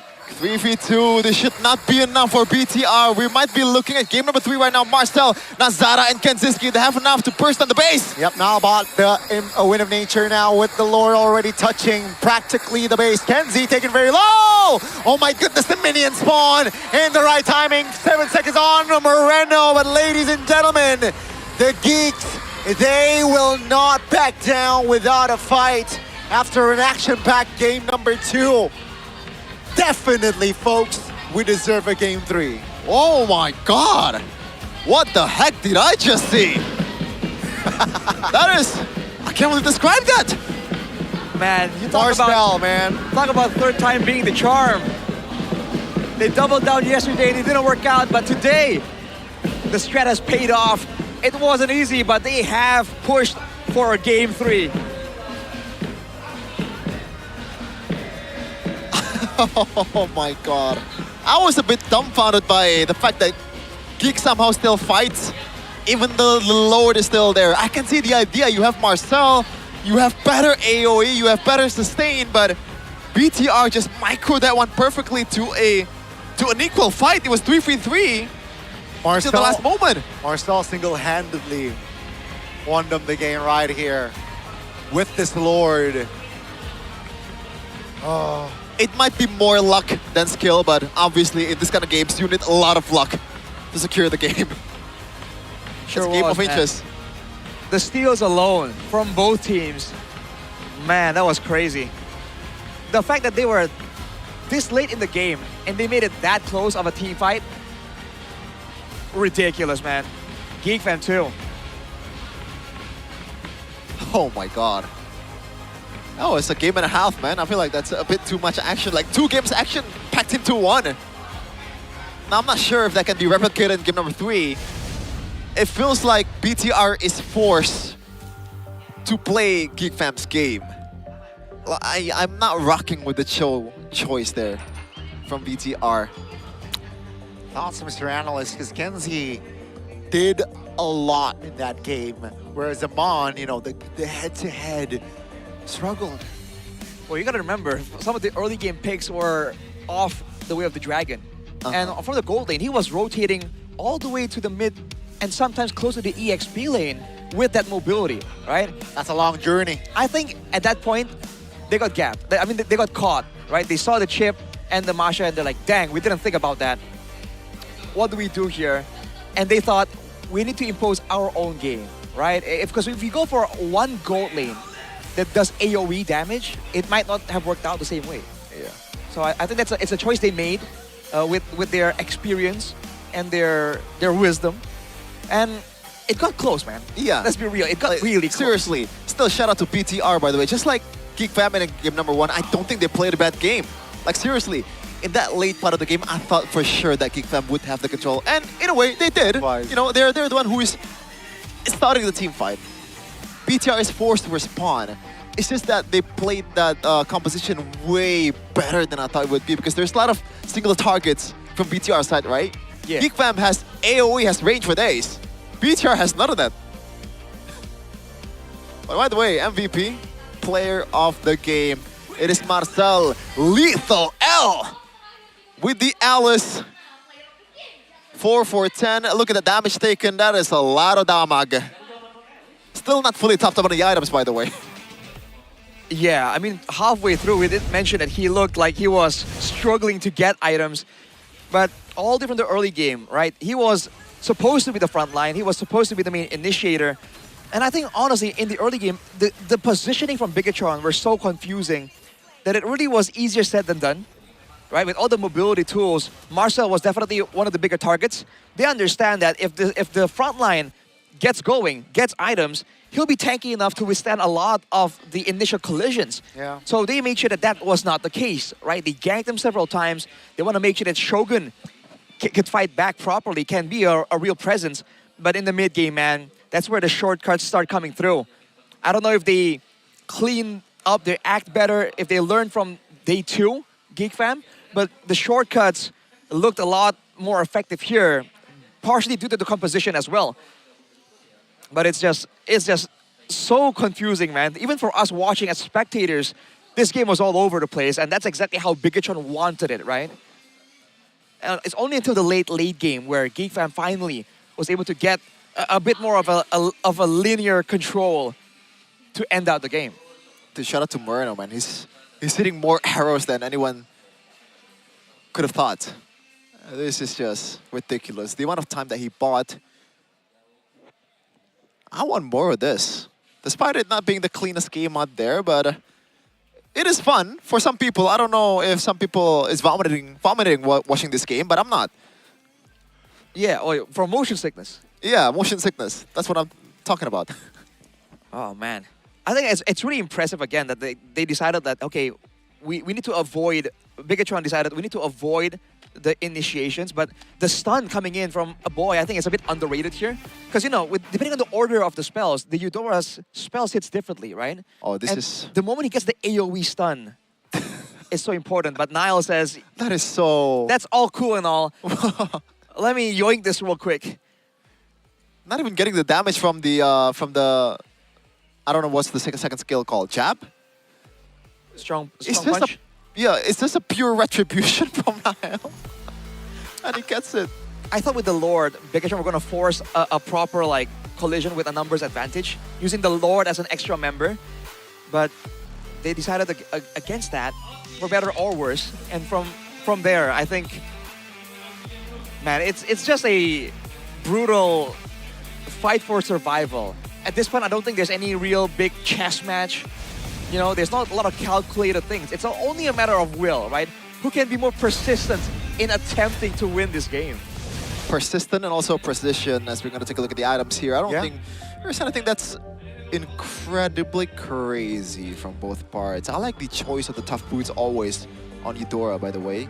Just trying to deny the kill threat of Moreno as much as possible, so you can just flicker away before Moreno comes after the arrow lands. And it happened once. I think it exhausted a flicker from Moreno. He died at the end. Oh, man. What else is there? Moreno, Eman, though, man. I mean, Kenzie with the 12 kills. You gotta mention that, bro. I completely this Whoa, guy. What? And again, 3 deaths. 3 deaths, considering the way the game was going, I think is quite impressive. Because, he was one of the main damage dealers. He is the damage dealer. Well, yeah, Masha. And that's what we were talking about earlier, right? When you get 1-for-1 trades, equal trades, the comp that wants to scale really gets so much value. And you're seeing that previously when we saw this Masha chip combo, it's slow, right? You're like, oh man, when is this Masha gonna do damage? In this game, it was pretty early. Yeah, incredibly early. And that Sea Halberd rush was also pretty good as well. And he didn't even have boots at the end. It's bare feet Mai Shiranui, which a lot of people like. Some people are very happy about that. Like you, maybe? Like you, maybe. Maybe both. Yeah, let's take a look at the Game 2 draft, though. Like, especially the bans here. It's... You don't... What change? From where? From generally. A lot. A lot, bro. It's like they almost like flipped compositions. No? Yeah. From both sides, actually. Like, they're not even playing... Oh, yeah, I get it now. But it's much more faster now, Geek Fam. They turn up the I guess like the gas to the maximum potential with how fast they're playing. Surprisingly, like it's just funny to see that the Hirara wasn't really a key player in this game. Yeah. You know what I mean? Because we've been hyping up Hirara in the first 2 days. First day, not so much. Second day was really good. Almost, some people feel it's OP. But in this game, really, not so much big moments from the Hirara. It's everyone else. I think the Eudora in particular. Yeah, I gotta keep calling back to it. I think it's a bit of the unsung hero in this game, because like the point and click stun was definitely a big problem for Moreno, for Eman, for Nile too, right? These are heroes that you want to have mobility and outplays with, and point and click stuns really mess with that. I think it's just like the way to describe that is the Masha, the chip, and also the Eudora is the pizza, and what, the pizza? Yeah. Who's the guy again? The Zara is just the ranch. You know, a good ranch. So just it's a good condiment. Just the sauce. Is this a reference that Asians would understand? I don't think so. So I don't think we eat pizza with ranch over here. Well, I do, but it's hard to find. Okay, all right. So what would be the proper comparison, Connie? Yeah, just fries and you know what? I have a better example for Indonesians. Sounding American, he brought out fries, bro. Okay. So the masha, the chip, and also the Eudora is like a full course nasi padang. But usually you want to have as much of broth as possible, or like the liquid thing. Is it called broth? It's called broth, right? Gravy? Yeah, gravy. I would go for gravy for padang food, man, because sauce just sounds like more liquid. I don't know what I'm talking about, but yeah, we're losing the plot. What you should know though, it's GoPay Weekly Diamond Pass. It's free. Only on GoPay Games. Use the code GGWDPMPL to get WDP for just around 19K. So apparently it's not free. My bad. Don't forget to click Use to claim the code before you proceed with the payment in the GoPay app. Get your WDP right now. You're having a seizure. No, like, the stutter is fine. The accent change, I was like, go pie. I'm like, whoa. What happened there? I like saying go pie. Go pie. Yeah, use the hashtag as well. Go posh. Yeah. Posh. Go pie. Go posh? Wow, okay. Hashtag Pasti GG. But here's the thing, all right? If you guys haven't downloaded the GoPay app, go. All right, download it. Then go to eWallet for MPL with plenty of damage. Plenty of damage. Together with the MPL GG party, all in this. Everything together. is Pasti GG with the Pasti GoPay. GG. Just like last season, pretty much. You can vote your favorite team.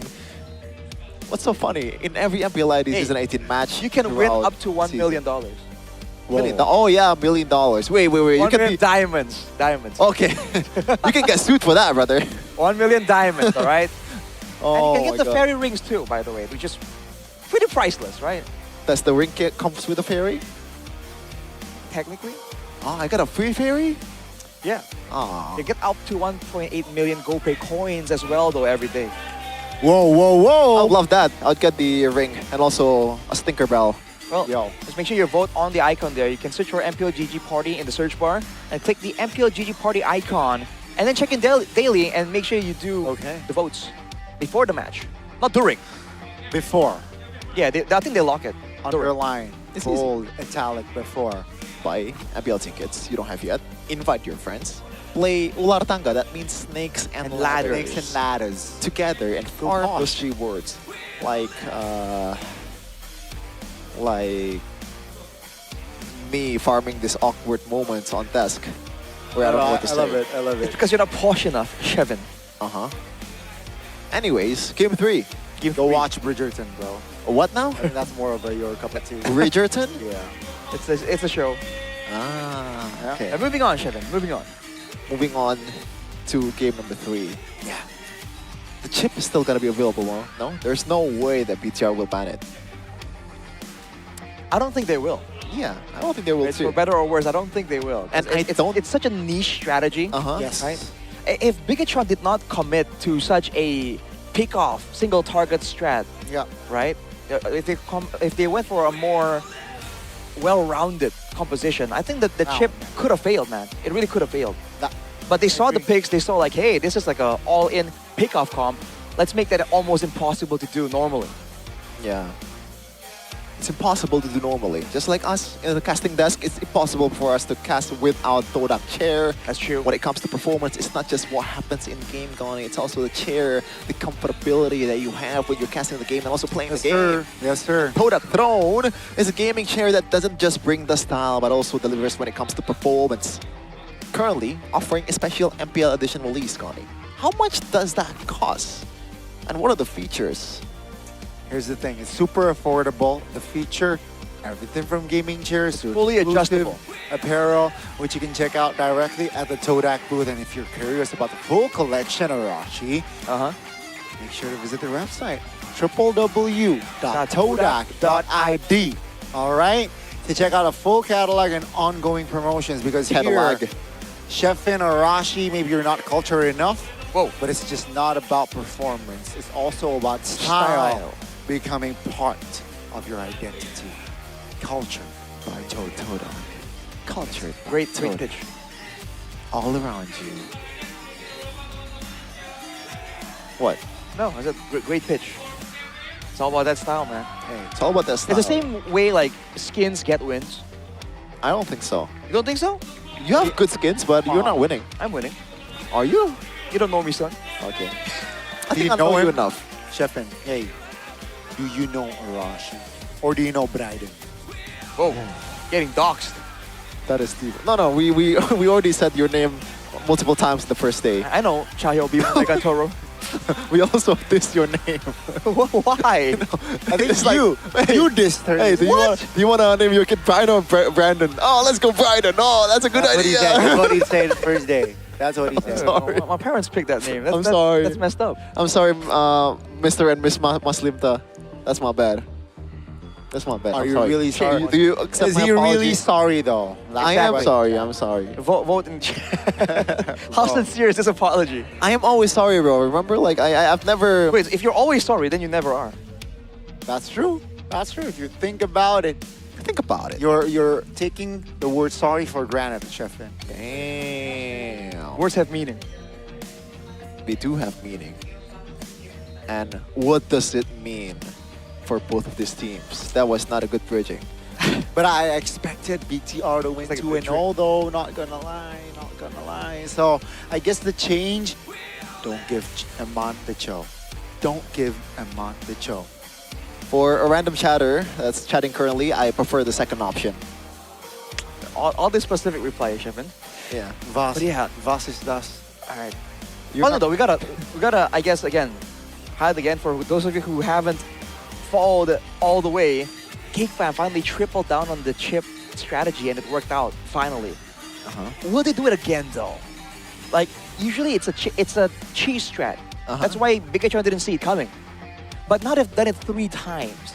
3. Is it still a cheese strat at that point, or is it just a geek fam? Hey, that's where they strike you, man. The reverse psychology. There's no way they're gonna do it again, man. Like, there's no way. And they strike back again with the chip. Come on. I think I do that a lot too, man. They're showing their identities here, right? With the chip. Again, teams are just showing their cards. Why are you whispering, bro? Yeah. Talk normally. No, I think because you lowered. Oh your no, I think volume. you're trying to sound dramatic, and it's kind of working. But we're not talking about anything too dramatic. It's actually very loud on my like. Oh, really? okay. Yeah. You're loud. Sorry. Well, loud and proud, man. Loud and proud. What do you think, Chefin, as a Geek Fam fan? No you like more Cho for Amon. well, That's my note. do you like the direction that Geek Fam is going with? I like that they are aggressive. I like they're taking their chances. I like that they want to dictate the game. But sometimes, you know, it's not working out, especially against the LID. The past is in the past, though. The past in the past. Is that a TL thing or is it a Geek Fam thing? Both. You know what I mean? Both. All right. They have to put their victories in the past. BTR by Vitality. So do you think they're going to quadruple down with the chip? Maybe. Will they find a different combination to use with the chip? Maybe. I'm being a politician right here. Careful, man. Only answer with me. Finally, drafting phase! Oh my god. That took a while. Prediction? Water. Nah. Earth. fire long ago. sorry. Let's go. You seen the movie yet? I have not. Okay. Want to watch it together? I am very interested. What? He asked you something, Arashi. It's that elemental show. You know what I mean? He didn't catch it. Yeah. Yeah. His hearing is starting to, you know what I mean. I mean, he's old. He's got Glass houses, bro. All right. Atlas and Freya. Off the board? As always. 3 games in a row, no? Oh my god. Oh. The drum. The drum that is startled support, man. Okay, my bad. It spoke to Chevin. My bad, chat. Okay. That is Now- the Geek Community, Chevin. Yeah, if right we're- behind us are your people. Yeah, my people. Let's go, Geek Fam. But maybe just tone down with the drums. So, Marcel. Why? Because it startled me, brother. I don't want to get a heart attack mid-game. And you're calling us old, like, wow. Oh! It Never is a chip mind. ban, wow. That's their answer. They're banning the cheese here. Seems like the instant respect towards Audi. I mean, yesterday they banned 5 heroes of Audi, right? Perhaps you might see that. Yeah, one of the games. Right. Are they gonna leave the Kaja open this time, right? Because I think the Kaja had a degree of respect from Bigatron before. But it was beatable, though. It's not like it's a huge problem. Same with the chip. It's actually beatable, but just the draft, I don't think it was working out for BTR. Might be a Marcel ban here for BTR, or do they want to pick it themselves? Keep the options, and Finn plays a nasty Marcel as well. Matilda?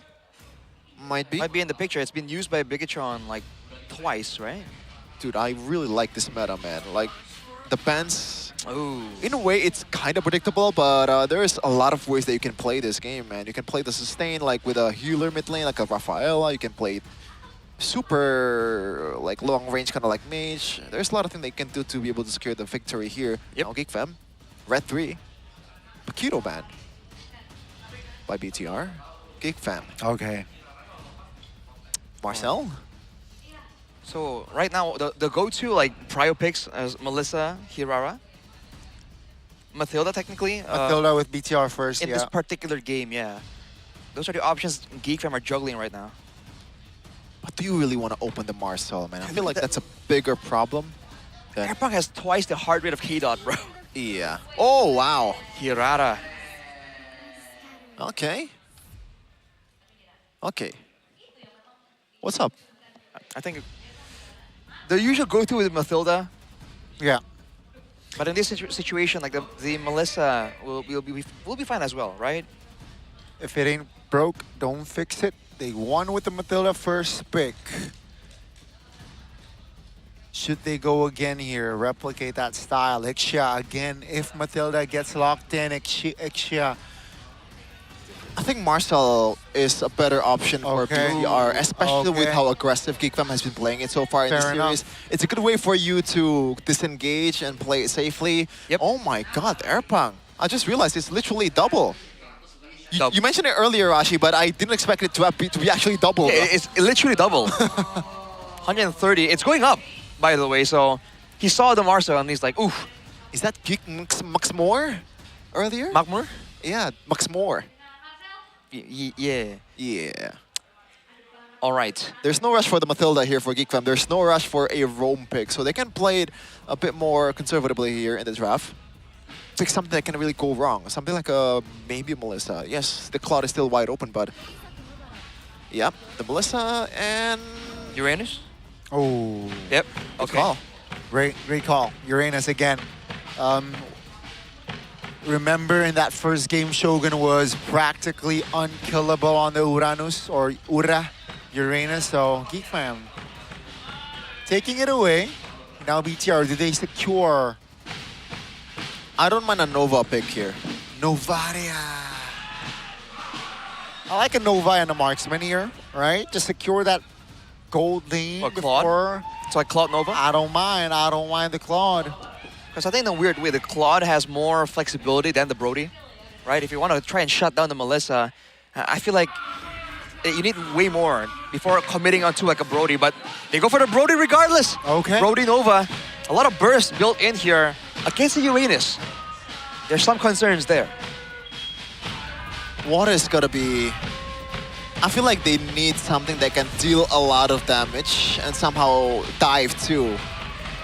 Maybe something... I don't know if it's Harley angle for Nazara.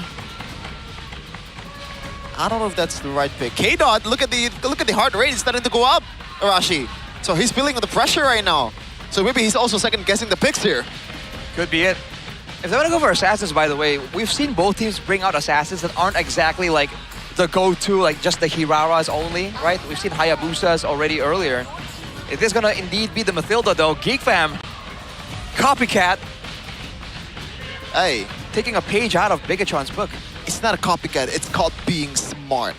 Being observant, Arashi. It's gotta be observant, more observant, Arashi. It's called being observant. It's gonna be Hayabusa though. So now they're trying to make sure that the Melissa can actually deal damage undeterred. Yeah. Will it be a Ling ban next? Ling? Oh, never mind. Game 1, they used Ling. Don't think that's gonna be necessary, man. No, yeah. Yeah, Niall's hero is a bit... There's not much here. For both sides, actually. So they're exhausting all the jungle, but unfortunately, though, Airpunk has a say on which hero will he pick first. It's true. I think they bet at Hayabusa because of the dive threat, yes. But I think it's also because of the invulnerability, right? The Hirara was also really good because of the damage and mobility, but also the invulnerability, right? I think that's what he's trying to deter here. He saw how effective the retry can be from Niall, so making sure that he feels the pressure time and time again will be beneficial if they want to play for a front-to-back or a neutral objective slow take for Geekbank.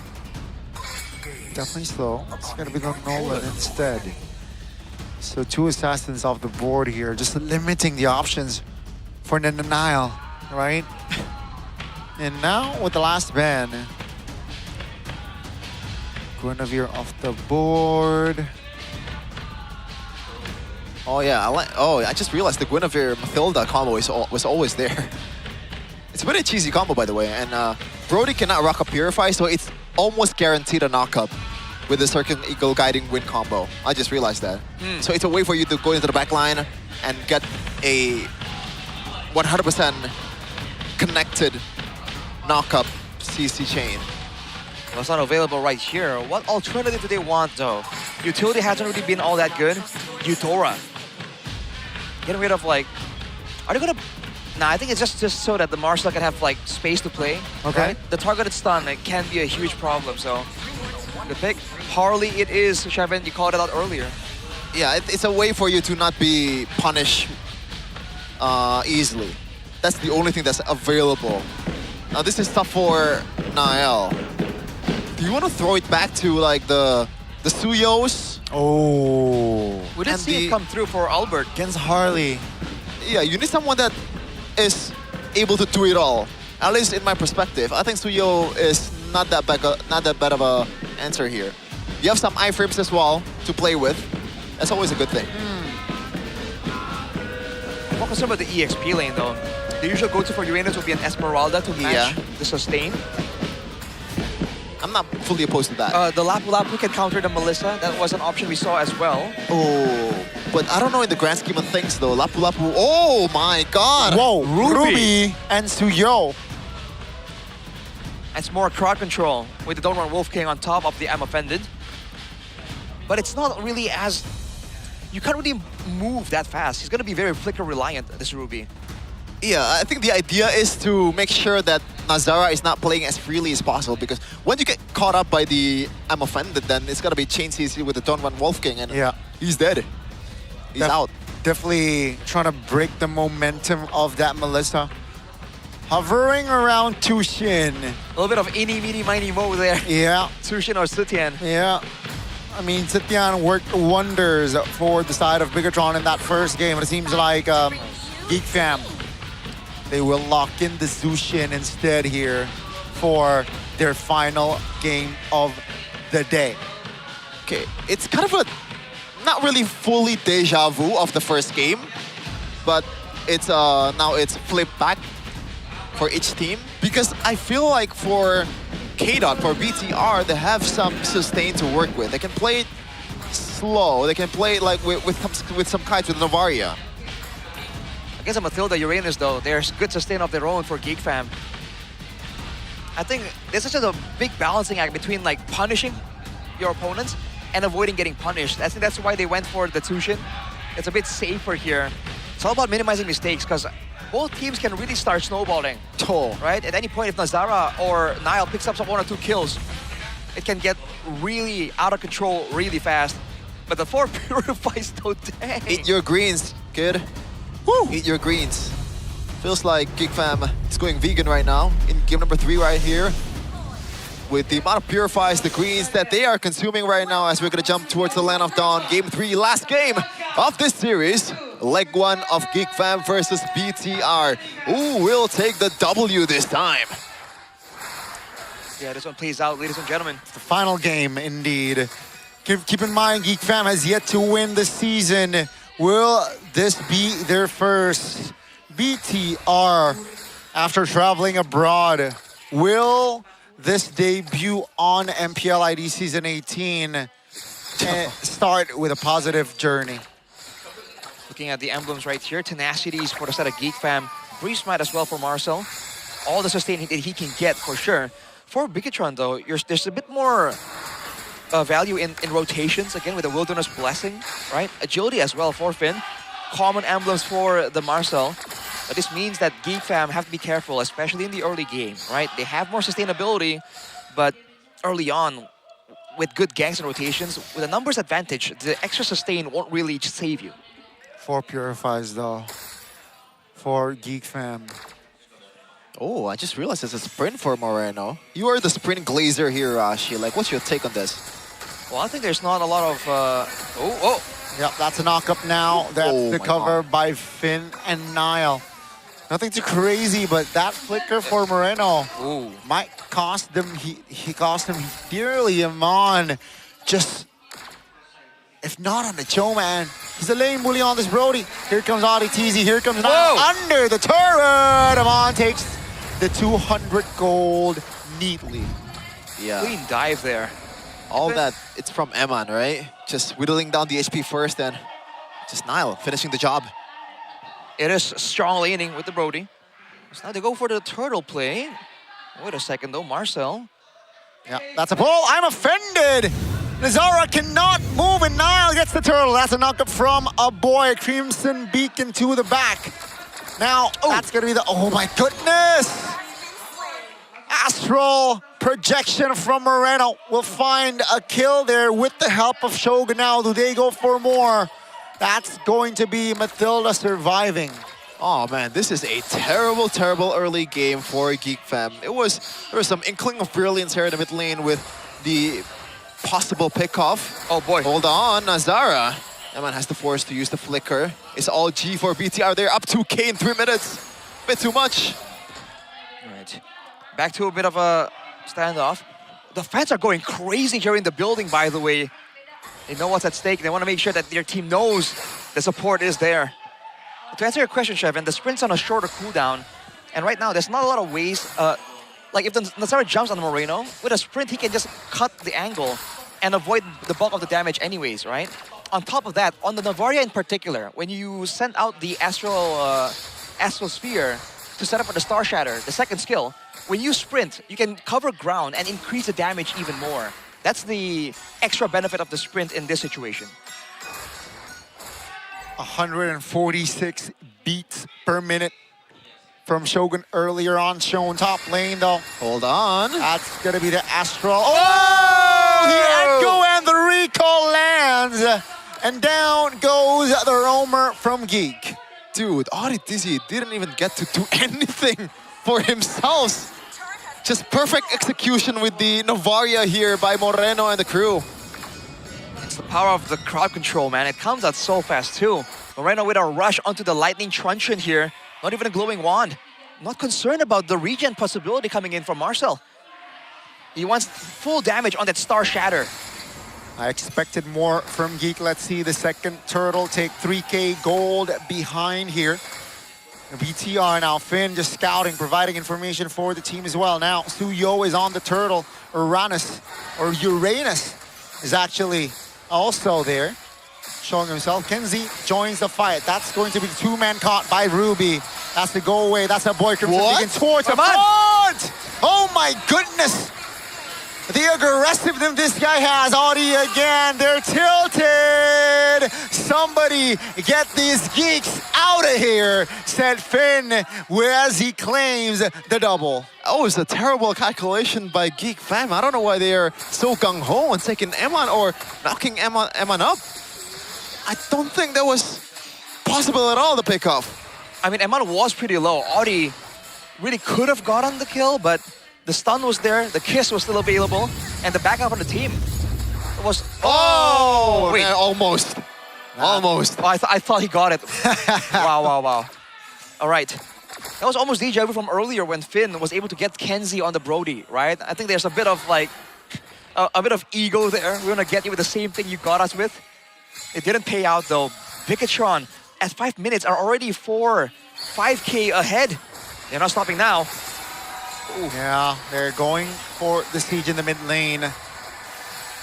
I don't think they can do anything at this point. 4,000 gold behind and almost 6 minutes in. Just 6 minutes of game time. Top lane already at half HP turret-wise. Things are not looking good here for Geek Fam. There is no retaliation so far for Geek Fam, man. Dude, look at the gold difference between Kenziski and Man, bro. Yeah, it's like almost 2,000. Not in day. Marcel. Oh! Purify. Yeah, that's going to be Marcel now taken very low. Still able to get at this time. The recall doesn't land. Fitto lands a golden hour. Finds 2 members of Geek Fam. And boy, oh boy. Mon, who underperformed on the show earlier on, shows the quality that he has here on this Brody. Yeah, this is... I'm not sure if they can salvage this one. Nazar is just trying to find the scraps on the other side of the map. Don't even think he can get that total, especially when the shield is still up. What's going to be the angle here for Geek Fam? There's really not much catch as well. They have to play it slow, but they don't have to be to do it. Yeah, 4 members caught. 2 men stunned. Now almost takes 1. And boy, though, now stunned up. That's going to be Marshall shutting Amon down. An important kill, but folks, take a look at Audi taking the brunt of damage, and that's just 4 members bodying him. Marcel now, as Uranus will be sustainable enough now. They can defend their tier 2 in the mid lane, but Turtle is up, and ladies and gentlemen, take a look at the kill count. It's 10-1. Look at how much they have to sacrifice their, not just resources, but their bodies as well, just to get a single Eman in the backline. Oh my goodness, this is looking pretty bleak for Geek Fam currently. But surely they're not out of it just yet, as the term geekable would say. Again, this relies on Geek Fam being able to utilize Marcel. Oh, Finn! Mazara almost finding an angle there, but... All right. Not enough. The advantage here is that Moreno, again, went for the Lightning Truncheon, so there's no Glowing Wand to lower the regen. But just by pure difference in Snowball, Audi and Marcel have not been able to survive from the damage coming through. Snowballing Brody is always in trouble. It's a winning lane. It's like 1.5k gold lead over Kanziski, and there's no way Geek Fam is fighting on this Gambit. They're gonna be forced to find something on the other side of the map with Kanziski. I'm not even sure too that this time around they can secure the second tier turret, as they're gonna back up. Yep, nothing they can find. BTR gets the Lord for Fari. Nothing they can do either, right? They're getting scraps here. That's just BTR by Vitality. Take a look at the gold gap between head-to-head, Arashi. Yeah, especially in the gold lane, like we said earlier, but also in the roam and mid. And usually the mid lane is a bit more utility-based, but torn apart memory. Luckily, it's the Uranus. They're okay. Here comes the re-engage, though. That's the Echo, finding 3. Marcel now taking a lot of damage, guiding Win and circling. Oh! That's a lot of damage here. Nile, calm, composed. Cold-blooded jungler showing class again. I didn't expect that Geek Fam was able to fight that well, but the elephant is still in the room. The Lord is still marching up at the top lane. There's no gold shield, there's no holy shield at all for Geek Fam to count on. This should be an inhibitor take for BTR. So much good siege here with the Brody and the Novaria, man. Poke is there, turret damage is there as well, and they're starting to work on the top side. Yep, that's the Oh! Marcel, the Uranus. It feels like a marksman when 5 members of BTR is providing the damage now. 4 members only left standing here. Geek Fam finally taking care of the Lord of Man now. Takes a couple of shots on the main base of Geek Fam. Still able to clear though. But that's the base turret top lane already deleted as well. Now BTR, they will go for the siege in the mid lane now. Geek Fam will defend with 5 as Marcel now rejoining the group. That's going to be the base turret in the mid falling.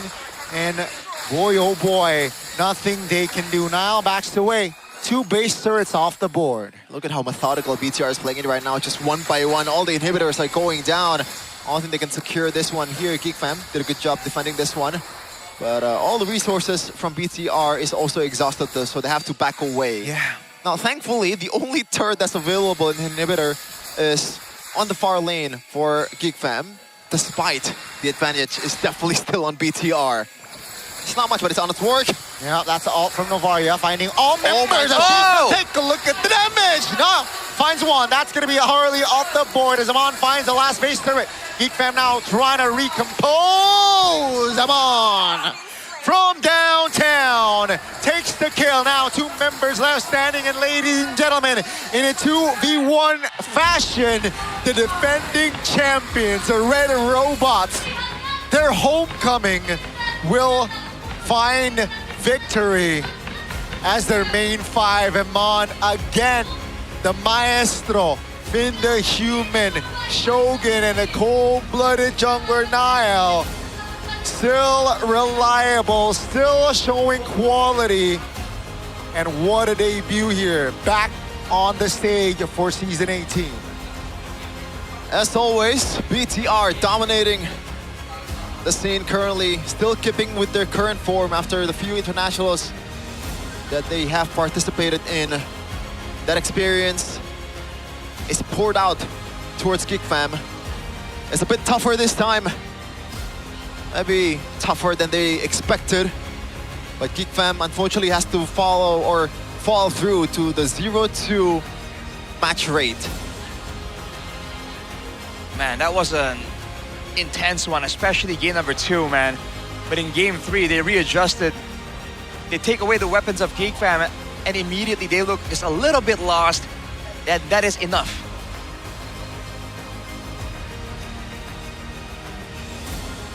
Just look at the kill count, bro. Look at the gold lead. Look at how easily textbook BTR played this game. Just a few mishaps. You can't even count it in one hand, the amount of times they make mistakes. Hell, you don't even need one hand to do that. Maybe a couple of fingers, but we're gonna see the winning interview right here with BTR up on the stage with Bude, Clara, Mongstar, and also First, biggest run by Vitality is back ke MPL Indonesia. Dan mereka mendapatkan kemenangannya ditambah lagi. Plus. Yes, luar biasa banget. Memang kita masih melihat ya ini angin-angin juaranya tuh masih kerasa banget loh Bude. And the winds of victory is still teman-teman Bigetron, gimana kabarnya? How does it feel? Tapi kan? BTR, how are you guys? Eman. Aduh Eman. Eman is not feeling too well. Eman, lagi gak enak badan kah hari ini? Are you not feeling well, Eman? Sakit kepala doang. Just a bit of headache. Siapa yang ngajarin pakai koyo di kepala? Who taught you to put some hot patch in your head? Gak ada. No one? Aku. It's just me, myself.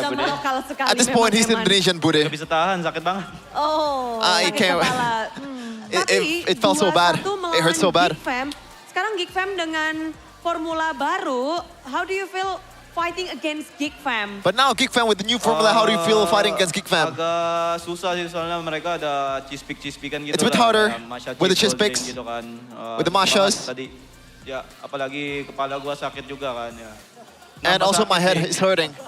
Nambah pusing, nambah sakit. Tapi akhirnya setelah dari season lalu kan kalian belum pernah menang lawan Geek Fam. But finally, after last season, you've never won against Geek Fam. Kalau misalnya dari Eman atau Moreno. But now you won again. How does it feel, Moreno?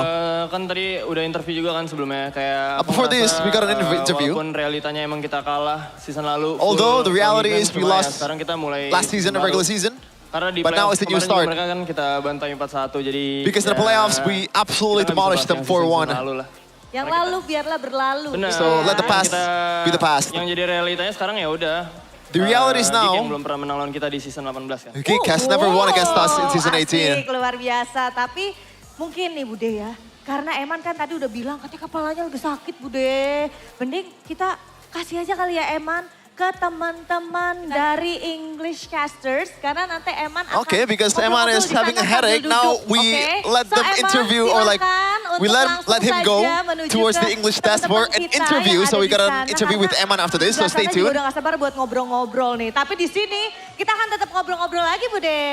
But here we're still gonna talk. Kita penasaran banget ya bagaimana ini yang sudah memegang banyak banget kesibukan internasional terbang ke sana kemari. They got a lot of things Akhirnya going on, balik. Berapa international lama sih waktu kalian tournaments. untuk prepare season 18 ini sebenarnya? How do you guys prepare for the season? Sehari kemarin doang. Karena kan kita ada media Because day dari MPL juga kan. we got media day from Jadi MPL. kita full latihannya baru hari Sabtu kemarin. So it's only in Saturday we got to practice a full day. Apa? Belum ada libur sama sekali dari kalian. So you guys Belum ada libur, got no day cuma off? latihannya kita udah mulai dari yang di Kazakhstan itu. We Itu ya latihan kita start juga. practice when we were in Kazakhstan. Kazakhstan bawa piala, sekarang pulang dan makin ganas. Ya. We got a trophy after Kazakhstan. Yeay. Kok Yenya lebih semangat dong? Yenya gimana Moreno? Kasihan Eman soalnya lagi semangat nggak boleh berisik-berisik. Lagi sakit jadi nggak boleh berisik-berisik Jadi nggak Pak. We're pretty, kita senengnya ya sebatas we feel senang pity aja towards lah. Eman because Karena ini juga masih we're not match allowed to be pertama super dan loud bisa because he's dibilang angin feeling segar juga ya pretty bad. untuk teman-teman Bigetron by Fatality ya. Ya nervous lah kita, nervous banget. Apalagi Nael nervous. Katanya sih gitu, katanya kedinginan gitu, dia. Ya I kan? was pretty nervous. Nervous kenapa Nael kalau boleh tahu nih? Why Niall? Karena lawannya Coach Erpang. Because we're up against Coach Gimana Erpang. sih dengan Coach Erpang menjadi lawanmu, menjadi lawan pertama bahkan dari Nanael? How does it feel? Apa yang kamu pikirkan Your first nih? opponent is Coach Erpang. Anything that you want to say to him? Tebak aja sih drumnya bakal nge-ban hero-hero aku semua. It's pretty Tapi expected ya, he's gonna ban rasanya my sedih, heroes. sekaligus senang juga lah. Ya akhirnya dia tetap di MPL, sedihnya MPL-nya nggak sama aku. I'm happy that he's still in Harus MPL, but berpisah it's dengan pretty Coach sad that Iya. he's Dan not with sekarang us anymore. kamu bisa menjawab walaupun hero-heromu di-ban. Seems Ada like yang you were mau able to kamu answer tanyain nggak sih despite ke Coach all the Erpang? bans. Mantan. Nah, sebelum main dia bilang dia nggak ban Fanny gua. Tiba-tiba dia Before we ban 3 game. played, Jangan gitu lapangnya. he said that minta he's gonna ban dilepas my fanny. Semoga Bang, semoga. Semoga Bang. Jadi itu ya, udah dikasih notes ya sama Nael, Coach Erpang. Kita Looks tunggu like ya nanti you got ya, some untuk dilepas stick and pick fannya from Coach dari Erpang. Nael ya. Cuman di sini yang tidak lupa juga sudah ada Vin yang ada di tengah-tengah. Halo Vin. Obviously, Iya, we got langsung. Finn Aduh, here Mike, in the middle. Vin, Vin, gimana nih? Kamu how does it bermain feel? di match kali ini, tapi ada yang berbeda kali ini. Playing yaitu today, but ada- there is something different ya, today. audisi di There is the RTZ on the other side instead of Gimana? Poloski. Berasa lah kayak nggak ada baloynya. It feels Jadi the ada lack yang of kurang Poloy dari Geek. is Ada yang kurang dari kita, very tapi much felt. perbedaannya gimana So nih, what's the Vin, difference kalau boleh between these tahu? two? Gak tahu pasti sih, cuman kayak I don't really know. mungkin dari shot caller dari balonya Maybe kali ya. Nggak shot ada. calling. Jadi Vin merasakan hal itu kah? So did you felt it? Maybe, Kurang maybe. satu suara berarti ya, ketika nggak ada shot caller kan gerakannya nggak serempak gitu. Iya. Tapi menarik di mana kayaknya kalian memang latihan satu hari itu udah ngebaca banget. It seems like after just a day of practice, dengan pakai but you guys were able to read kajanya, Geek Fam's gameplay. Lalu kalian with the jawab kajas. dengan combo juga. Ixia Matilda You guys had an tadi, answer for that, ditambah Ixia tadi Matilda. juga Moreno pakai Novaria. Even Moreno with Itu yang Navaria. kalian udah ngesiapin ngelawan Geek Fam. Did you guys prepare already for Geek Fam match? Enggak juga sih. Not really. Tapi kita udah tahu lah kayak But we mereka know. bakal pick aja gitu. They're gonna pick Kita the udah tahu Kaja. counternya juga. Oke, terbang dibalas dengan terbang. Iya. Gimana tadi game satu seru banget kayaknya ya? It was a Paling pretty fun berkesan game. berapa sih buatmu melawan Geek Fam? Which game Paling do you seru felt game 2. the most Karena fun? Is game 2. Ada Masyanya sih. Takut. Because of the Masha, we were so Untungnya scared of sama the Masyanya, Masha. bukan sama Kajanya. Enggak. Oke, dicakar-cakar Masya. Oke. Bener. Benar. Jadi memang ya game 2 kalau misalnya menurut Vin. Tapi kalau misalnya menurut Shogun sendiri gimana nih Shogun? For Shogun, Nah kalau misalnya what do dari you think? Shogun melihat match yang tadi. Kalau kita ngomongin match yang tadi ya Shogun Looking ya. at the Melihat match yang match tadi. Kalau earlier. menurut Shogun tuh seru di game berapa sih? Game 1? Which game 2, was atau the game most 3? fun out of all of them? Yang paling berkesannya yang game 2-nya. It's game 2.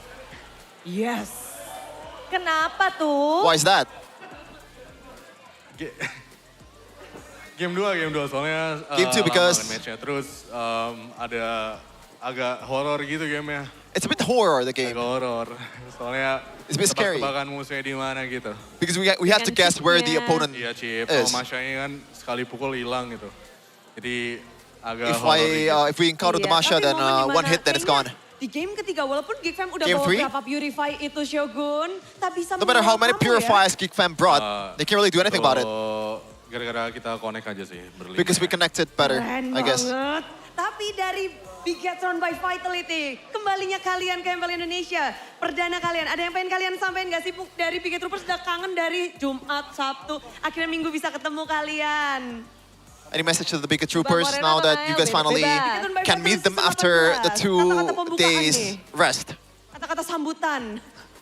Any welcoming words? Dulu dia, oke. 3, 2, 1, gas! Nah. Halo semuanya. Hello everyone. Ini ngomong ke siapa Bude? What are we talking to? Oh ke Bigger Troopers. Bigger Troopers. Halo semuanya. Oh, Bigger Troopers. Hello, all of you Bigger Troopers.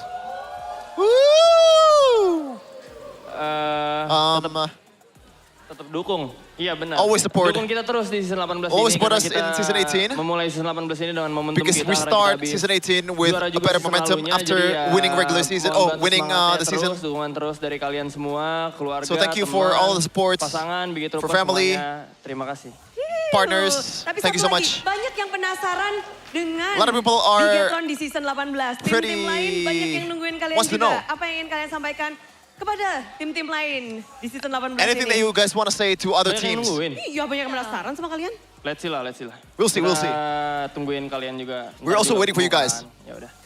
Oh, jadi saling menunggu satu sama lain. Let's We're waiting for each other. Let's see, itu dia yang diucapkan oleh Moreno. Tapi inilah dia hasil pertandingan kita yang amat sangat panas di match kedua pada hari ini. So, Bigat Troopers, marilah kita sambut. Inilah dia. Bigat Troopers, give it up by Vitality. for Bigatron by Vitality.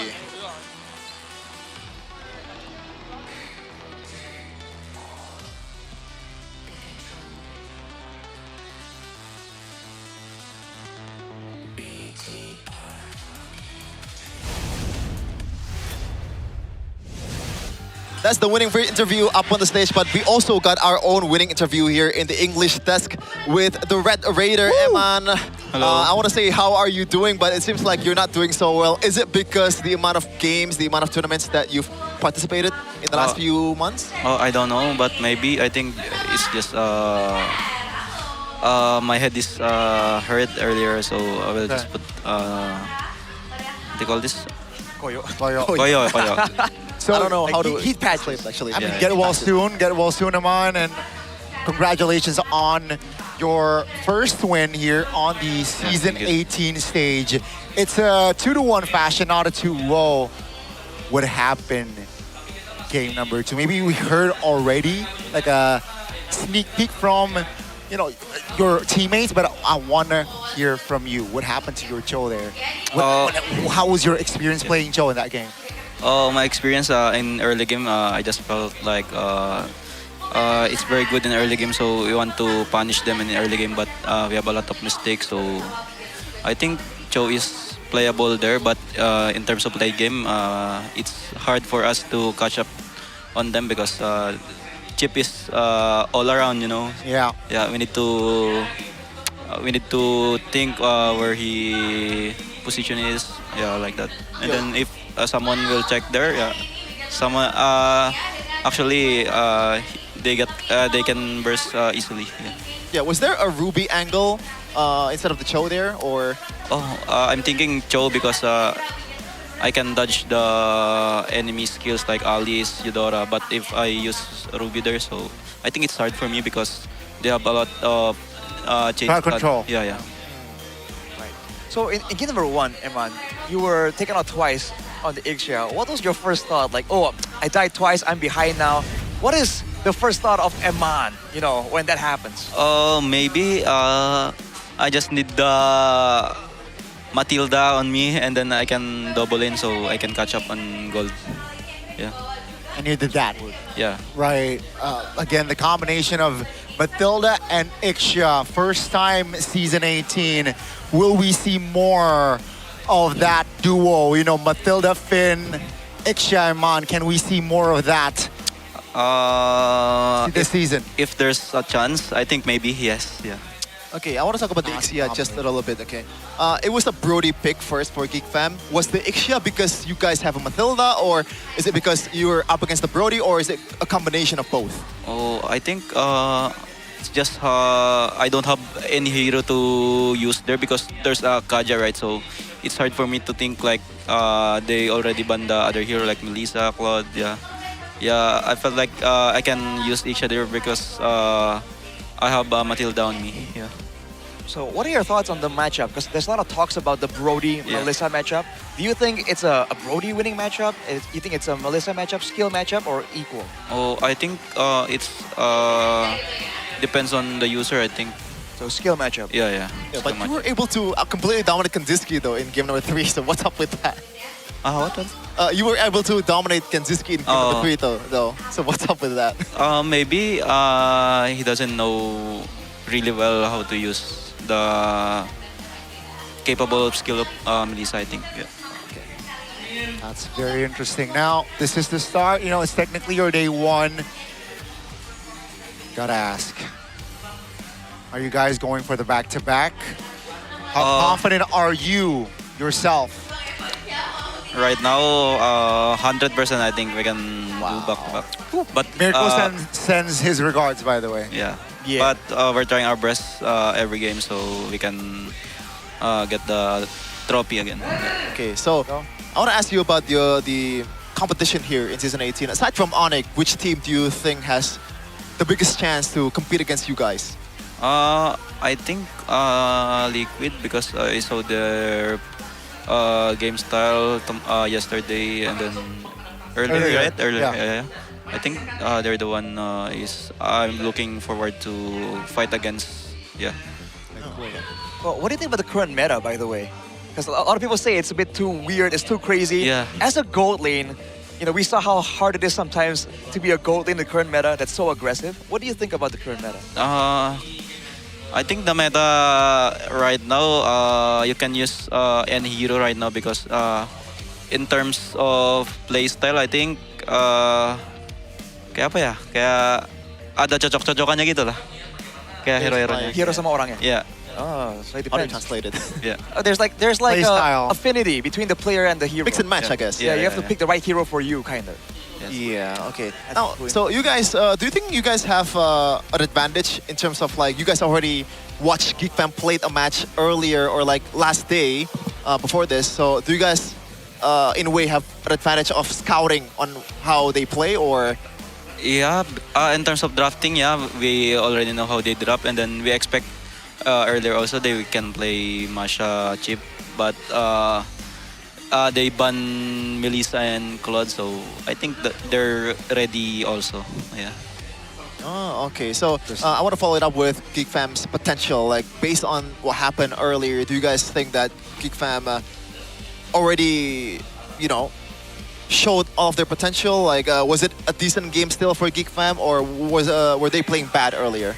I think they play good, but at the same time, I don't think they can fight other team like if they play like a normal hero, because they win earlier, and then yesterday like they only use Chistra hero, but I think they can catch up later on. Do you think that's partially because we know Beloyski is no longer with them, right? Yeah. How different is it? After this match, do you feel like, what is Geek Fam right now without Beloyski? I don't know. Maybe the comms and then the decision making also in early game, I think. When in our game 3, I think that's the big factor, I think. Yeah, the shot call of Baloy. Yeah. Okay, I think that's gonna be enough for the questions, because we know that you're still feeling pretty bad. So Yeah, thank you so much for taking the time to talk with us. Hopefully we can see you guys in the future here a lot of times with better health, I guess. So yeah, thank you so much, man. Thank you. Again, congratulations, Aman. Get well soon. See you, brother. Thank you. Mirko. Yeah. Mirko sends his regards, by the So way. awkward. Mirko must, Man, Mirko must be so bummed, man. Like the one time his goat The goat. is actually on the desk. Mirko's goal. No, he's casting ENC. I think he's still doing pretty fine. His goat though. Yeah. Imagine we had Beloy, but you weren't here. Okay, fun fact about Eman. Do you guys know that Eman, he's a Filipino, right? So Yes. you would assume that he is slightly decent at basketball and completely ignores our national sport, that is football. Eman is the complete opposite. Eman traveled to Italy to play for Philippines. I think he's almost a national team member of the football team in Philippines. Eman? Instead of basketball. Really? Yes. Are you, wow. Did not know that. Yeah, but that's the fun fact. So we're gonna take it to the break. After this, we're gonna see another match. It's Alter Ego versus the debut of Onyx. So don't go anywhere.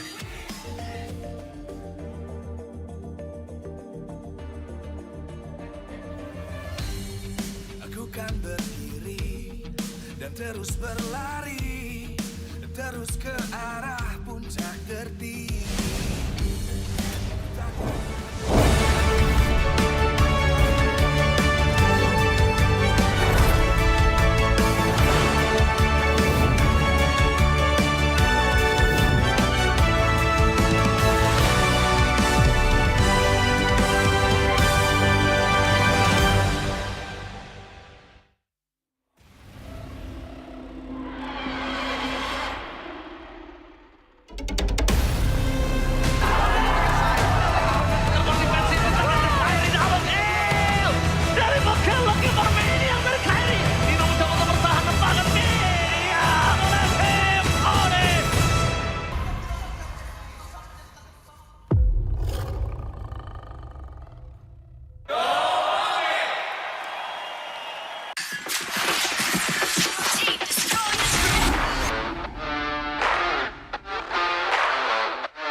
We own this, cultured by Todak.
Di tim yang paling susah itu nyatuin semua di tengah perubahan yang nggak ada habisnya. Kami bukan lemah, kami cuma belum searah.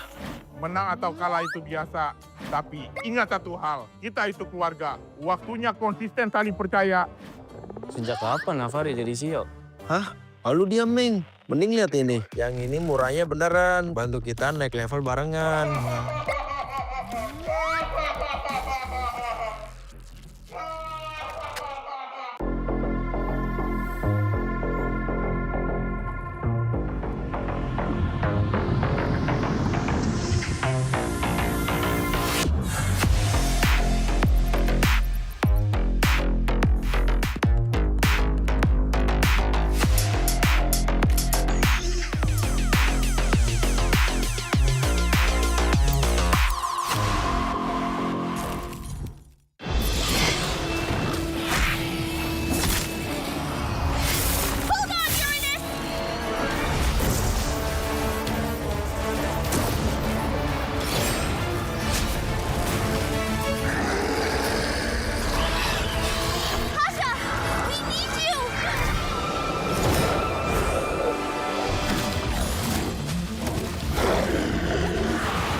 judgment!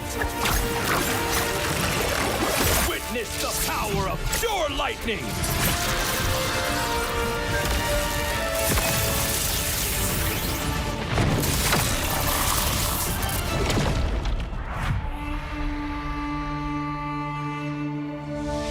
All that lies below is under my vigil.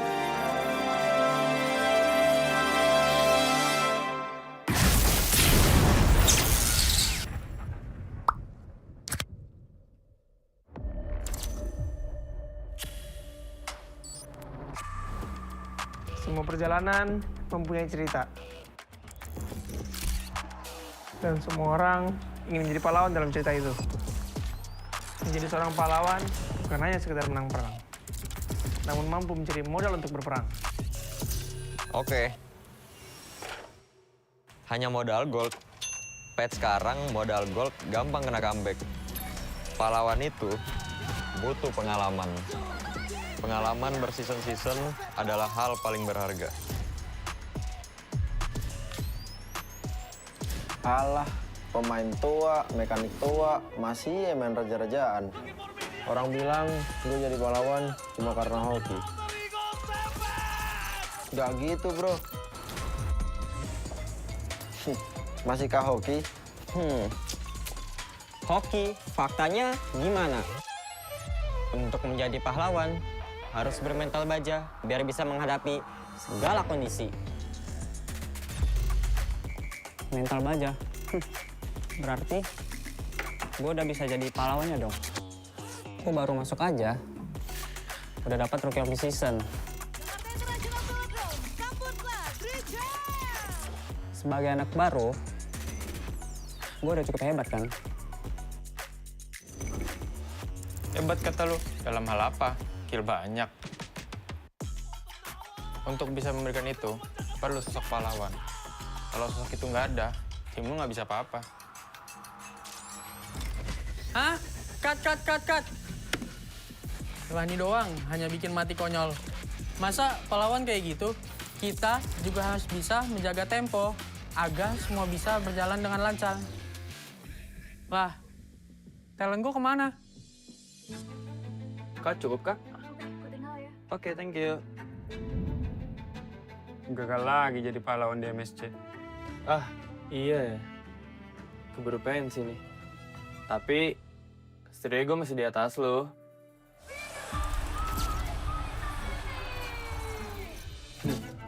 Oke doang lo itu mah. Season ini, nggak akan semudah itu. Yuk, mulai syuting. Nih, baca dulu. Loh, kok lu jadi Estrada, Man? Magang, Mor. Wih, serius kita bakal main di sini? Yes, approve. Kalau emang di sini, akan lebih pantas buat ngebuktiin siapa pahlawannya.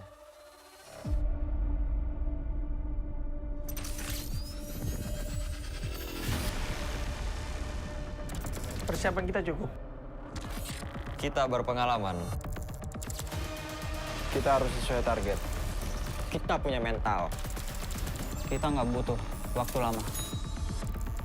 Kita memiliki inisiasi. Kita bisa mengatur tempo. Kita punya banyak cara.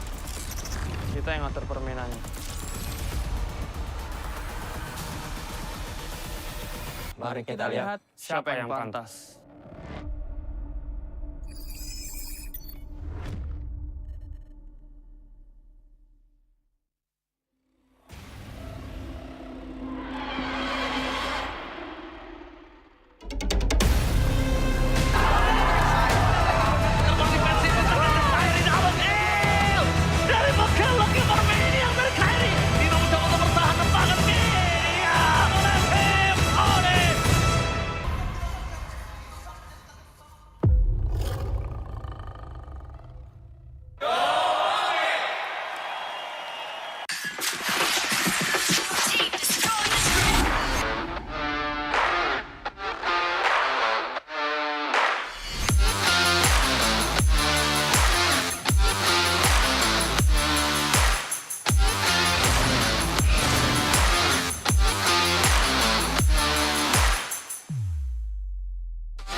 We own this, cultured by Todak.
Di tim yang paling susah itu nyatuin semua di tengah perubahan yang nggak ada habisnya. Kami bukan lemah, kami cuma belum searah.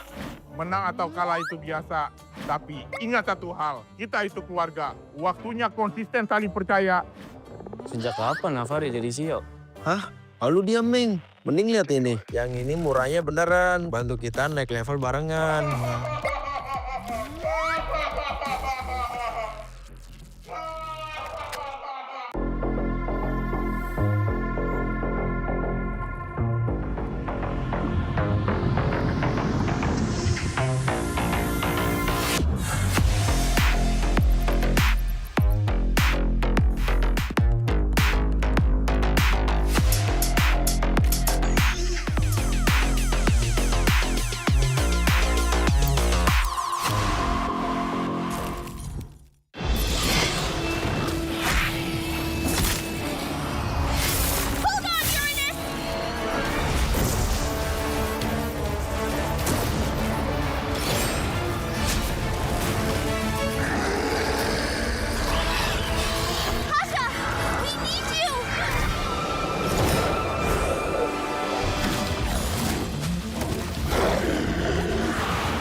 Divine judgment!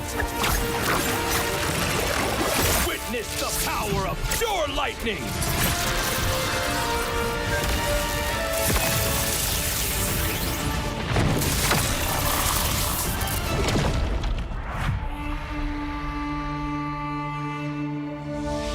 All that lies below is under my vigil.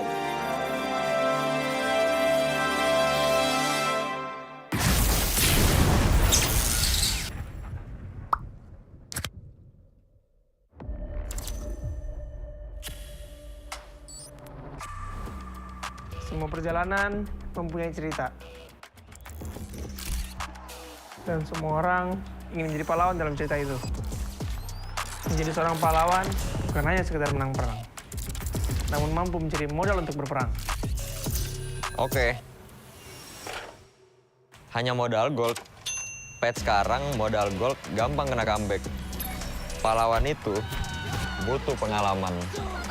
Pengalaman berseason-season adalah hal paling berharga. Alah, pemain tua, mekanik tua, masih main raja-rajaan. Orang bilang gue jadi pahlawan cuma karena hoki.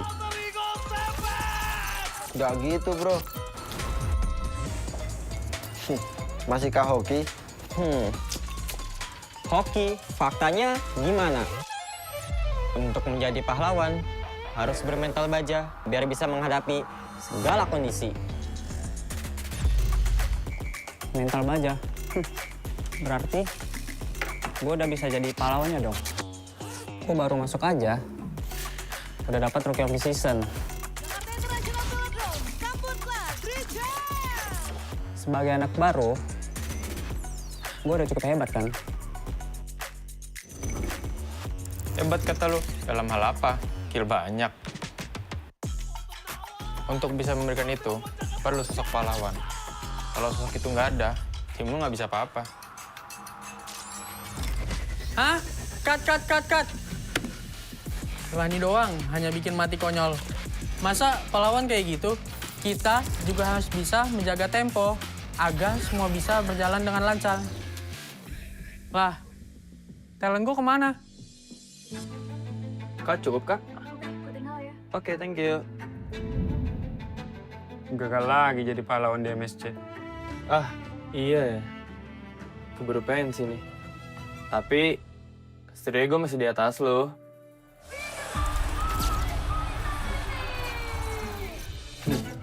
Oke doang lo itu mah. Season ini nggak akan semudah itu. Yo, mulai syuting. Nih, baca dulu. Loh, kok lu jadi Estrada, Man? Magang, Mor. Wih, serius kita bakal main di sini? Yes, approve. Kalau emang di sini, akan lebih pantas buat ngebuktiin siapa pahlawannya.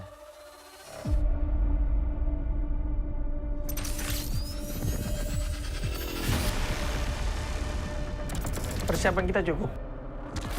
Kita berpengalaman. Kita harus sesuai target. Kita punya mental. Kita nggak butuh waktu lama. Kita memiliki inisiasi. Kita bisa mengatur tempo. Kita punya banyak cara. Kita yang ngatur permainannya. Mari kita lihat siapa yang pantas.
This, cultured by Todak.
Di tim yang paling susah itu nyatuin semua di tengah perubahan yang nggak ada habisnya. Kami bukan lemah, kami cuma belum searah.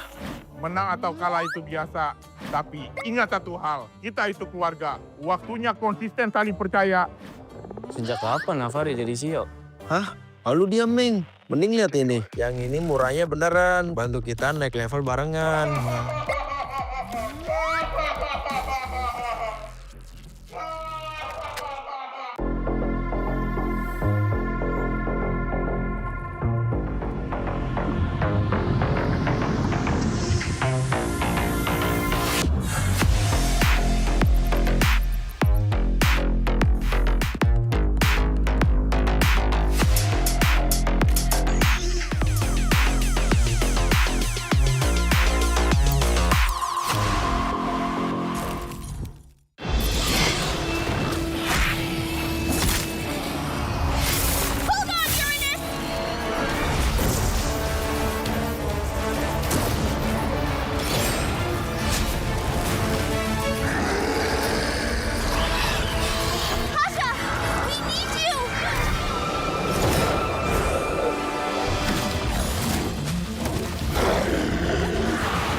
Divine judgment! Witness the power of pure lightning!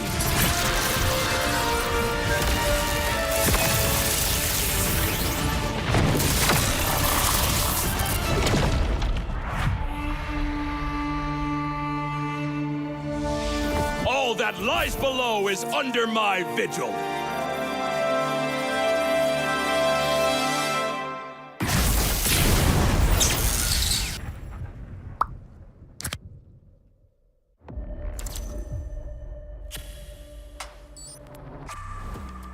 Semua perjalanan mempunyai cerita. Match penutupan di minggu yang pertama MPL Indonesia. The closing season 18 match MPL Arena. for Mana our suaranya? last day of week 1. Ladies and gentlemen, Luar let me biasa hear your sekali MPL voices. Arena hari ini terasa begitu penuh karena tentunya di match kali ini Seems like match full antara house. Onyx melawan Alter Ego. Onyx Rasa-rasanya going up against seperti Alter deja Ego. vu karena melihat dari Feels Grand like Final deja vu. season 16 mempertemukan Alter Ego dan juga Onyx. Namun tentunya banyak sekali yang berubah, banyak sekali yang A berbeda. lot of changes Jadi di season in the 18 past. ini tentunya penuh Season kejutan, 18 full of siapakah yang surprises. sekiranya nanti akan keluar sebagai juara. Who Namun will tentunya get seperti yang out kita tahu as a winner? bahwa MPL Come out as a Arena winner. dan MPL Indonesia sendiri memiliki official gaming phone yang selalu MPL menemani kita. Indonesia Tentunya has Alsa our pengen official bagi-bagi hadiah gaming terlebih dahulu phone. nih. Now, Soal Infinix, kira-kira di sini ada yang tertarik gak ya buat dapat hadiah? Oh, we are oke. going Boleh to gabung bersama give Alisa nih. away Kita kasih mic dulu nih, kenalan dulu namanya siapa nih Kak? Perkenalkan, nama saya Haris. our official sponsor. Haris, Kak Infinix. Haris dari mana? Saya dari Batam. Dari Batam, wah Haris, jauh Batam. banget ya. Ini He's spesial from datang Batam. ke MPL Arena, Iya benar. nonton langsung. Iya nonton langsung. Ini pertama kalinya atau seperti apa nih? Is it the Pertama first kalinya time sih. visiting Pertama kalinya. MPL Gimana Arena atmosfernya off-site? nih? Yes, it's first Atmosfernya time. seru banget sih. Seru banget. Ya seru banget. Lebih So seru lagi exciting. kalau kamu bisa dapat hadiah nggak sih dari aku? Hadiahnya apa? It's gonna be more Oh, exciting hadiah spesial if nih dari Indonesia. I, Jawab dulu Alyssa, pertanyaan can dari aku give ya. Boleh. Udah siap? Siap banget. Answers. Langsung aja kalau gitu. Kalau MPL adalah panggungnya dan pro player adalah pemainnya. If MPL Dear is pro the player stage, as pro player official is the gaming phone players. MPL adalah Infinix Official GT gaming 50, phone is Infinix GT 50 Pro. Ih, bener Infinix banget lagi, lengkap banget. GT50 Pro. Oke, untuk pertanyaan pertama udah benar ya. Kita langsung That's ke the pertanyaan first kedua ya question. kalau gitu ya. Boleh. Kalau ngomongin soal smartphone gaming flagshipnya Infinix, Flagship kalian pasti udah nggak Infinix asing dong. Seri phone. apa sih yang What jadi series andalan Infinix buat is the dipakai most bertanding di reliable MPL Indonesia season 18? series to be Infinix played GT on? series. Infinix GT series, GT bener banget. Lagi boleh kasih tepuk tangan dulu nggak sih That's Bang the Arena? answer. Ini last question Two ya, correct sebelum akhirnya kita answers. akan kasih Number hadiah 3 dari now. Infinix. Udah siap? Siap banget. Oke, Third kalau and gitu, final answer. GT Third 50 and Pro final question. bisa kasih pengalaman gaming hingga 144 FPS. 144 FPS FPS itu is sebenarnya singkatan the dari experience you apa can sih? get with this Nah, phone. apakah A, face player speed, B, frame per second, C. What's FPS? First-person shooter. Atau D. Full power system. What's FPS in this context? Frame per second. It's B. Benar banget lagi Frame jawabannya. Dan per selamat mendapatkan hadiah dari second. Infinix. That's correct. Kita All langsung three kasih aja nih answered hadiahnya ya. correctly. Here's Sebenarnya di sini a datang gift sebagai Alter Champs from atau sebagai Sonic Infinix. sih? Alter Champs. You come here Alter for Champs. Alter Ego or Onyx? I came here as an Alter Langsung Champ. dari Batam, aku kasih kesempatan kamu buat kasih semangat dong pastinya untuk Alter Ego. Silakan. Any words of Untuk Alter Ego, semangat any untuk hari messages? ini. Tetap jadi yang lebih baik dari yang kemarin. Dan untuk Nino, saya fans kamu, fans berat kamu. And for Nino, Datang good jauh-jauh luck. dari Batam. Semoga Hopefully you bisa guys ketemu win. bareng And ya for sama ya. Nino, Kita akan I'm a tunggu huge nanti fan, tentunya he dan harapan said. terbaik pastinya untuk Alter Ego maupun untuk Onyx. Dan kita akan melihat di match penutupan, match yang ketiga di minggu yang pertama MPL Indonesia Season 18 MPL Arena.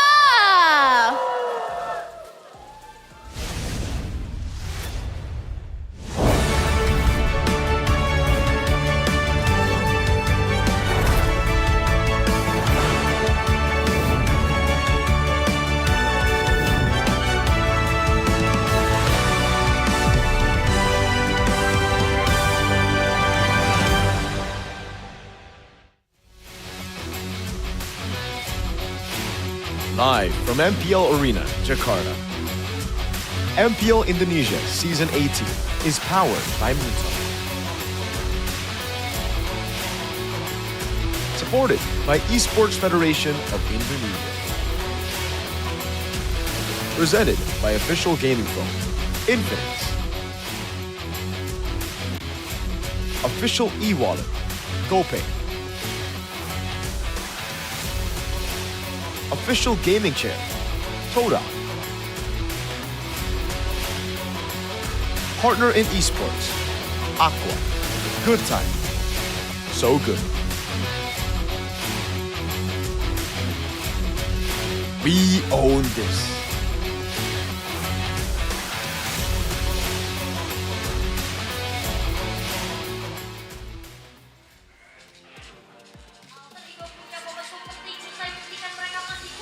Alter Ego versus Onyx. The last game or the last match of the first week of MPL Indonesia Season 18, and we finally get to see the most decorated team in Indonesia to finally fight in this new Season 18. Connie, how are you feeling? I'm ready, right?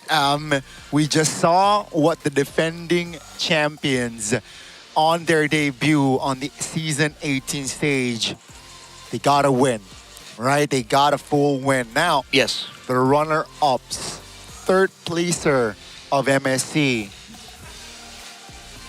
I expect nothing less. That is not the flex that you think it is. He doesn't make it all about yeah, all about him like that. But I think expectations are definitely high. You want to talk about creativity? Onyx was the OG team. They started being really creative, really unpredictable, right? This meta, in theory, should favor them. Yep, and not forgetting the very noticeable star power here in your screen right now. A lot of people are waiting for them lining up, like girls lining up in Connie's DM. Keyboy, Sans, Lutpi, Kelra, and Kyrie. That is too much star to work with, brother. And now they add, they shamelessly add Peloyski to the lineup. Why? Why? For what reason? For what reason? To get into his big brain. Look, if you had a team, would you not want Beloy? At the end of the day, it's Beloy's decision to make. Yeah, that's true. Shout out to Beloy, but I still hate Onyx. I thankfully this is. You hate every team, bro. You're like the token hater on the English desk. Yeah, this is a known fact. Except Geek Fam. But you hate on Geek Fam too. Well, I hate Geek Fam the least.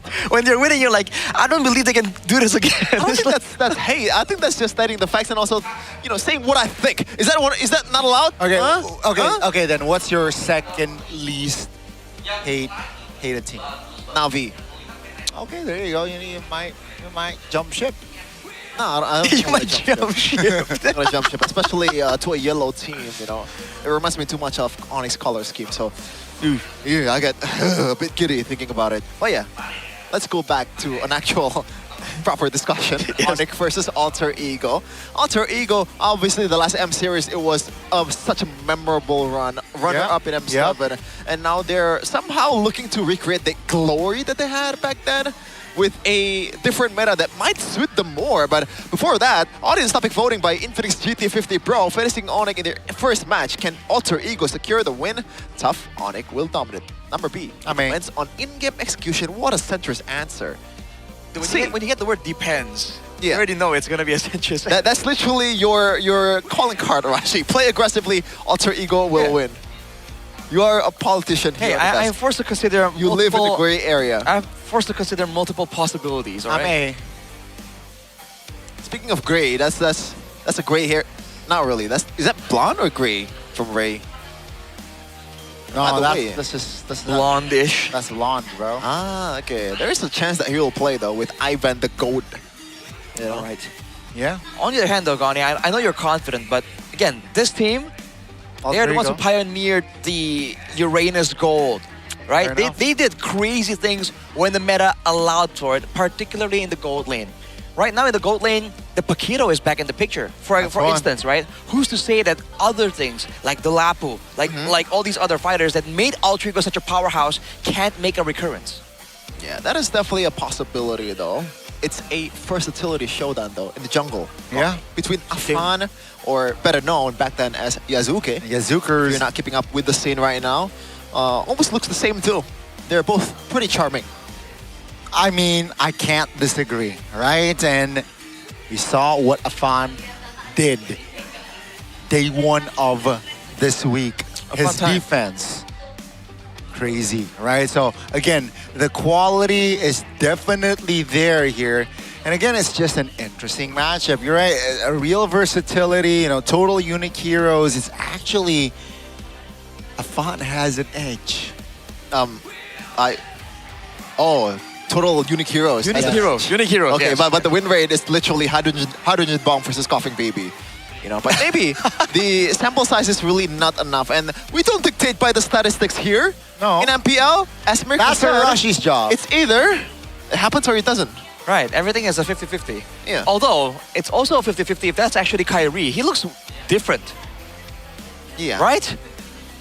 Are you saying he looks like you in that picture, Arashi? I don't know how you got that.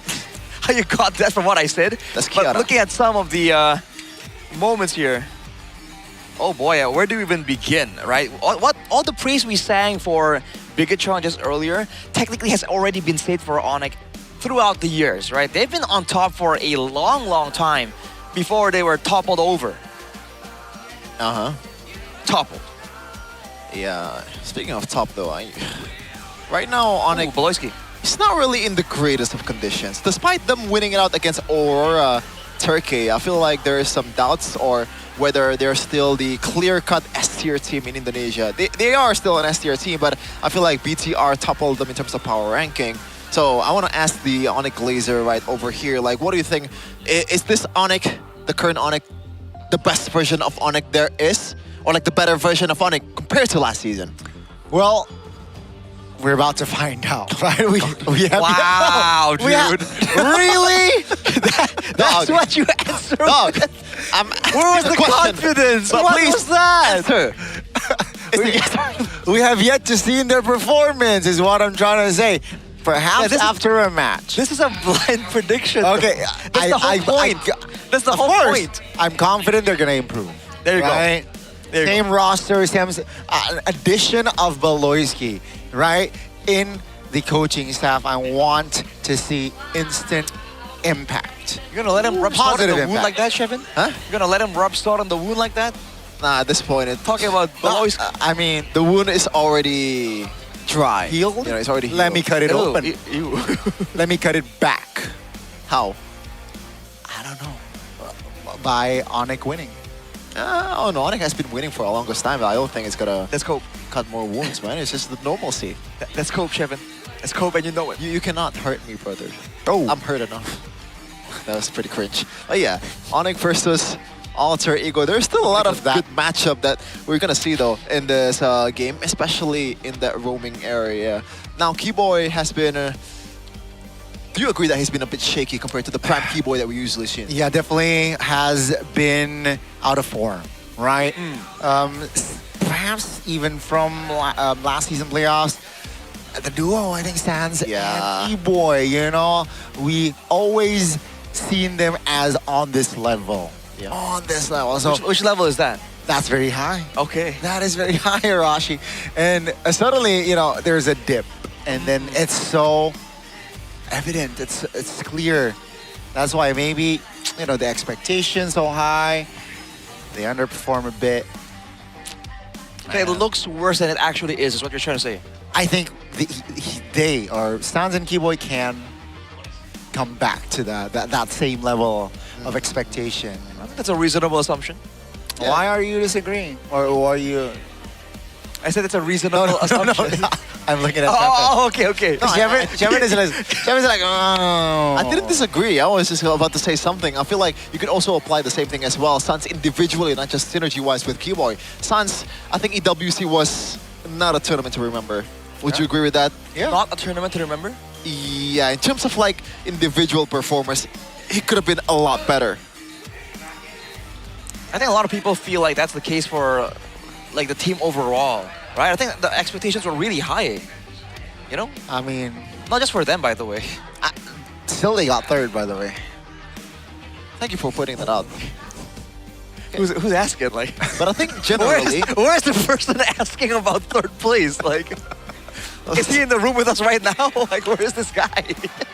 No one is asking, but I got some insider info that one of the coaches in EWC really believes that the two best team in terms of scrim performance and also overall in that tournament was Aurora Turkey and also by BTR by Vitality.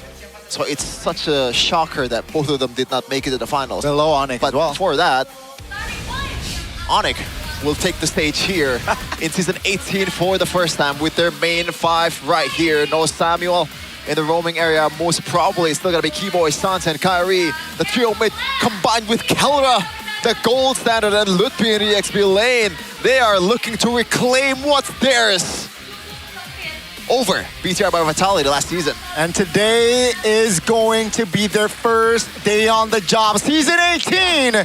We welcomed BTR earlier and they got the dub. Will Onyx, the runner-ups of the previous season, be able to follow that trend? This is Team Onyx! For the longest time, Might has been right in this server. The tyrants of MPL ID, Onyx, ruled for a long time. Now that they're on the bottom, it's a whole different perspective on the other side though. Alter Ego's never said this meta is theirs. It's fully suited up for their personnel. Can they actually use that to the utmost potential?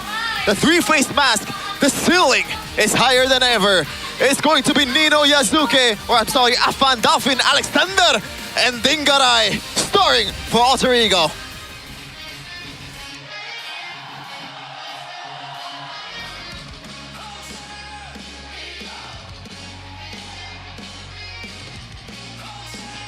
On the first opening day of Season 18, they got the win that they wanted. Now, can they follow it up today against a Titan, against the Sky Kings? Will Afan be able to carry that momentum? Please welcome Alter Ego Esports! It was a display of friendship, power of friendship, if I've ever seen one. They're here to show that in the chaos of the current meta, they have what it takes to shine. Up against the tyrants, the infamous team in ID. They're gonna attempt to be even crazier. And crazy is the name of the game for Professor X. CW is gonna be solo coaching this time. Baloyski is not available just yet. Maybe he will be in the week number 2, so please be patient for his debut. But obviously CW, after multiple appearances in the internationals, a lot of experience under Yep's tutelage, should be much more used to coaching these dudes, which back then, it was just like his comrade in arms. Right, it's definitely someone, these are people that he is familiar with. to say the least. Man, we've seen already the surprises coming in just previously on match number 2. But honestly, I think we're gonna see more surprises, right? It's so early in the season, it almost doesn't make sense for both these teams to not experiment. Oh my god, the audience topic voting though by Infinix GT50 Pro. Tough Onyx will dominate with 64% of the vote. A lot of A. Yep. I'm pretty upset that it's only 64 because it was 70 for GeekFam earlier. I'm just scoping right here. But yeah, play aggressively. Alter Ego will win 16%. Definitely not the most popular vote, especially with the amount of Filipinos here watching the broadcast. 4 times. 16.4 is 64, Gani. Quick maths. Wow. That is, again, good on you. No wonder you're a geek. Now, Asian community. Again, top 5 heroes pick though. Take a look at the versatility on this guy, right? 4 assassins, 1 tank. Yeah, even when the utility meta was there, Kyrie is still one of the best junglers in the game, at least in Indonesia. But on Assassins, he is much more dangerous, Rashi. Give him everything. Give him Hirana, give him like some random assassins out there that I can even, you know, name. He's still gonna be great. On the other side though, a much less experienced Afan, but still respectable. Respectable, someone that has to be anticipated by Onyx lineup. I think when it comes down to just craziness, Afan has occasionally outshone Kyrie, but Kyrie has had moments where it's like cleaner moments, you know, clean escapes, clean executions. Afan, there are some moments where you're like, what, how? And not even how, why would he do that? But it works out, right? That's exactly why I want to see an assassin clash between both these teams, because they have a really good assassin player and they have a strong roster around it to set up. Alter Ego. Not much changes. Or barely any changes, just Ivan as the sub. But he's not even playing right now, so both of these teams are still sticking to their original roster in Season 17, looking for different result. Onyx obviously still topping the regular season, but obviously they were champions that season. But Alter Ego, much more miserable performance in regular season, Arashi. Did not even make it to the playoffs. That was a tough situation, man. We heard afterwards, right? In hindsight, they even felt like, oh, we took it easy, right? We had success, and then we felt that we accomplished a lot already. We took it easy just a little bit, and that was enough to really make the performance dip quite significantly. So I think now, after that painful experience of making it to the playoffs, when they were hyped up to be the team that was going to do it all, I think they're going to come back a lot stronger, man. Onyx might be in for a surprise. Yeah, I mean, the highest of highs, the lowest of lows, they have experienced it all. And all in a span of, what, 3-4 months? That's crazy. I still believe in Coach Zephyr, though. So, yes, I do agree. I think this team still has that direction moving forward positively. Now, again, to double their standings, their win standings, is the Sky Kings. And in the Sky Kingdom, there's Kelra. Will there be flying clouds, though? Yep. I think so. I don't think so, Rashi. I got a hunch. That's going to be broken walls, bro. BW, let's go. Damn. There'll be a lot of aggression coming in the current meta. The broken walls, it's a fitting stage for game number 1. Yeah. Looks like the bans are still mostly going to be mostly the same, just like the previous match. This time around, Paquito will be priored by CW on the banning phase. The Freya on the Fanny, as usual, on second picking team. Kaja ban, that is something that, interesting, for me, outside of my expectation. If it's Geek Fam, then it makes sense for Kaja ban, but we haven't seen Alter Ego playing the Kaja, I believe. Likewise, I agree. I think I did not expect the Kaja, of course. The Melissa being open. Zephyr, he must have realized that, you know, the CW, being an ex-Melissa player himself, will definitely draft the Melissa priority. That's going to be the Hirara, though, traded off. Yep. The Barats is still open. Like Uranus. Oh. Tushin. Signature. One of the signatures of Dalvin as well. All right then, so they want to go for the brawly approach. They want safety in the mid lane. And so far, this is looking more like a divey type of situation. Not for Onyx though. They want to go and get ahead on the EXP lane. The Uranus can work fine. We know that Elite P can play it. Or perhaps they want to go with something a bit more aggressive. It's going to be a Harley. Oh, okay. So it feels like they're trying to play through Kyrie here with the amount of safetyness that he has. And obviously, the ceiling of this hero is pretty high. And Uranus, as expected. Now, Alter Ego on the other side. Esmeralda is still open. But do you want to go for something like a Brody? Someone that can win the lane against Melissa? Man, again, like Eman mentioned, it's a bit of a skill matchup, man. It doesn't guarantee a win, but they want to go for it. They think they have what it takes. I believe Coach Sever also told us in the English desk that for him, it's a bit of a good matchup for Brody. It's like 70-30 for the Brody. Afterwards, he did confirm, though, it depends on the user, by all means, right? Again, both gold laners are really good right here, though, so we're going to really see that matchup tested. But aside from that, now going into the banning phase, EXP lanes are definitely going to be targeted just a little bit by Onyx. I wonder again if the Lapu is going to show up anywhere here, whether it's going to be picked or banned away. Oh, Lapu. Lapu, huh? Could be the case, but the Valentina ban seems to signify that maybe Alter Ego wants to go for the Bellaric here for the Red 4. I think it's a decent pick. Get some Melissa, you deal some mirror damage towards the Melissa as well if you build that Blade Armor too, but we'll see. Mathilda's gonna be the ban. One of the highest commodity hero, Bomer, so far, currently in the metagame. Yeah, the back and forth is the last thing that Onyx want to allow Alter Ego to be able to do. They're no strangers to the pull and push game. Valentina, though, is quite interesting. I wonder what else. Are they concerned about mid laners that can fight, that have survivability? Do they want to get Onyx on a mid lane that's a bit more vulnerable? They also ban away the Hylas, though.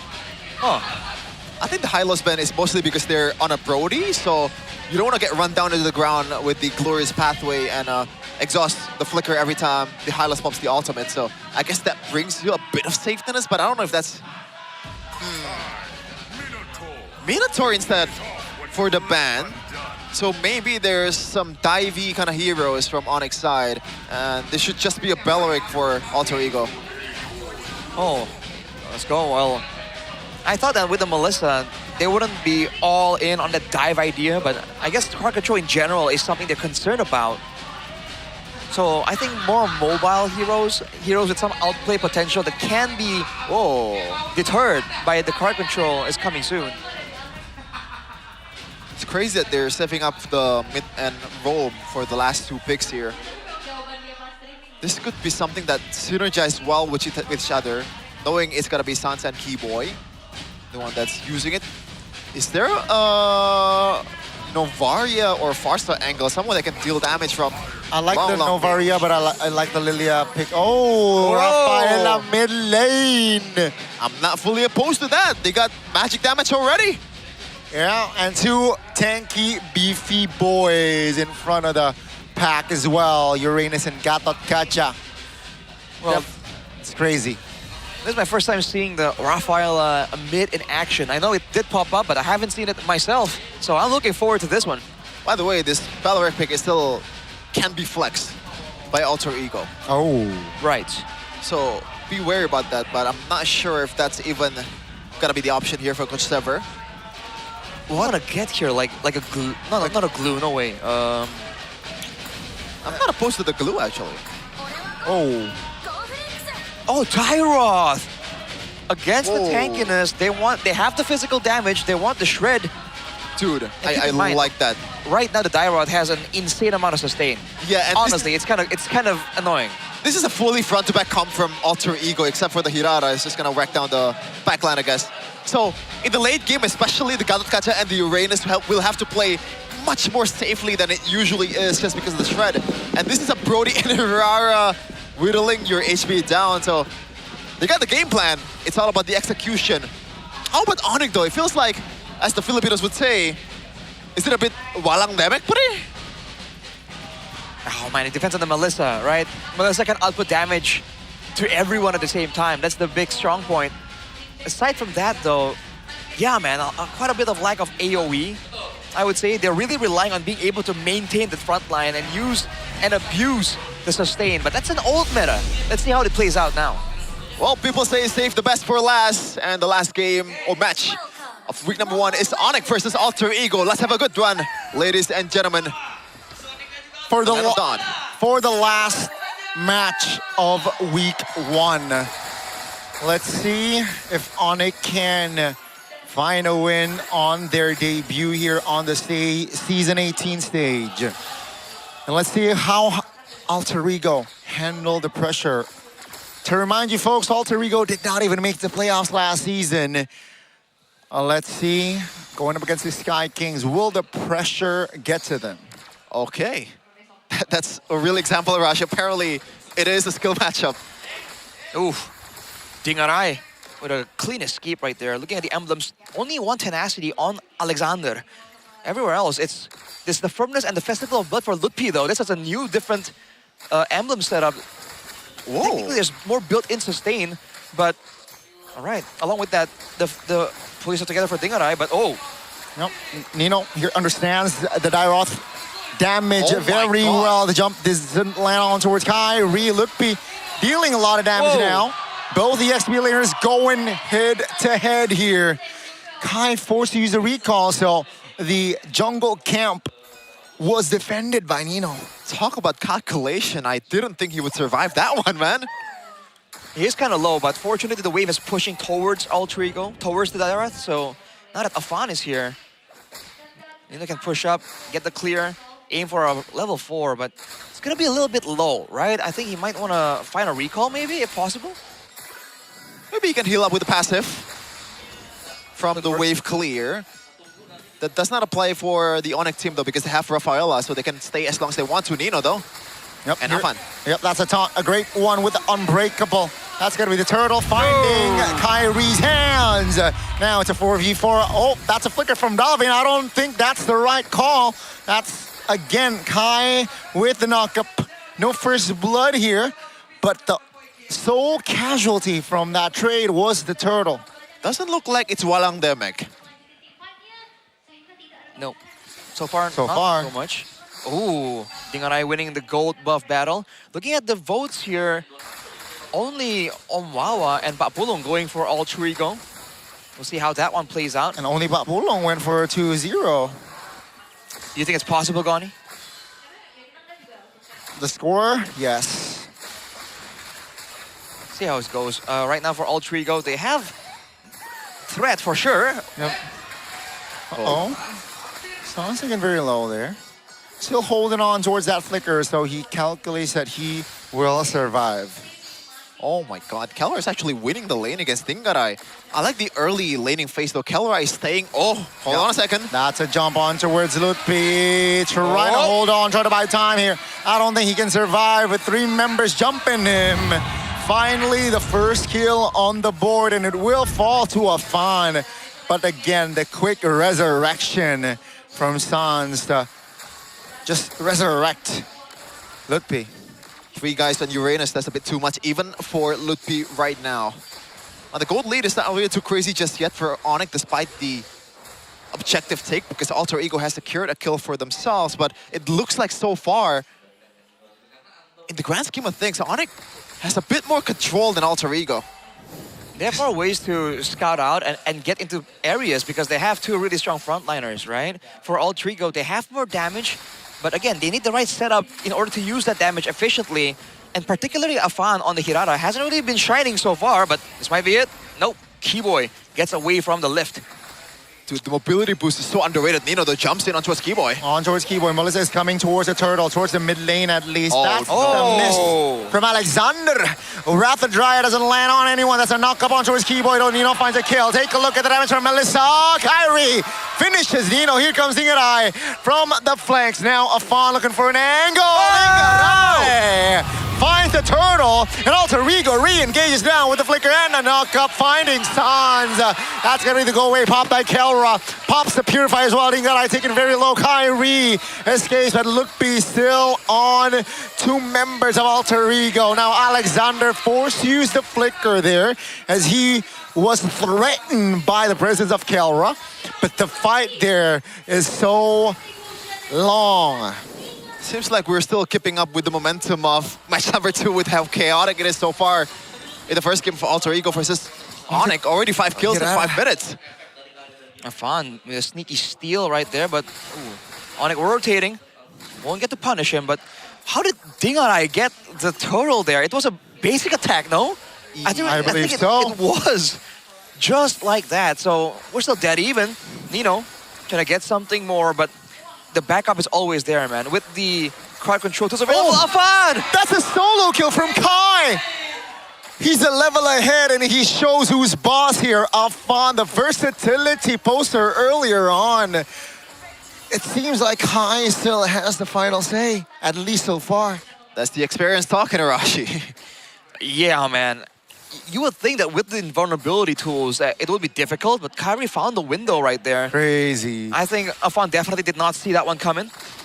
There's a quick clear attempt from Dingarai. There's a lot of emphasis here on ganks, if you notice, right? There's not a lot of solo kills. It's always maneuvers around the map so far. Kyrie gets the steal, man. That's value. Especially with the next neutral objective coming up soon. Onyx can look to try and find something with that. Oh, this is tough for Alter Ego, man. The supposedly winning lane was kind of losing. Even on the XP lane, it's not really utilized to the utmost perfection. Yes, Lutpi got taken down once, but that's about it. Yep. Onyx is even owning the mid trio here with how mobile, how dynamic Kyrie is playing right now, and Sans being the healer that he is, Keyboy just holding the ground so far for Onyx. And right now, Afan is a level up below. That's going to be Lutpi. Getting jumped on 4 members, still able to get out with the consecration. Take a look at the turtle now, already touched by Kelra. Nino showing, providing the information. 5 members, Alter Ego investing on 5 members here. Let's see what they can do. Kai is in the vicinity, trying to find a steal. Kai calmly takes the retribution out. Dingarai, rapid dry at the taunt as well. That's going to stun Afan now, taking very low. Will not escape to the hands of Sans. Now, only 4 members remaining here, 4 side of Alter Ego with the respawn. Keyboy is back in the game now. Kelra is in the mid lane. They want to see Stino is trying to hold on, but the call from Alter Ego is let's go. Let go of the tier 1 in the mid lane. What Onyx wants, Onyx gets. Did you see the reaction time from Kyrie there? Evading that flicker by the Dryad with this second skill of a Harley. That was pretty fast coming in from Kyrie, but we also got a fact here from Gope. We noticed this marks Nino's debut on Dairoth, making it the 51st unique hero he has played across his 12-season MPL Indonesia career. That's a lot of heroes. 51? All right. That's Arashi's age. What? Okay. Well, now, this is the problem here. They have the Dairoth and the Brody for burst damage, but they can't shred the front line. Sans is keeping everyone topped up. And that's how Onyx are just able to power forward and allow Kelra to do so much damage. And again, he's hitting multiple people at once. He is single-handedly carrying these team fights. It's crazy that with the amount of damage that Alter Ego has in their kit in the draft, it seems like the ones that lacking in damage is Alter Ego themselves. Onyx, they can stay in their team fight as long as they want to with the Revitalized, with this Ravaela. Can go in and out with Kelra and Kyrie just being a nuisance. Lutpi has a built-in healing. So how do you deal with this also as Alter Ego? Is it just a pure catch from Alexander? Well, you're seeing some options here coming in from Dingarai. He goes for the Sea Halberd. He might go for something like an Endless Battle as well. Get more true damage, penetrate some of that beefiness coming in from the 2 frontliners. Aside from that, though, I think Afan might have to do a bit more flank-wise, right? He's coming in and playing with the team, using the utility to help with the team fight. But if he can zone Kelra, that will be even more value for his team. 2.5k gold lead. Seems a lot more than it seems for Onyx currently. As another turret got taken down. That long lane is working so well for Onyx. Still as a second-tier turret. Only inhibitors left. For Alter Ego. A big knock up on towards the Gatot Gacha. Silly with a again disengaged. Take a look at Kelra, free hitting. 3 members down, almost taken low. Dalvin out, the recipient of the ult of Harley. Now Onyx, they know that Alter Ego's members, they are low on health. They shift their focus on towards the Lord. Kai is also 2 levels above Afan, so again, they are confident on that Lord take. Just crisp, clean Lord coming in from Onyx. Just the execution is immaculate. The way they zone out people, the way that Kelra procs that models to multiple people. And once again, he's just doing it again. Might be getting that gold shield down before the Lord hits, but no. Alter Ego clears that one for themselves. All right, LG. Let's see. That's going to be Onyx just applying pressure in the mid lane. They know that the Lord is coming top. Yeah, that's a big item though from both sides. The chastised cauldron from Nino. So it's got to be a full-on utility enabler Dairoth instead of dealing damage for himself. So Nino, in terms of what he can do, is very, very limited. Hell, I don't think he can do anything by himself at this point. Not even a solo kill towards the assassins.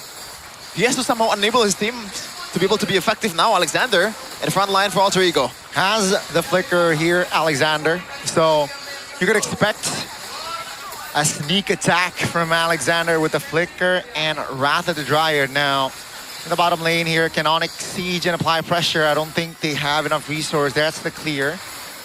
Alter Ego, you know, not too shabby, losing top lane turret. But bad news is that's the far lane, folks.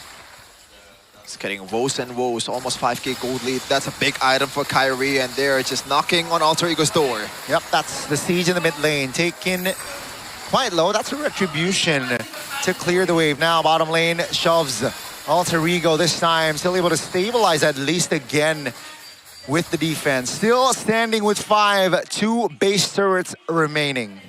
There's definitely still some damage available for Alter Ego, and Onyx respect it.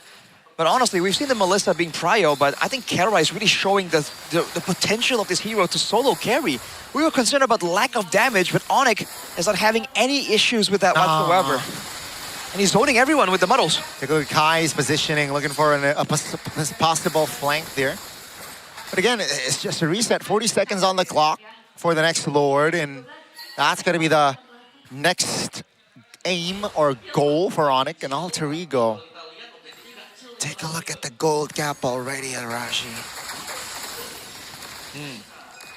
Honestly, the big difference in the jungle gold is what's really sticking out here. We were looking forward to Afan on a hero like this, Hirara, possibly looking at some crazy outplays, but with Calm Cool slowing down of the teamfight tempo, Onyx is able to just deny any kind of benefit. Afan is stuck trying to help the front line stave off the Uranus and the Gatot. Yeah. Kelra is just taking everything for himself. I think one of the reasons why Kelra has been so effective in placing the muddles is this is a front-to-back comp for Alter Ego, so they're, like it or not, they have to clump up for themselves to be able to be effective, and that's working out for Kelra like this. Yep, Kelra, as long as he keeps the spacing, keeps the positioning. If I'm looking for a jump there, that's a knock upon towards just the Gatot Gadgets, just towards Keyboy. That's a flicker from Nino, a valuable resource now spent. Alter Ego hovering around. They know that the top lane is shoving on it, playing the Lord dance intelligently. Yeah. Didn't even force anything. No risk taken for Onyx. They played super slow. It's a 4-4 now after a chaotic first minute of the game. The kill count hasn't gone out by much. That's the Magician's Trinity finish for Kyrie as well. Look forward to some assassinations coming through from him. The other side, I think Alter Ego, they're just trying to go for burst, right? They need the Dairoth and the Brody to delete someone, but look at this damage. Yep, that's just Kelra and on towards Alexander, the Valeric. Now, bottom siege actually successful from Onyx. They want the mid lane turret as the Lord was marching top. Alter Ego still defending with 5, but for how long is the question? All base turrets now down, and Onyx, they're not too hasty. I like it, right? They're waiting. They're so patient now. Afan below 50% HP. That's a flicker. That's a great reaction time from Stars! once they pull the trigger, Onyx won't stop. And that's gonna be the base taking down the Yellow Porcupines. Their debut here on the Season 18 stage is immaculate, and they got game 1. Wow. That is too clean, even for Onyx standard. We were doubting the draft, but they showed the potential. Alter Ego got nothing. There's no answer that they can bring to the table to the question that Onyx has posed to themselves. Professor X has to cook up something else to face off against these 5 giants. In day 3 of the first week, when the chaos and the pendulum swings are all over the place, back and forth again and again, dare to be like Onyx that goes for this calm, cool, methodical play style. There was no risk. It doesn't seem like there's any risk, any big moment. No one was quote-unquote making a play. It was just calm, cool, collected. You can't get any cleaner than that. How? How do you deal with this? It's just like, there's no angle whatsoever once you get to the late game. Even then, Alexander tried multiple times with a flicker and a Wrath of Stride combo. Reacted in time by Sansa and Kyrie with their own flickers. These are some micro monsters, and their macro is not a slouch as well. There's a reason why they are the most decorated team here in Indonesia. Yeah, then they're reminding a lot of the non-believers who they are, right? Again, nothing too crazy. It just seems like they simply outclassed the opposition. And this is Alter Ego. We were just talking about how Alter Ego themselves right now have pretty high stocks in Indo. And yet this is how it looks. It's only the first game, but yeah, you get a feel that they're setting the tone for the rest of the match too. Boy, it's... I feel like I'm an Onyx fan after that match, man. After that game. Really? Only after that game? Oh man, okay. I gotta shout out Kelva first though. It's he played that one perfectly from the start until the end. What impressed me the most is, we talk about Sever about the matchup, Brody and Melissa. Most of the time, a good Brody will outclass a good Melissa, but that was perfect coming in from Kelva, brother. One of the reasons why he was able to win the lane is he stayed inside the gold shield when he's trading with the Brody. So that's why he was still very much survivable. Because of the passive. Sustainable. That's true. In the early game. Yeah. Somehow winning the lane, bro. I mean, of course, there were ganks involved in that as well, but showing again that in the right hands, yeah, that matchup is not a done deal. And Melissa, when, you know, gets the priority items. 100,000? It's just so hard to stop, bro. And 100k seems a bit too high for a 103 KDA, but there's a reason for that. Onyx kind of lacks the finishing touch in terms of like the kill, you know, the kill pressure, right? Yep. As we said earlier, kind of walang damage, but you know, when you can just zone out people and take the objectives and try to build your advantages slowly but surely, there's really nothing to worry about. That one steal on the turtle by Dingarai was the only moment they had, pretty much. Everything else was so slow and methodical, and right here, they're able to first get a punish, and afterwards, you can see that even when they want retaliation, Alter Ego, they went in here and they used the Wrath of the Dryad to get the fight started. But afterwards, right, it doesn't leave much to do. There's not much left to use to try and stop Kelra. He has a Purify, and he used it here and immediately turned it around. It's almost like they need 2 crowd control tools to stop the Melissa. And again, particularly for Afan, right? I bet somewhere in his mind he was thinking, I need to flank. I need to find ways to get to Kelra to stop him from being able to do damage so reliably. But when there's a Rafaela, Uranus, and Gatot Kacha playing bodyguard duty, that's a lot easier said than done, man. Yeah. I think the real highlights are the lack of highlights itself from Onyx. It's just textbook MLBB. Yeah. Very macro-based, very objective-oriented from Onyx, despite having a really good team fighting composition, but they use the team fight just to zone out people. Looks like Dingarai actually gets that with a first kill, maybe, instead of the basic attack, but it still does not matter at all for Alter Ego. Only little advantage that they have in this early of a game. Amazing. Amazing. Man, I wonder if they're rethinking like, oh, should we have gone for a bit more shred? No, like if they want to play front to back, right? They can either go for the Daiwa's physical defense shred Sure. to try and nuke someone down. Yeah. Try and get some early game pressure, or they can try and match the Melissa DPS with some kind of shred, right? Yep, yep. But they didn't go for that, and I wonder if they're thinking that they should have, considering that it really devolved into a front to back the whole game. There was no flank whatsoever. Even Dingarai prioritized the DHS over a lot of items out there because he knows that he needs to whittle down the frontliners, but there's gonna get the items on the opposing side. Look at that. Chestas Cauldron and also Anti-Caress has been secured by both of the frontliners of Onyx. At the point, it's more than tough to actually break through that. So they have the Rafaela, who has the Flask of Dweezes, so that's a lot of healing onto the tanky boys, like we mentioned on the draft. Best wingman is 4 assists.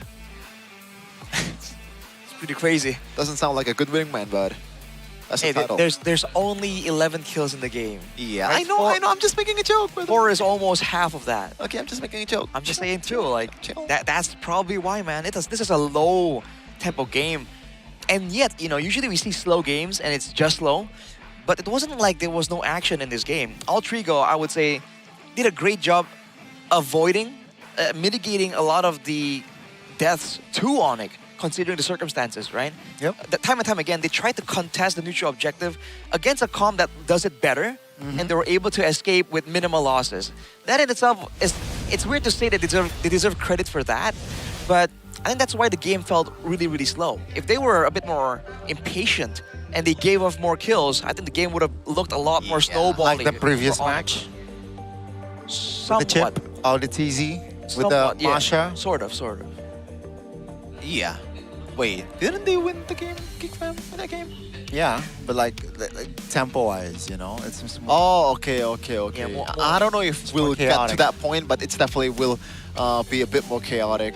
But yeah, we're gonna see the gold graph here though for, I believe, Onyx overall, and it's just they're going up and up and up. Wow, it's just blue. Hiking up the mountain like Arashi. Whoa. Arashi would stop here though. FYI, since you like talking about this so much, it's more like here, bro. Okay. FYI. There you go. Chefin, check. These are big words. These are big words for someone who wasn't up the mountain with us. Check Hey, your I tried to facts. go with you Okay? guys, but unfortunately I was not invited, okay? I'm not part of the Gotta crew. I'm check not your part of the facts. circle, Sure. apparently. We invite you to hang out all the time, and you never come anyways. Maybe we can hang out after this. Okay, Oh, no? for this topic, I think it's because Chefin lives out of city, bro. You gotta. All I hear are excuses. What? I'm in the sticks, bro. We were heading to the sticks too, so like, what's your excuse? Okay, let's go back to Let's the... just dial it back down here. Let's actually go back to the game though, because But it's Onyx, bro. I feel like also Alter Ego in the game, they were trying to force a lot of fights, right? But Onyx backed off in the perfect time and also dealing damage at the same time. Yeah. Their kiting potential is ridiculous, bro. Multiple times. They have movement speed boost. Yeah, I think that's probably the most underrated part about Rafaela overall. And they got range for days. Kyrie can go in and out and never got caught in the red hot dried flicker, which is kind of ridiculous, by the way.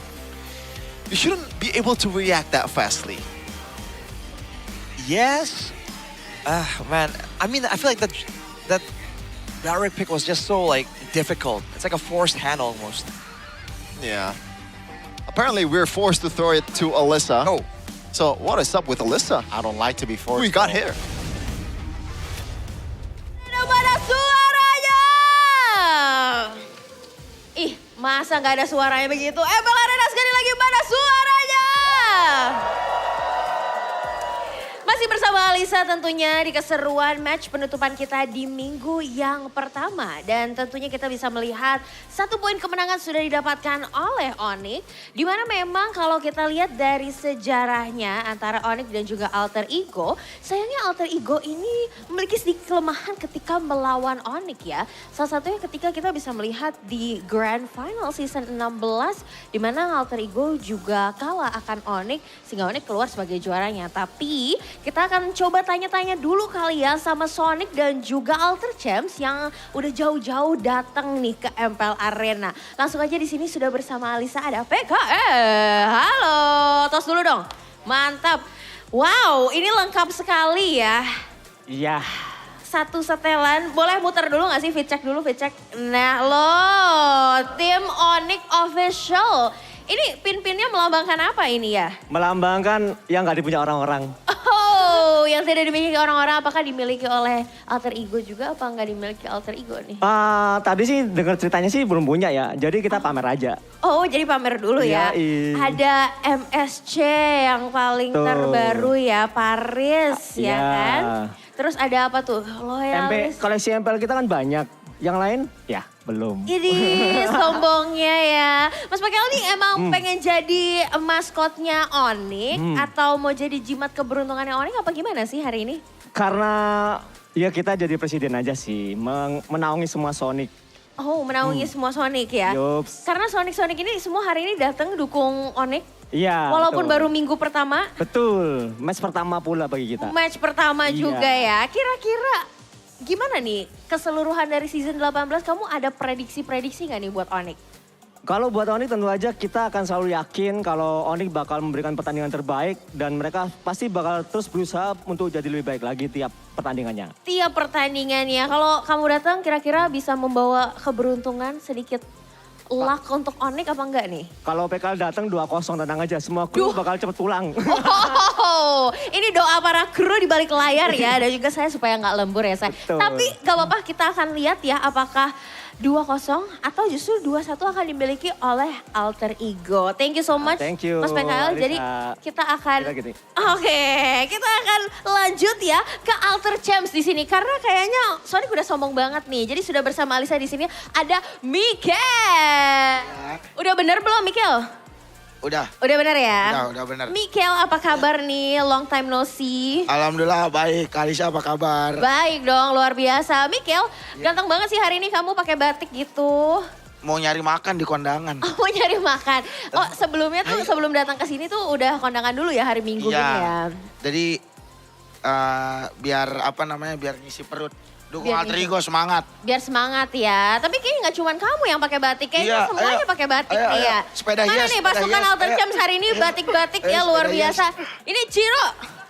Ciro batiknya batik Nah, modern. anak Oh, Bukan Koko Ciro, Cim. Koko Cim. Oh, Koko. Iya, Ni hao, Koko ni hao. Ni hao. Ni hao. Koko hari ini temanya apa nih Koko? Aku hari ini timnas. Ya. Oh timnas, fit check dulu dong, coba balik-balik Koko. Apa? Balik badan. Nah, hari ini kenapa kalian semangat banget menggunakan batik dengan semua tema kemerdekaan? Karena hari ini apa Kel? Karena besok kita 17 Agustus. Yaitu Jadi nggak adalah, ada MPL, jadi di hari sekarang aja. jadi hari sekarang aja ya. Merdeka. Jadi untuk merayakan kemerdekaan Indonesia juga ya, Alter Champs boleh nggak sih minta supportnya sekali lagi untuk Alter Ego? Let's go! Kalau gitu, last kalian bisa kasih pesan-pesan untuk Alter Ego? Silakan, Koko. Main yang bener dong, udah semangatnya udah. Main yang bener, udah selalu. Main yang benar, Iya. walaupun 2-1 gak masalah, Alter Gak Champs masalah. tetap setia mendukung. Dan kita akan lihat di match kali ini apakah Onyx atau Alter Ego yang akan memenangkannya. So, we'll see you. Bye-bye.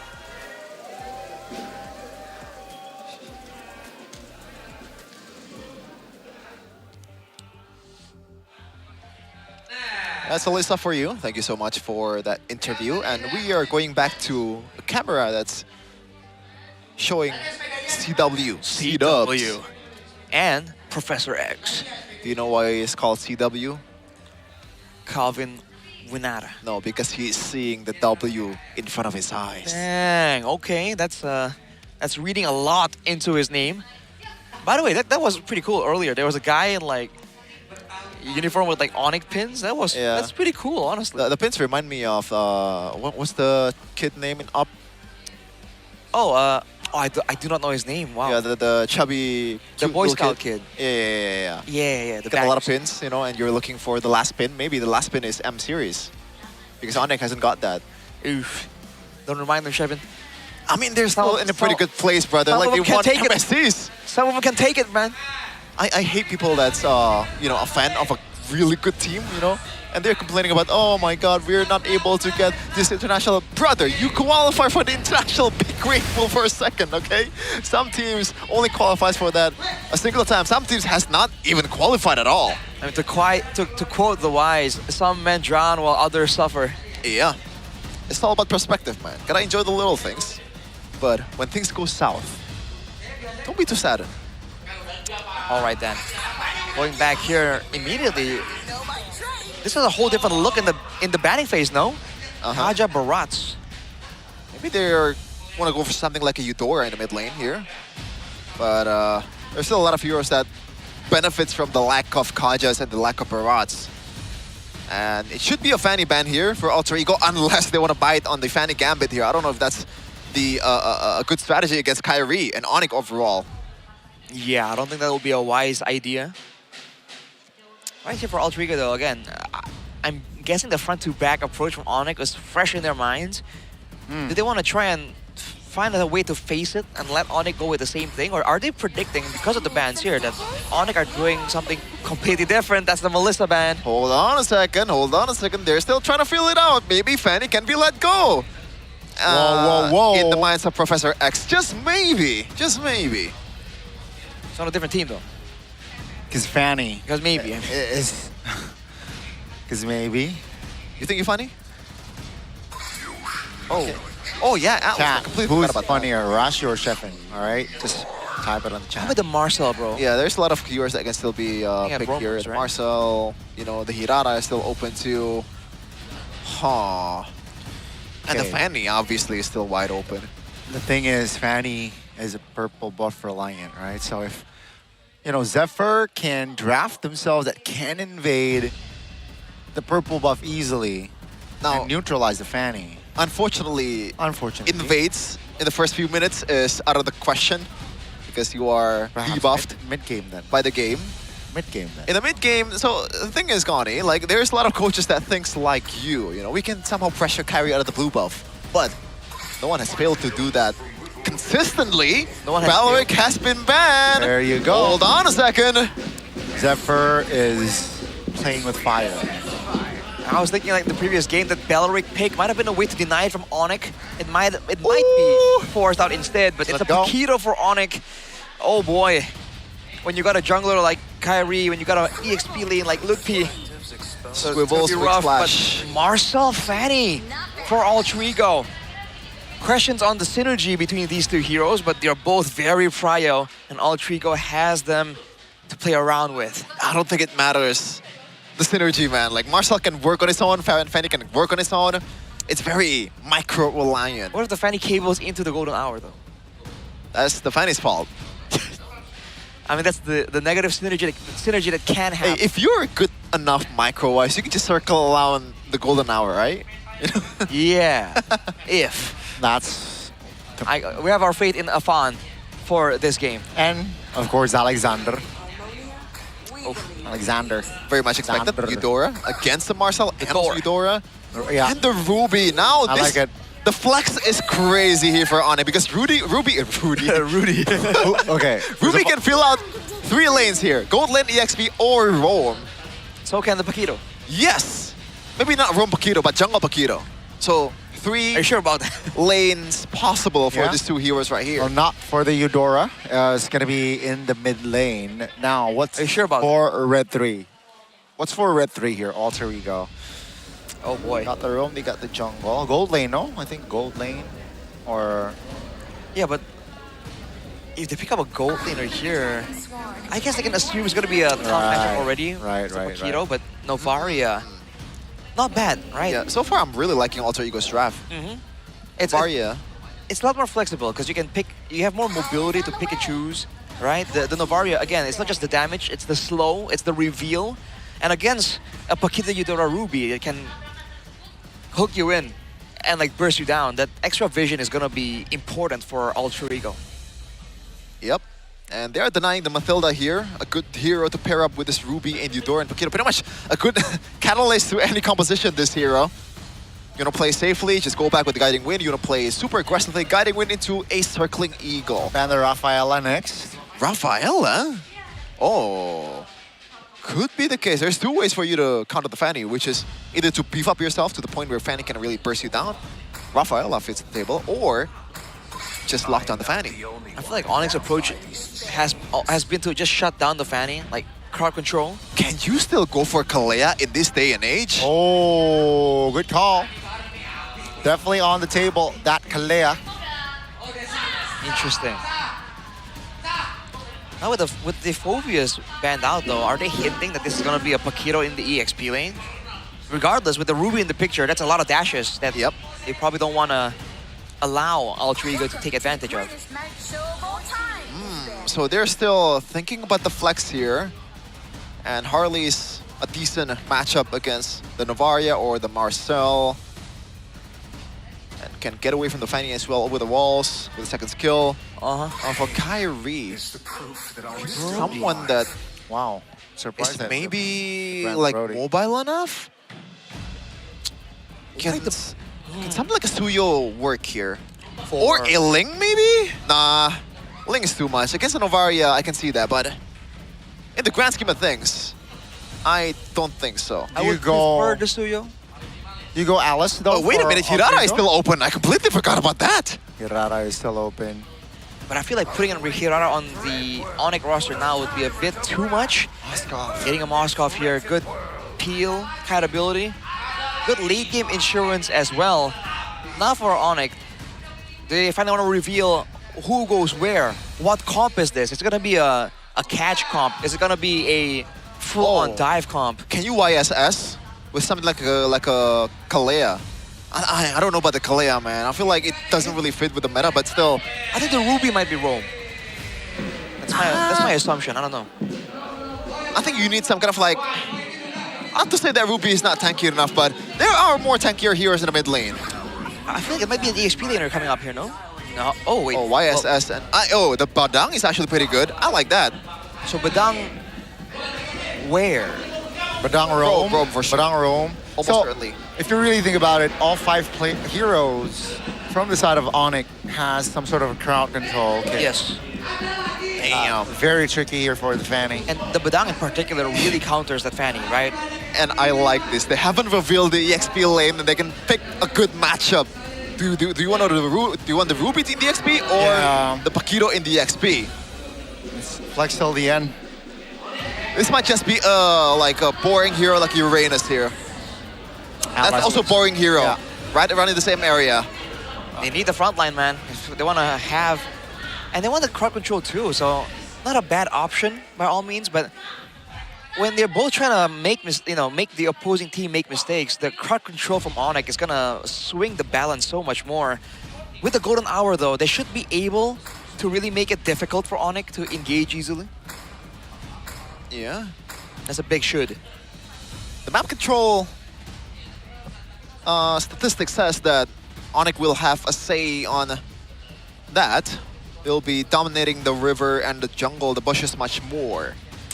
And that's not really a good thing as a Marcel user. Alexander has to be somehow aggressive enough to make a difference, but at the same time not really getting punished by the amount of CCs and early game damage that Onyx has. Quick thoughts, Rashi, what do you think? I was about to ask. I think especially because it's expanding river, it's gonna be a lot more dangerous for Alter Ego in the early game, right? I think Onyx has the say in the early game. All right, game 2. Alter Ego is looking for a W to prolong the series to 3 games. Yep. And this might just be the last match or the last game of the week. Week 1 in Season 18. Well, boys, it's going to be a fun on the Fanny now. Will he be able to cook or get cooked? Let's see and find out as we are witnessing the Lanadon. And gold lane matchup as well. Gold lane Paquito. We haven't seen it too much. Finally, we're seeing it here against a Moskov. They're self-peeled decently, but it's going to be a bit tough for Dingarai in the early stages. The pokes are going to favor Kelvar for sure. I don't think he showed an incredibly solid Paquito in EWC, but one thing for sure, he knows the Moskov in and out. So that is something that he can use to his advantage. But emblems though, not a lot of thought defensively, right? No tenacities. It's all about movement speed. It's all about cooldown, especially in the mid lane with the Inspires. I bet both laners have different boots in mind. They don't really want to get bogged down trying to get regeneration of mana from all the other items as well. Yep, nothing too crazy. Alter Ego and Onyx so far, nothing much happening, and Nino is looking for a cheeky little stun maybe towards Sun. Set up by Alexander, but they didn't get that. San's played that quite well. Afan though is gonna go in. Yep, that's the flicker from Keyboy. Valuable resource spent before the first turtle. Oh! Astral Recall doesn't land, and here it is, the first turtle in this game. Look at Afan just baiting out the CCs coming from Onyx, but now this is where Kyrie shines, or the Onyx compositions shine. I don't think Fanny can contest this one. You know? Okay. Nah. Bit too much. It's okay if Alter Ego lets go some of the early objectives. They're up against this comp that's super aggressive from Onyx after all. Alexander? Wait. He's taken very low. Uh-oh. Throne of Ruin used. That's the pull. I'm offended. And that's first blood for Onyx. Down goes Nino. That is weird to say the least. Yeah, what happened there? It's unfortunate. Oh my god. Was it a miscommunication there? It was so sudden, the play from Alexander. Even more sudden, the attempt to follow up from Nino. What was the, like, there was no the big AoE tools for Alter Ego, so even landing the Throne of Ruin, what exactly was the plan there? Yeah, was Afan even there to follow up? I don't think so. Because that's the only thing that can kill them in the early game, probably. Because Dalvin does not have any items to actually be a threat just yet. Some questions left unanswered right here. Kara, they're doing a great job zoning. This wave is pushing towards him. Dingarai is going to be stuck without gold or EXP if this continues. He needs a gank to really break the freeze. Yeah. Uh-oh. Mid lane, they go. E-Boy will be the casualty now. That's a cable towards the mid lane. Sounds good. Jukes still hold on towards that flicker as well. Kelra!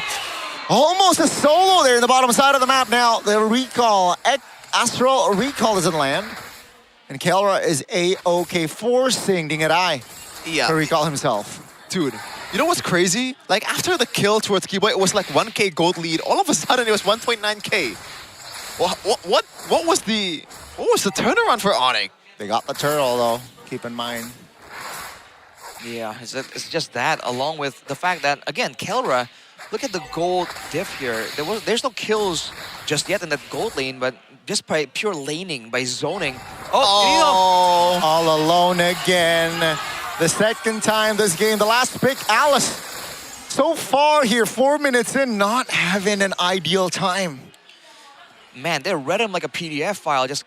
They were waiting in the exact burst that he used the flowing blood to get into. And right before the neutral objective as well. Because of the pressure, there was no real information available for Alter Ego, and that's how they're able to set up traps like that.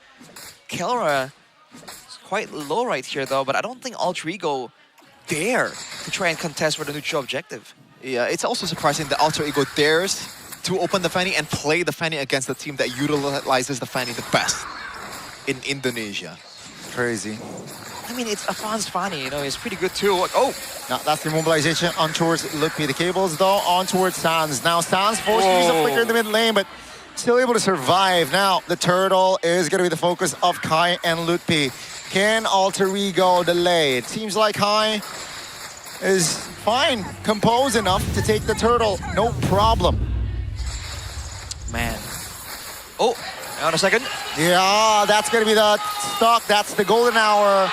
Buying time for Afan to get away with the cables. Clutch by Alexander, top lane. Oh! Hello, hello, says Keyboy. And Dingarai taken out. Keyboy going from the back now. Afan looking to secure that one. It's a 2 versus 4 now. Lutfi forced to use the flicker. Kelroy quite low as well. Take a look at the mid lane now. The recall just to give damage towards the minions. That's the stun on towards Nino. Now that's stun in the mid lane, but nothing else. They are outclassed. I mean, in every aspect of the game. right now, it's just like the approach from Onyx is so staggered, right? They don't go in with like 5 ultimates, 3 battle spells. They go in one by one and look for moments like this that leave Altrigo vulnerable for someone to show up. Like this exact way they got Dingarai earlier. Dalvin forced to back away as well. That's gonna be a mid-tower take.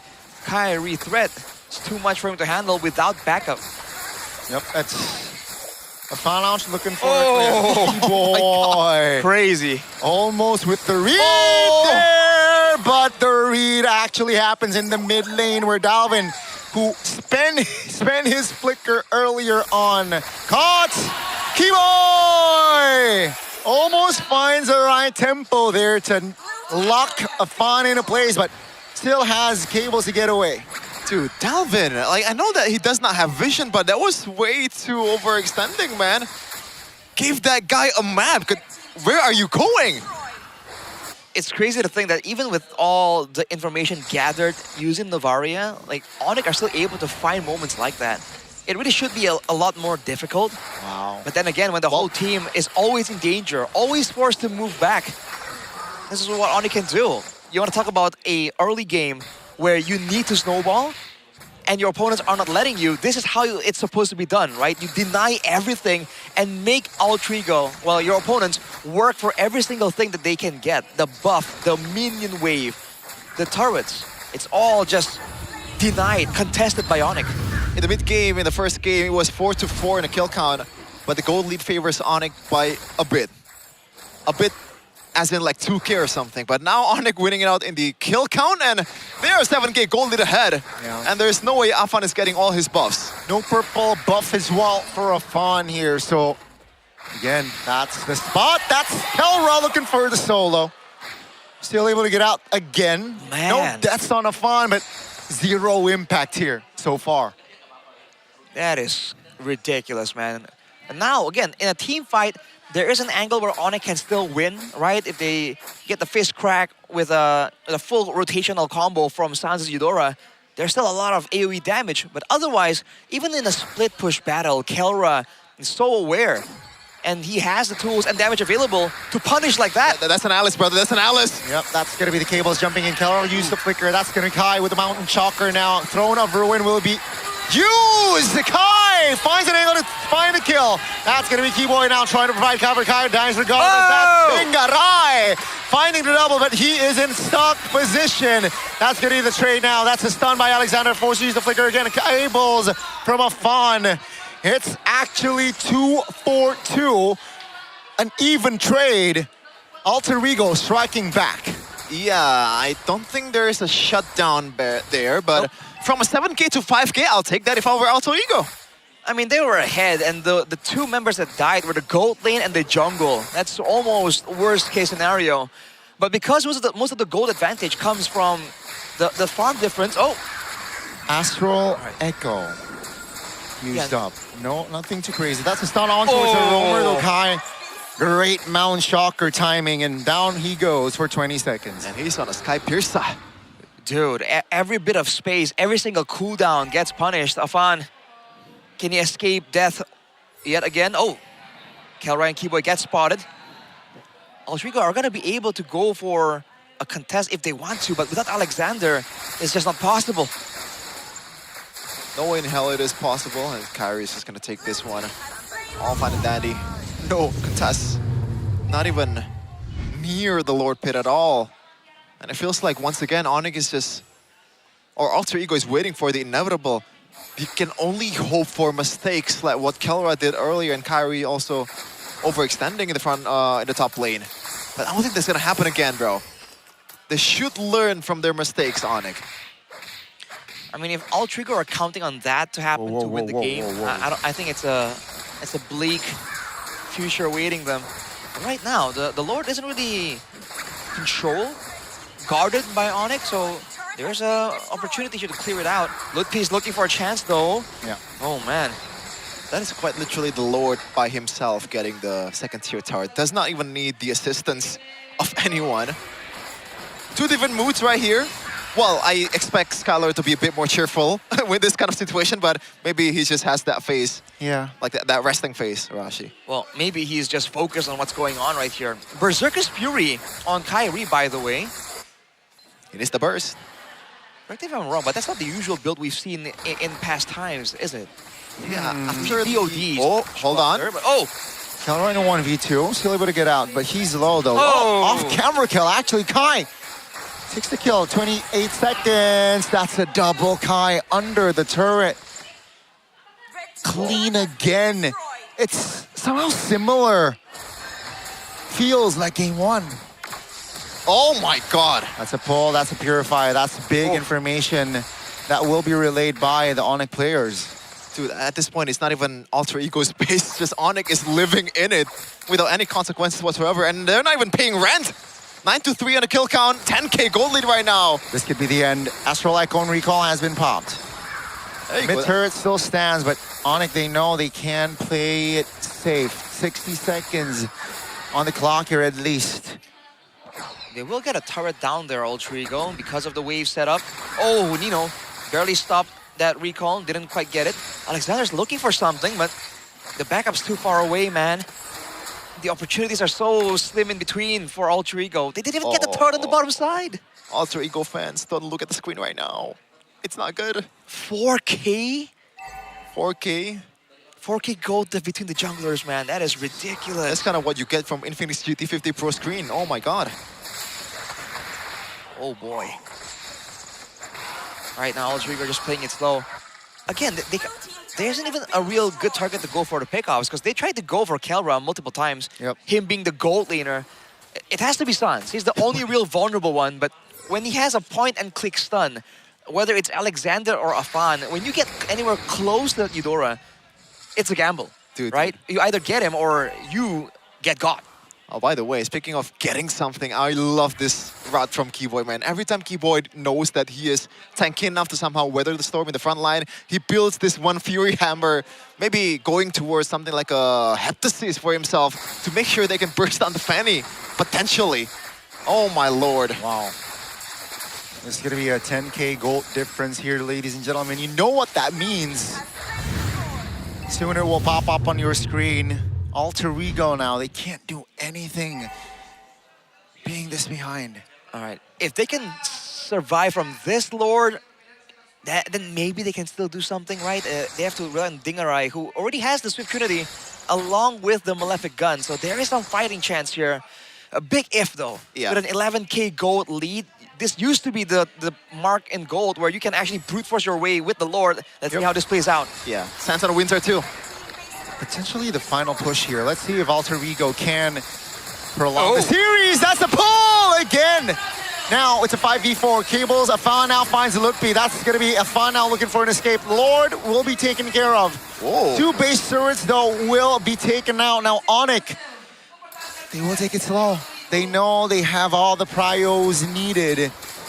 No risk should be taken at this point. You know what? All in all, good defense by Alter Ego. I feel like Onyx is a bit too overzealous, but now, bottom lane, there's still waves coming in. Keyboy leading the charge for Onyx. All right. Oh.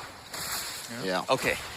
Man, right there, though, you're seeing again that if Dingarai did not have the Purify, it's going to be a tough situation. Now the fights, I think, really rely on that battle spell on Dingarai, right? If he doesn't have the Purify available, there's too many ways for Onyx to try and stop him from doing damage. If he has the Purify, though, like you saw earlier, in a split second, he got 3 members so low that Afan can just play cleanup.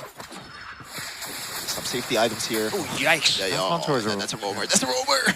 That's crazy. Oh my god.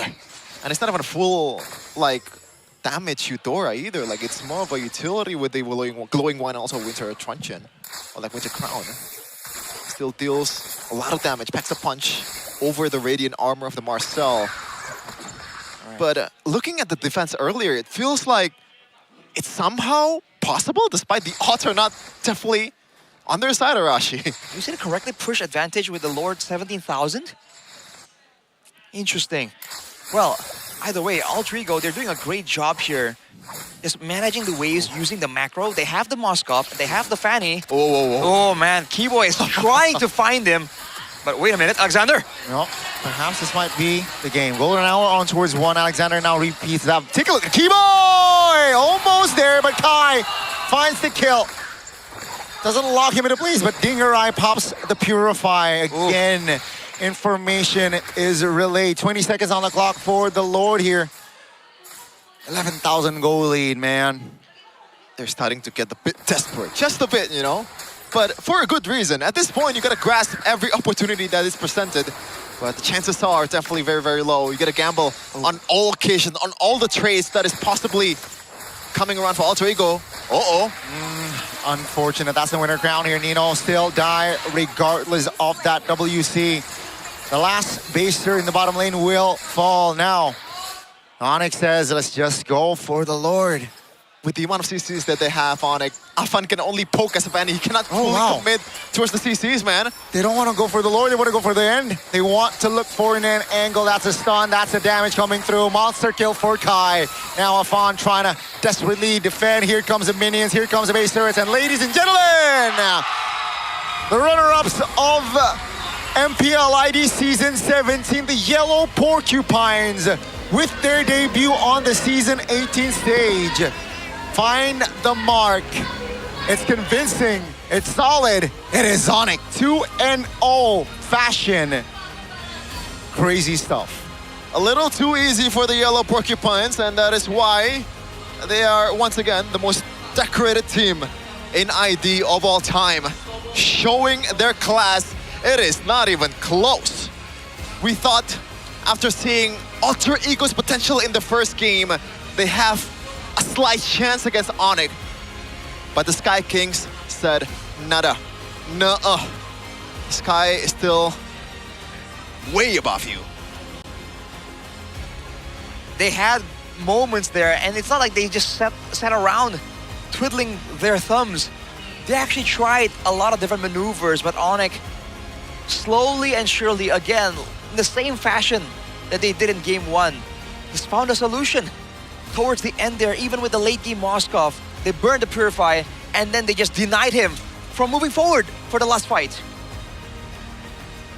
Look at that, man. The flanks, the backdoors, the engages, the calculations, everything is just perfectly placed, perfectly played by Onyx.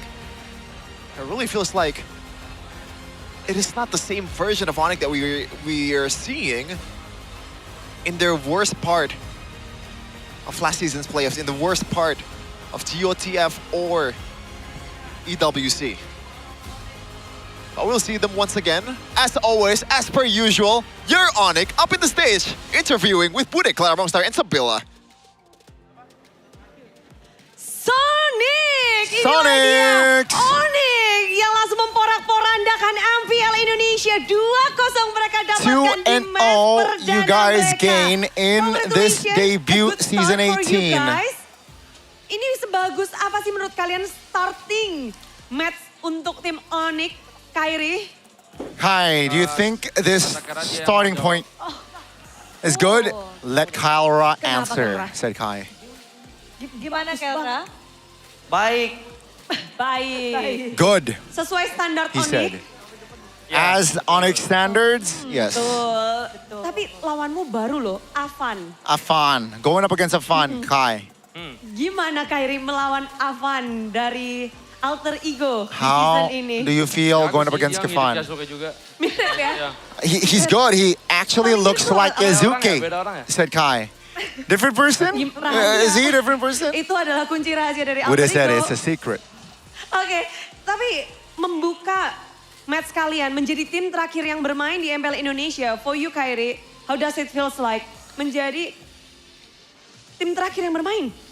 You're the last team to play this season. How do you feel? Enak sih karena bisa liburan dulu kan kemarin dari international tournament. I like it. I finally can take a Sibuk day ya, off sibuk Kairi. Tapi ya after balik lagi kan, tadi udah bilang juga. going sempat abroad liburan dulu. for Tapi Kairi, international tournament. But Kai, silakan untuk melaju ke teman-teman casters Inggris karena Please, Kai. terima kasih udah mau ngobrol-ngobrol Go sama kita for- karena di sana sudah banyak yang menunggu Kairi juga untuk bisa ngobrol-ngobrol. Go towards the English Kairi, desk. bisa So, langsung saja guys, spoilers. bisa we will dipegang have ya teman-teman. Kyrie Tapi on untuk the kasih English sibuk desk. ya. Kairi. Iya, kita kasih Kairi sibuk banget Bude pokoknya. Tapi kita masih akan tetap ngobrol-ngobrol sama kalian teman-teman Onyx di sini. Dan udah ada Upi, aku pengen nanya sama Upi langsung di sini. Hai Upi, gimana rasanya bermain kembali di How do you feel MPL Indonesia season back 18 kali season ini? 18 here? Kangen sih sebenarnya lama kan. I miss 1,5 bulan ya. the vibe. I think one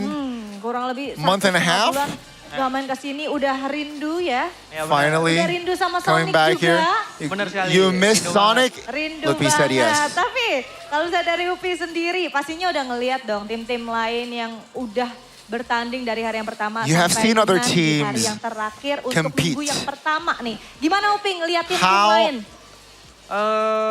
What's your apa ya, point of view? Seru sih, banyak yang kayak Quite ada exciting. yang menang, ada yang kalah. Maksudnya kayak rata semua gitu. It's quite Cukup even. seru. Jadi cukup sengit So ya far, menurut at Upi? least Ya, week untuk 1 it's quite even, said Lutfi. Iya, cukup sengit season ini.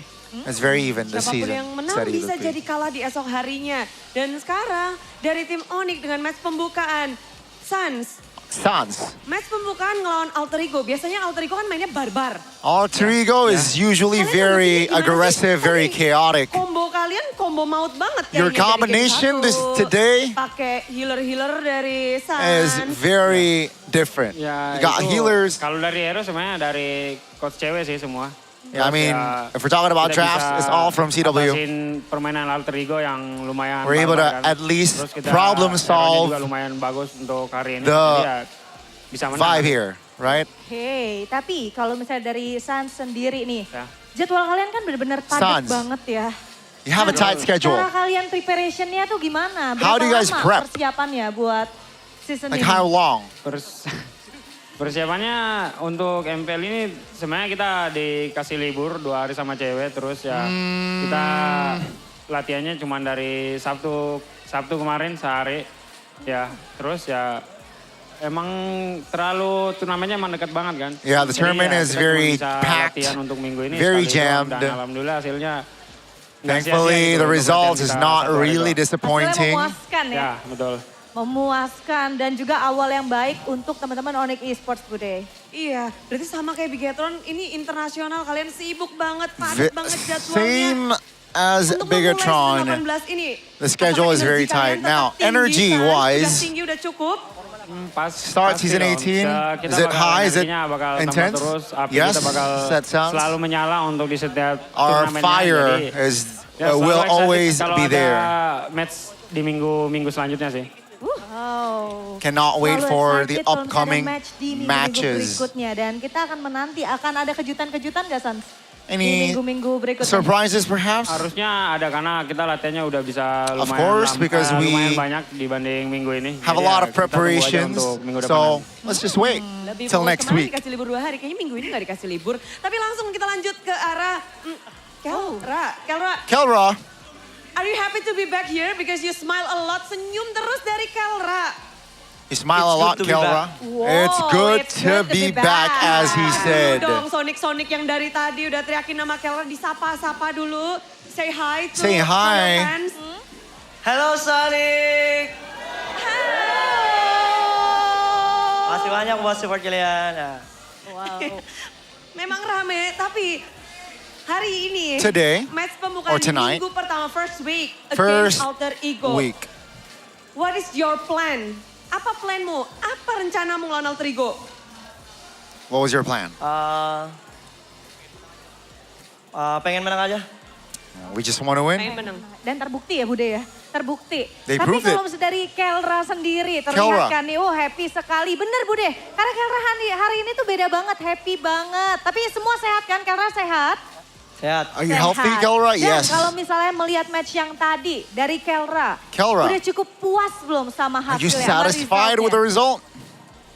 Udah cukup satisfied sama hasilnya, happy? Are you happy with the result? Kalau hasilnya pasti senang, tapi belum ini. Outcome is ekspektasi. satisfied, but Belum you sesuai know, ekspektasi. Ekspektasinya not gimana emang? What's your just expectation? yet. I'm happy that we won, but My expectation gue pasti menang terus. my Still ya? his Still, expectation harus menang is terus ekspektasinya we memang gotta tinggi win it all. sekali ya. Sekarang udah menang terus, tapi Kelra masih bersama Onyx di sini akan bertarung lagi untuk minggu kedua. Tapi minggu pertama berakhir dengan 2-0 Keyboy melawan Alter Keyboy Ego. 2-0 against Game Alter 1 Ego. kayaknya kalian Game main rapi, 1, di game kedua juga very, alang-alang asal very kelakon. neat, very Point kill juga textbook. gak begitu banyak, gak brutal. Point kill wise, not Malah a gameplay really Onyx di season 18 action-packed, ini not a really berbeda atau gimana sih far. Boy? Is it Bekal dari different? internasional kemarin kah?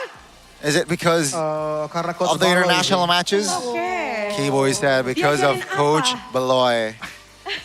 What did he taught you? Banyak lah A diajarin kita. lot. Terus ya kita And nggak mau main di temponya AE lah. we don't want to play in Tapi gimana Alter mengontrol Ego's tempo AE yang tempo. biasanya kan gerasa-gerusu. Ya kita mainnya lebih pintar aja lah. Yeah, we played Mainnya lebih pintar smarter aja, than lebih them sabar. Tapi today. Keyboy, di Keyboy, next match kalian itu kalian Next akan match? bertemu dengan tim RRQ. Y'all will Gimana dari face tim RRQ ini RRQ. bisa dibilang banyak banget yang bilang kalau tim RRQ katanya udah bangkit. Gimana nih Keyboy? RRQ is Persiapannya on the dan apa yang rise, bisa Keyboy. buat tim RRQ? Any Ya words kalau RRQ pasti for gue udah RRQ? expect lah karena ada Adi kan. Keyboy said, I mean, Iya, I pasti bangkit expected lah mereka. because Adi Terus is paling, in the dari Gilang lineup. sih paling. Oke, silakan, Oh, silakan. perhaps Silakan, words silakan, from silakan, silakan. Sans. Kenapa? Silakan. Next match kan kalian bakal ketemu sama RRQ. Nah, gimana nih? Apa yang pengen disampaikan buat tim RRQ? Ya nggak ada sih, pasti Nothing. matchnya bakal super seru banget. Jadi ya It's gonna be very exciting. kita tunggu aja nanti di minggu depan. We'll just wait Tunggu di minggu till depan. next Ada week. salam-salam mungkin buat Adi atau yang lain. Any special Kayak message RRQ towards ada? Adi Nggak ada. or Bahaya. specific players? Waduh. Sans said, it's nah, Fokus ke it's dangerous. tim sendiri aja. I'm just gonna ke tim focus sendiri aja. on Jadi nggak mau salam-salam buat Adi my kayak salam team. kangen, That is salam Onyx. rindu. Nggak ada. no, nothing, no words. Nah, Sans said. Oke, itu dia Bude. Jadi salam-salam juga udah diberikan ya. Dan kita semakin penasaran bagaimana berjalannya next match Onyx ya. Karena banyak banget yang bilang pengen ketemu Onyx season ini. Gimana pendapat kalian? A lot of Banyak banget teams, tim yang bilang katanya they "Aku pengen want ketemu to Onyx." face Onyx. Any input? Saya kurang tahu juga sih. Yeah, I don't really know. Sans said. Ya nggak tahu sih kenapa pengen ketemu. Yeah, I don't Karena, know why they want to bakal meet ketemu us, juga sih. and we Karena will meet kita them. bakal ketemu 2 kali juga. Jadi And we ya will kita meet them harus twice this siap aja sih regular untuk season, yang mau so- ketemu kita. Yeah, I mean, Gimana, just get Boy? ready. Keyboy? Ditungguin banyak tim nih boy. Ya kalau ditungguin udah pasti sering sih dari season-season sebelumnya juga. Yeah, I mean, Jadi a kita lot udah of biasa juga. teams Udah biasa. are Kayak Keyboy juga udah expecting biasa or banget ngasih they want to teman-teman play untuk against us. ngedapetin poin kill. Karena dari match tadi, Keyboy itu mendapatkan total assist berapa? Keyboy. 5.050. After that match, Keyboy got a total Manis assist in banget. MPL Karena Indonesia. Keyboy manis banget boy nih. 5 Karena main terus aja. Karena nggak jadi streamer aja. 550. Iya, tapi all good 550 semuanya total dari Keyboy. assists. Sehat 5,000, semuanya. sorry. Pasti aman banget lah, terus masih 5,050 berapi-api lah. total Masih assists. berapi-api. That's crazy. Keyboy masih menyala. Yes, api Keyboy masih menyala, tapi api yang lain The sama fire seperti api teman-teman of Sonic Keyboy juga is tidak still kalah fire. menyala karena match hari ini ditutup dengan Let's go. kemenangan yang didapatkan oleh tim Onyx Esports. So Sonic, marilah kita sambut, ini dia Onyx.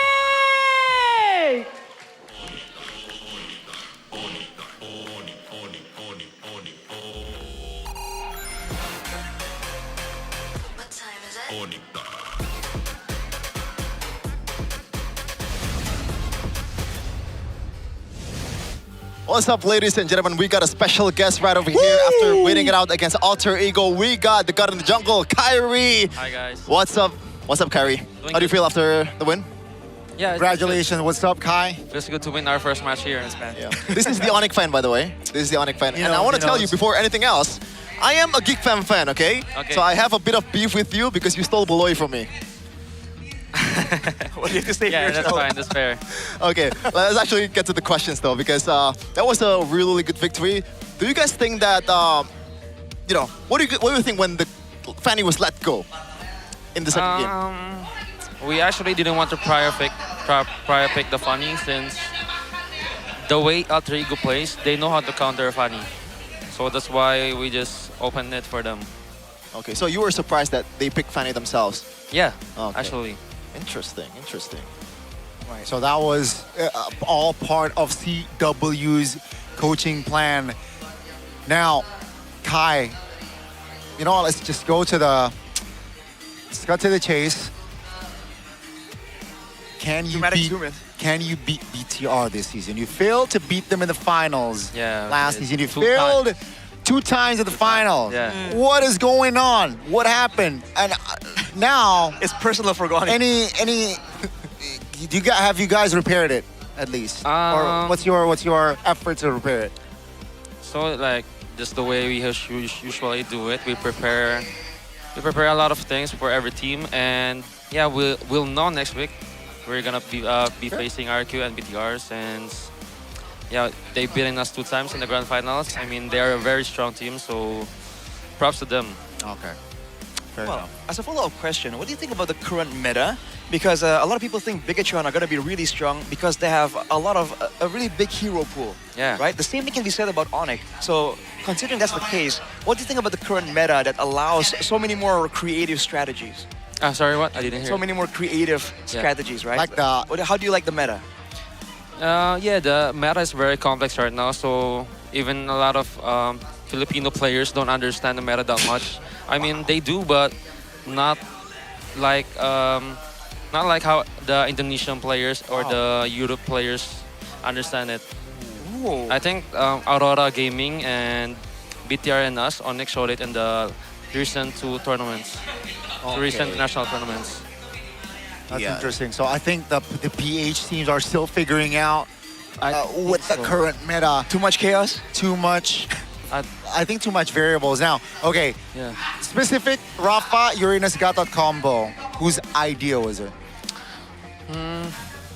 I mean, all of us, I guess. Oh, with wow. TW as well. The brainstorming. Okay. Yeah. Now we're gonna shift towards the player of the match though. That was Kelra, player of the match, presented by Infinix GT50 Pro. I want to talk about the versatility of Kelra because a lot of people seem to think that he is only good, or like he's especially good on marksman, but on fighters he might be struggling. Do you think that that's not true, or is he as good on fighters as he is in marksman? I think it's good at using both of them. Since, we can see like how his Freya is never open for us, even in the international stage. And yeah, I think people judge him just because he doesn't play that much fighter. So people doesn't know how really good he is in using them. Okay, about Kelra as well. We actually asked Coach Zephyr about the Brody and Melissa matchup. It seems like a lot of people, or at least Professor X, thinks that Brody is actually a winning matchup against Melissa, but somehow Kelra was able to win the match in the gold lane. Like, what do you think about that? Like, what's so different about Kelra? I'm not even surprised because whenever both of us talk, 2 of us, I always ask him like, which goal lane counter this goal lane, and he doesn't know it really. Because he knows how to play every hero. I mean, he does know, but he just knows how to counter. It's just I'm not even surprised anymore because ever since he can, own the lane in every hero. Exactly. The lane. Exactly. So okay, Baloy is already in the lineup. Yeah. What type of impact does he already bring early on, at least from so far? I think that you can share, of course. What, sorry? Yeah, well, everything that you can share, of course. Yeah. I think one of the few things that he fixed first was our macro. Yeah, our map movement and the way we, move in the map. Operate. Yeah. That's the first thing that he fixed when he came in Onyx. Interesting. All right.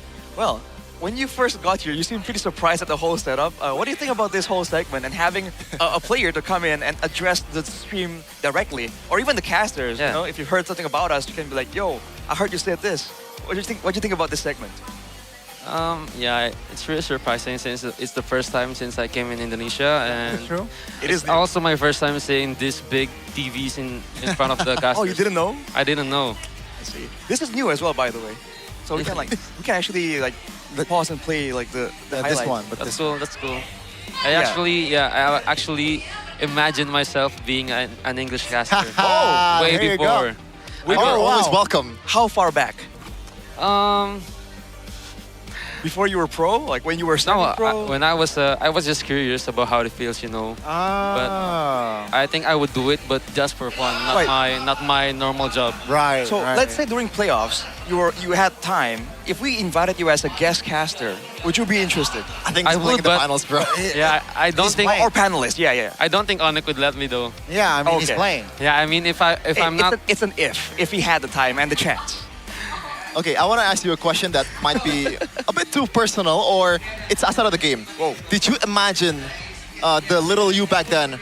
You would imagine this kind of future where you have your own movie. You are literally a superstar in Indonesia, No. one of the biggest ambassador of the game. Like, did you imagine this kind of scenario playing out in your life? Not even 1% of my life I imagined. Not even 1%. Not even That's what of crazy. 1% I have right now. I never thought that I would have. That's when I was a crazy. kid. I thought I would just be a normal guy, you know, like working forever. Right. Right. Okay. Be humble, Arashi. Be more humble like Kai. Okay. I mean, he just said that he doesn't technically have to work. No, I mean my work right now. I mean I'm know. a very busy guy, but I get it. I love my work, so I'm very grateful for that. Okay. Man, it's pretty cool to see. Yeah. Because we share the same sentiment. You know, we also like gaming, and this is like a job, but not really. No, it's Okay. Joe. Yeah. It's been a really good time, Kyrie. Thank you so much for Thank you so gracing much. Thank you your so presence much. here in Thank the you so English desk. Hopefully, we can see you guys more in the future. You know? Hopefully, yeah. Kai. Thank you. Good Yeah. luck for your. Thank you. I mean, this is just the first day. Good luck for next week. Thank you. On preparing. Cool. All right. So I just go? This guy likes RQ, by the way, so beat RQ. Stay healthy. Stay healthy. See you, man. Just leave it here. We're still figuring things out.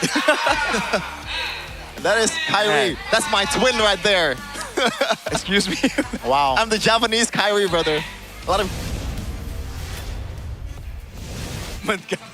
Bro. almost as bold as Onik. The way they play today is so good. There's nothing that you can nitpick. That it feels like it's almost perfect the way they play today, at least.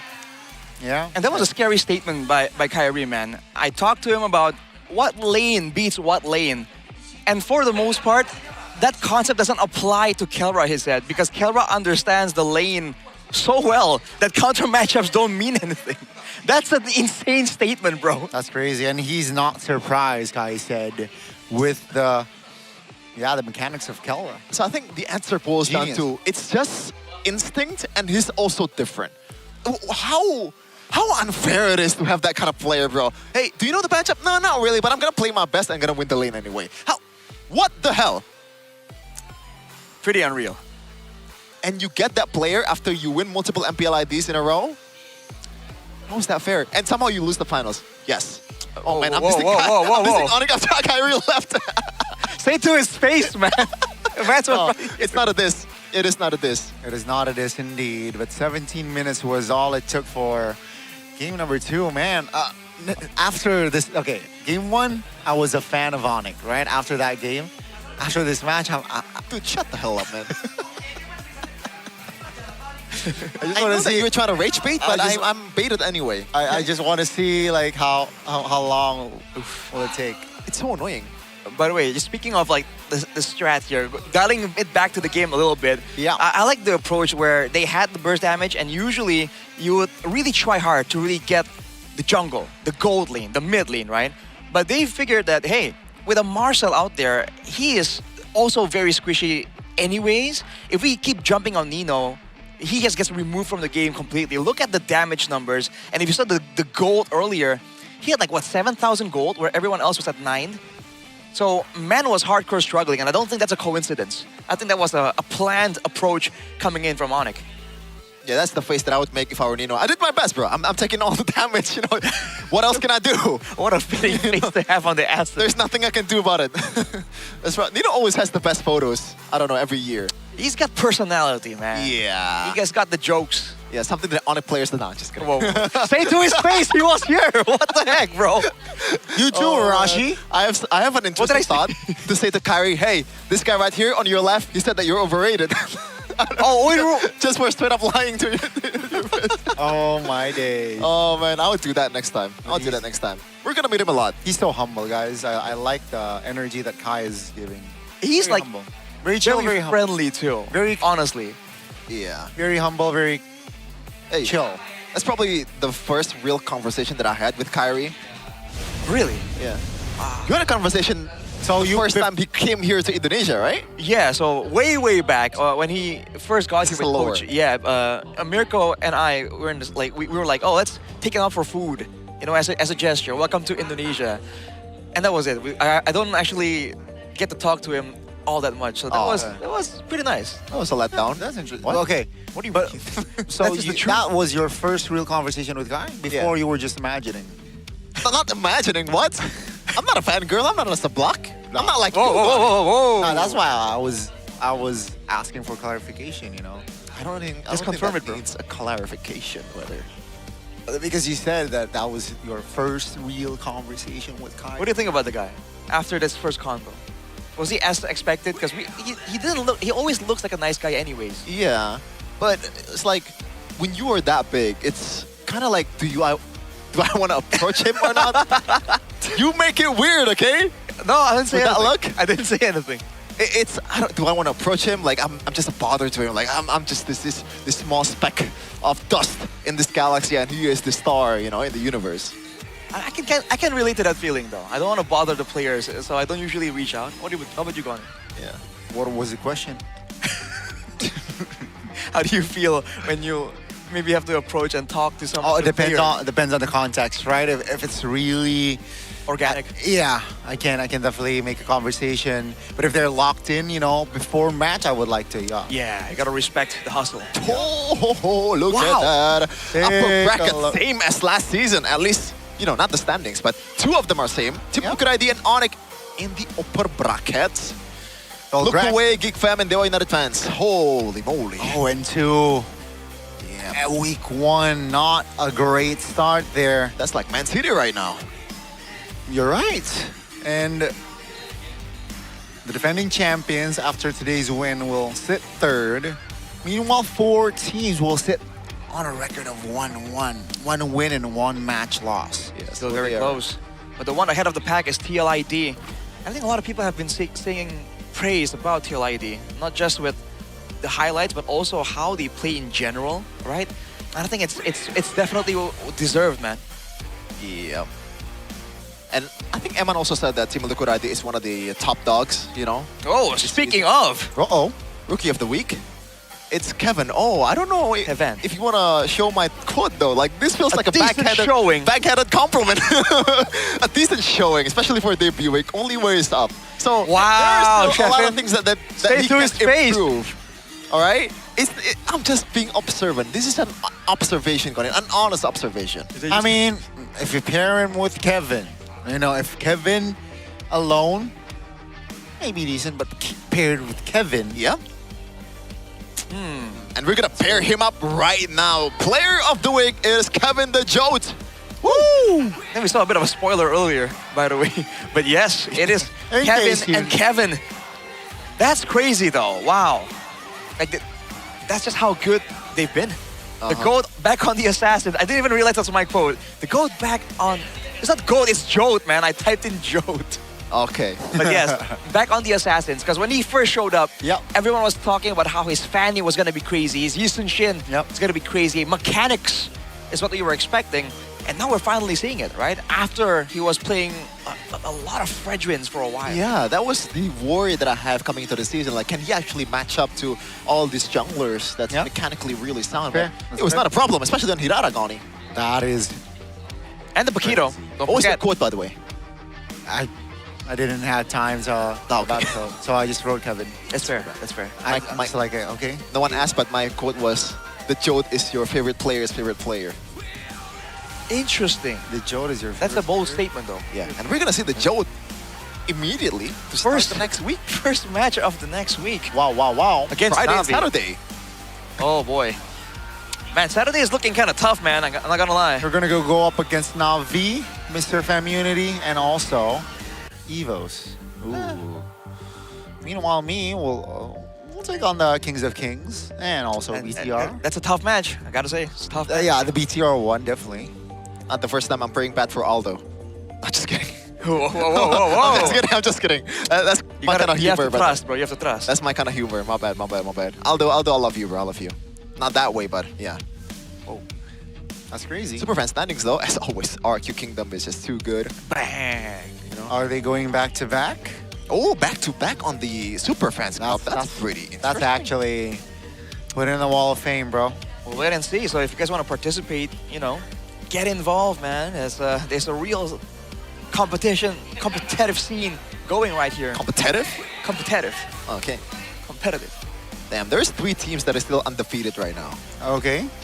Who? Kingdom, Altered Gems, Immunity. Community. Yeah, it needs the kick, bro. It's just, Hey. it doesn't feel right coming Sonic out. Republic is undefeated too. Oh, wow. That's true. They haven't played though. How about this name though? Whoa, wait, what? What? Hello? What happened? Wait. Whoa. Okay, life update apparently. Update. Sonic Republic lost apparently. That was so on cue. Oh my god. Hey, by the way, Sonic Republic is undefeated. Nah, here you go. Gotti, This is you the real jinxed it. standing. You jinxed it. No way. Love No it way. when Gonnie's taking an L. Always love it, bro. That is so good. It's a rare. Yeah. Rarely I take L's, but I'll take that. I'll take that L. Crazy timing That on all. that. Wow. It's almost intentional. I think it is intentional though. You know. Now, after that whole switcheroo, you might be having a bad time, Gonnie. And I suggest How do I reverse it though? I suggest you take some good time. Take some good time. It's the OG cookies. When you're watching MPL like this, you ever find yourself distracted by the skins of pro players that are using? You probably want to have the same skins but don't have enough diamonds. Well, there is a way for you to fill out your bellies, you know, not until you're obese, but like, you know, fill your bellies enough and also get some recreational flavor in your mouth. That sweetness of the chocolate, a bit of bitterness in the cookie. And also, you get some diamonds from Good Time. For just 2K, for the low price of 2K Mula, you get a chance to win millions of MLBB diamonds. It's easy. Just scan the QR code that's gonna be showing or like already showed on the screen. Aside from that, Gonnie, we had Good Time. What else is good? You know what? I know you finished yours, but Arashi and... It's a spoiler, brother. Exactly, right? I finished. I mean, bro, it's so good. I gotta take mine, bro. Sorry, Arashi. Take the... I'm saving mine for later, bro. Oh, okay. It'll be... You wanna eat it where no one can see? Interesting. No, well, look at his zoom in though. Zooming into the zoomer. I don't know what a zoomer actually, but yeah, so good. You know, all of you ranked warriors, not warriors in ranked. Remember, fuel up first with So Good Sausage. It's in the name. It's so good because it is so good. Packed with plenty of meat, you know? Before you go for those stars, it's perfect to snack before war, so you can stay focused while grinding ranked and chasing Immortal. By the way, fun fact, the only caster that is Immortal currently is Realize. Props to him, man. Yeah, but that's a bit unexpected, brother. I thought he sucks at the game. Well, he's been playing a lot. Let's put it that way. Yeah, but it's a respectable win rate. Yes, you know? yes. He's been grinding. Of course. Gotta shout out Realize, and he said it to my face. I am in love with Mobile Legends. That is passion. Almost as passionate as this guy right here, gobbling on the glizzy. The glizzy globber. This is the glizzy gobbler. Globber. What's your favorite flavor? I like this smoked cheese. Smoked cheese? I like the spicy one. Yeah, the hot sauce one is pretty good. Spicy one's pretty solid, man. Well, we're gonna give some time for Arashi to enjoy his sausage, but you know, it's been a really fun week right here with Shefin, Arashi, and Gonnie to close out the week number 1. There's still 8 more weeks of MPL Indonesia Season 18, so don't go anywhere because MPL Indonesia Season 18, we own this! Bye-bye. Ciao. Sayonara. Goodbye. Dada. Dada. Happy Independence Day, by the way. Woo! It's coming. Tomorrow. Bye-bye. Arsenal won!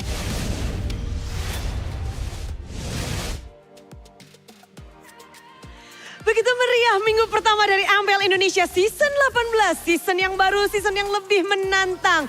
Dan 9 tim mereka sudah bermain di panggung ini. Yes, betul sekali. Banyak sekali yang kita saksikan mulai dari hari yang pertama sampai dengan hari yang ketiga. Di mana banyak sekali plot twist yang terjadi. Tim yang kalah bahkan bisa menang di hari esok. Tim yang menang bisa jadi kalah di match selanjutnya. Saling balas-membalas, saling tak tahu apa yang akan menjadi hasil akhir bagi mereka. Ini baru awal, masih akan ada minggu-minggu selanjutnya dan juga match-match berikutnya. Semuanya harus berjuang untuk satu titik terakhir di babak playoff.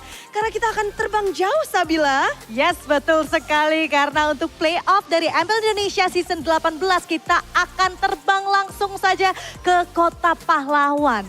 Jadi semakin penasaran bagaimana berjalannya di season ini karena tim-tim sudah semakin bangkit, tim-tim sudah improve dengan luar biasa banget, Bude. Iya, begitu luar biasanya 9 tim namun juga MPL Indonesia begitu mantap dan luar biasa. Karena ada dukungan para sponsor dan partner, kita ingin mengingatkan bahwa MPL Indonesia Season 18 powered by Munton, supported by PBSI, presented by Official Gaming Phone, Infinix, Official e-wallet, Kopay, Official Gaming Chair Todak, serta untuk partner ini sports kita ada Aqua, Good Time, dan juga So Good. Itu dia ya, kita berterima kasih. Tapi gak lupa juga Bude, kita juga ingin berterima kasih kepada seluruh super fans yang sudah hadir ya. Dari hari yang pertama sampai dengan hari yang ketiga. Selalu memberikan dukungan, selalu memberikan semangat buat kita semua, buat tim-tim favoritnya. Ngebuat berjalannya MPL Indonesia Season 18 ini semakin meriah. Iya, meriah tentunya. Ini adalah season yang baru, harapan juga baru. Dan bagaimana minggu depan? Yes, itu dia bagaimana minggu depan akan berjalan. Jadi kita berdua pengen ingetin lagi kepada semua super fans yang udah punya tiket ataupun mungkin yang belum dapat tiketnya nggak masalah. Terus dukung tim favorit kalian karena di minggu depan kita masih akan menyaksikan tim-tim akan terus berjuang. Tim-tim akan terus bermain di minggu yang kedua dari MPL Indonesia Season 18. Dan gak kerasa pastinya kita berdua sudah berada di penghujung acara. Kalau begitu aku Sabila April dan juga Bude Clara Mongstar. Kita berdua pamit undur diri dan kita berdua pengen ingetin jangan lupa untuk selalu saksikan MPL Indonesia Season 18. We on this!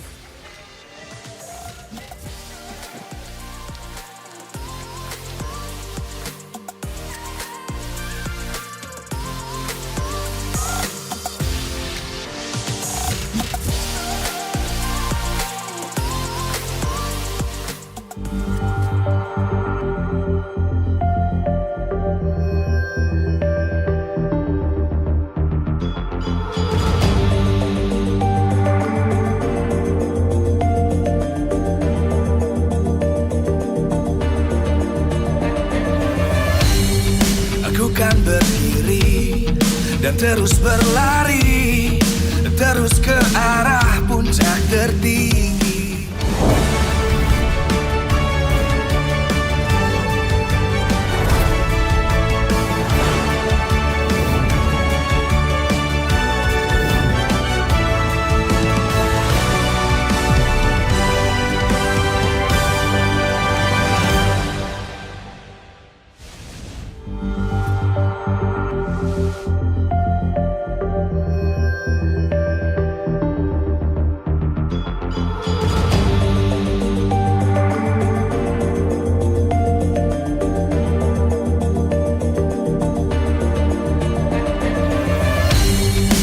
Kan berdiri dan terus berlari, terus ke arah puncak tertinggi. Ku takkan berhenti, hanya sampai di sini. Kemenangan abadi menanti. You know we won't miss if we unite our focus. And if you haven't noticed, we all live. Nyalakan apimu, hadapi semua tantangan, hadang semua serangan, jatuh bukan halangan. Bakar semangatmu, janganlah engkau menyerah. Kita akan buat sejarah.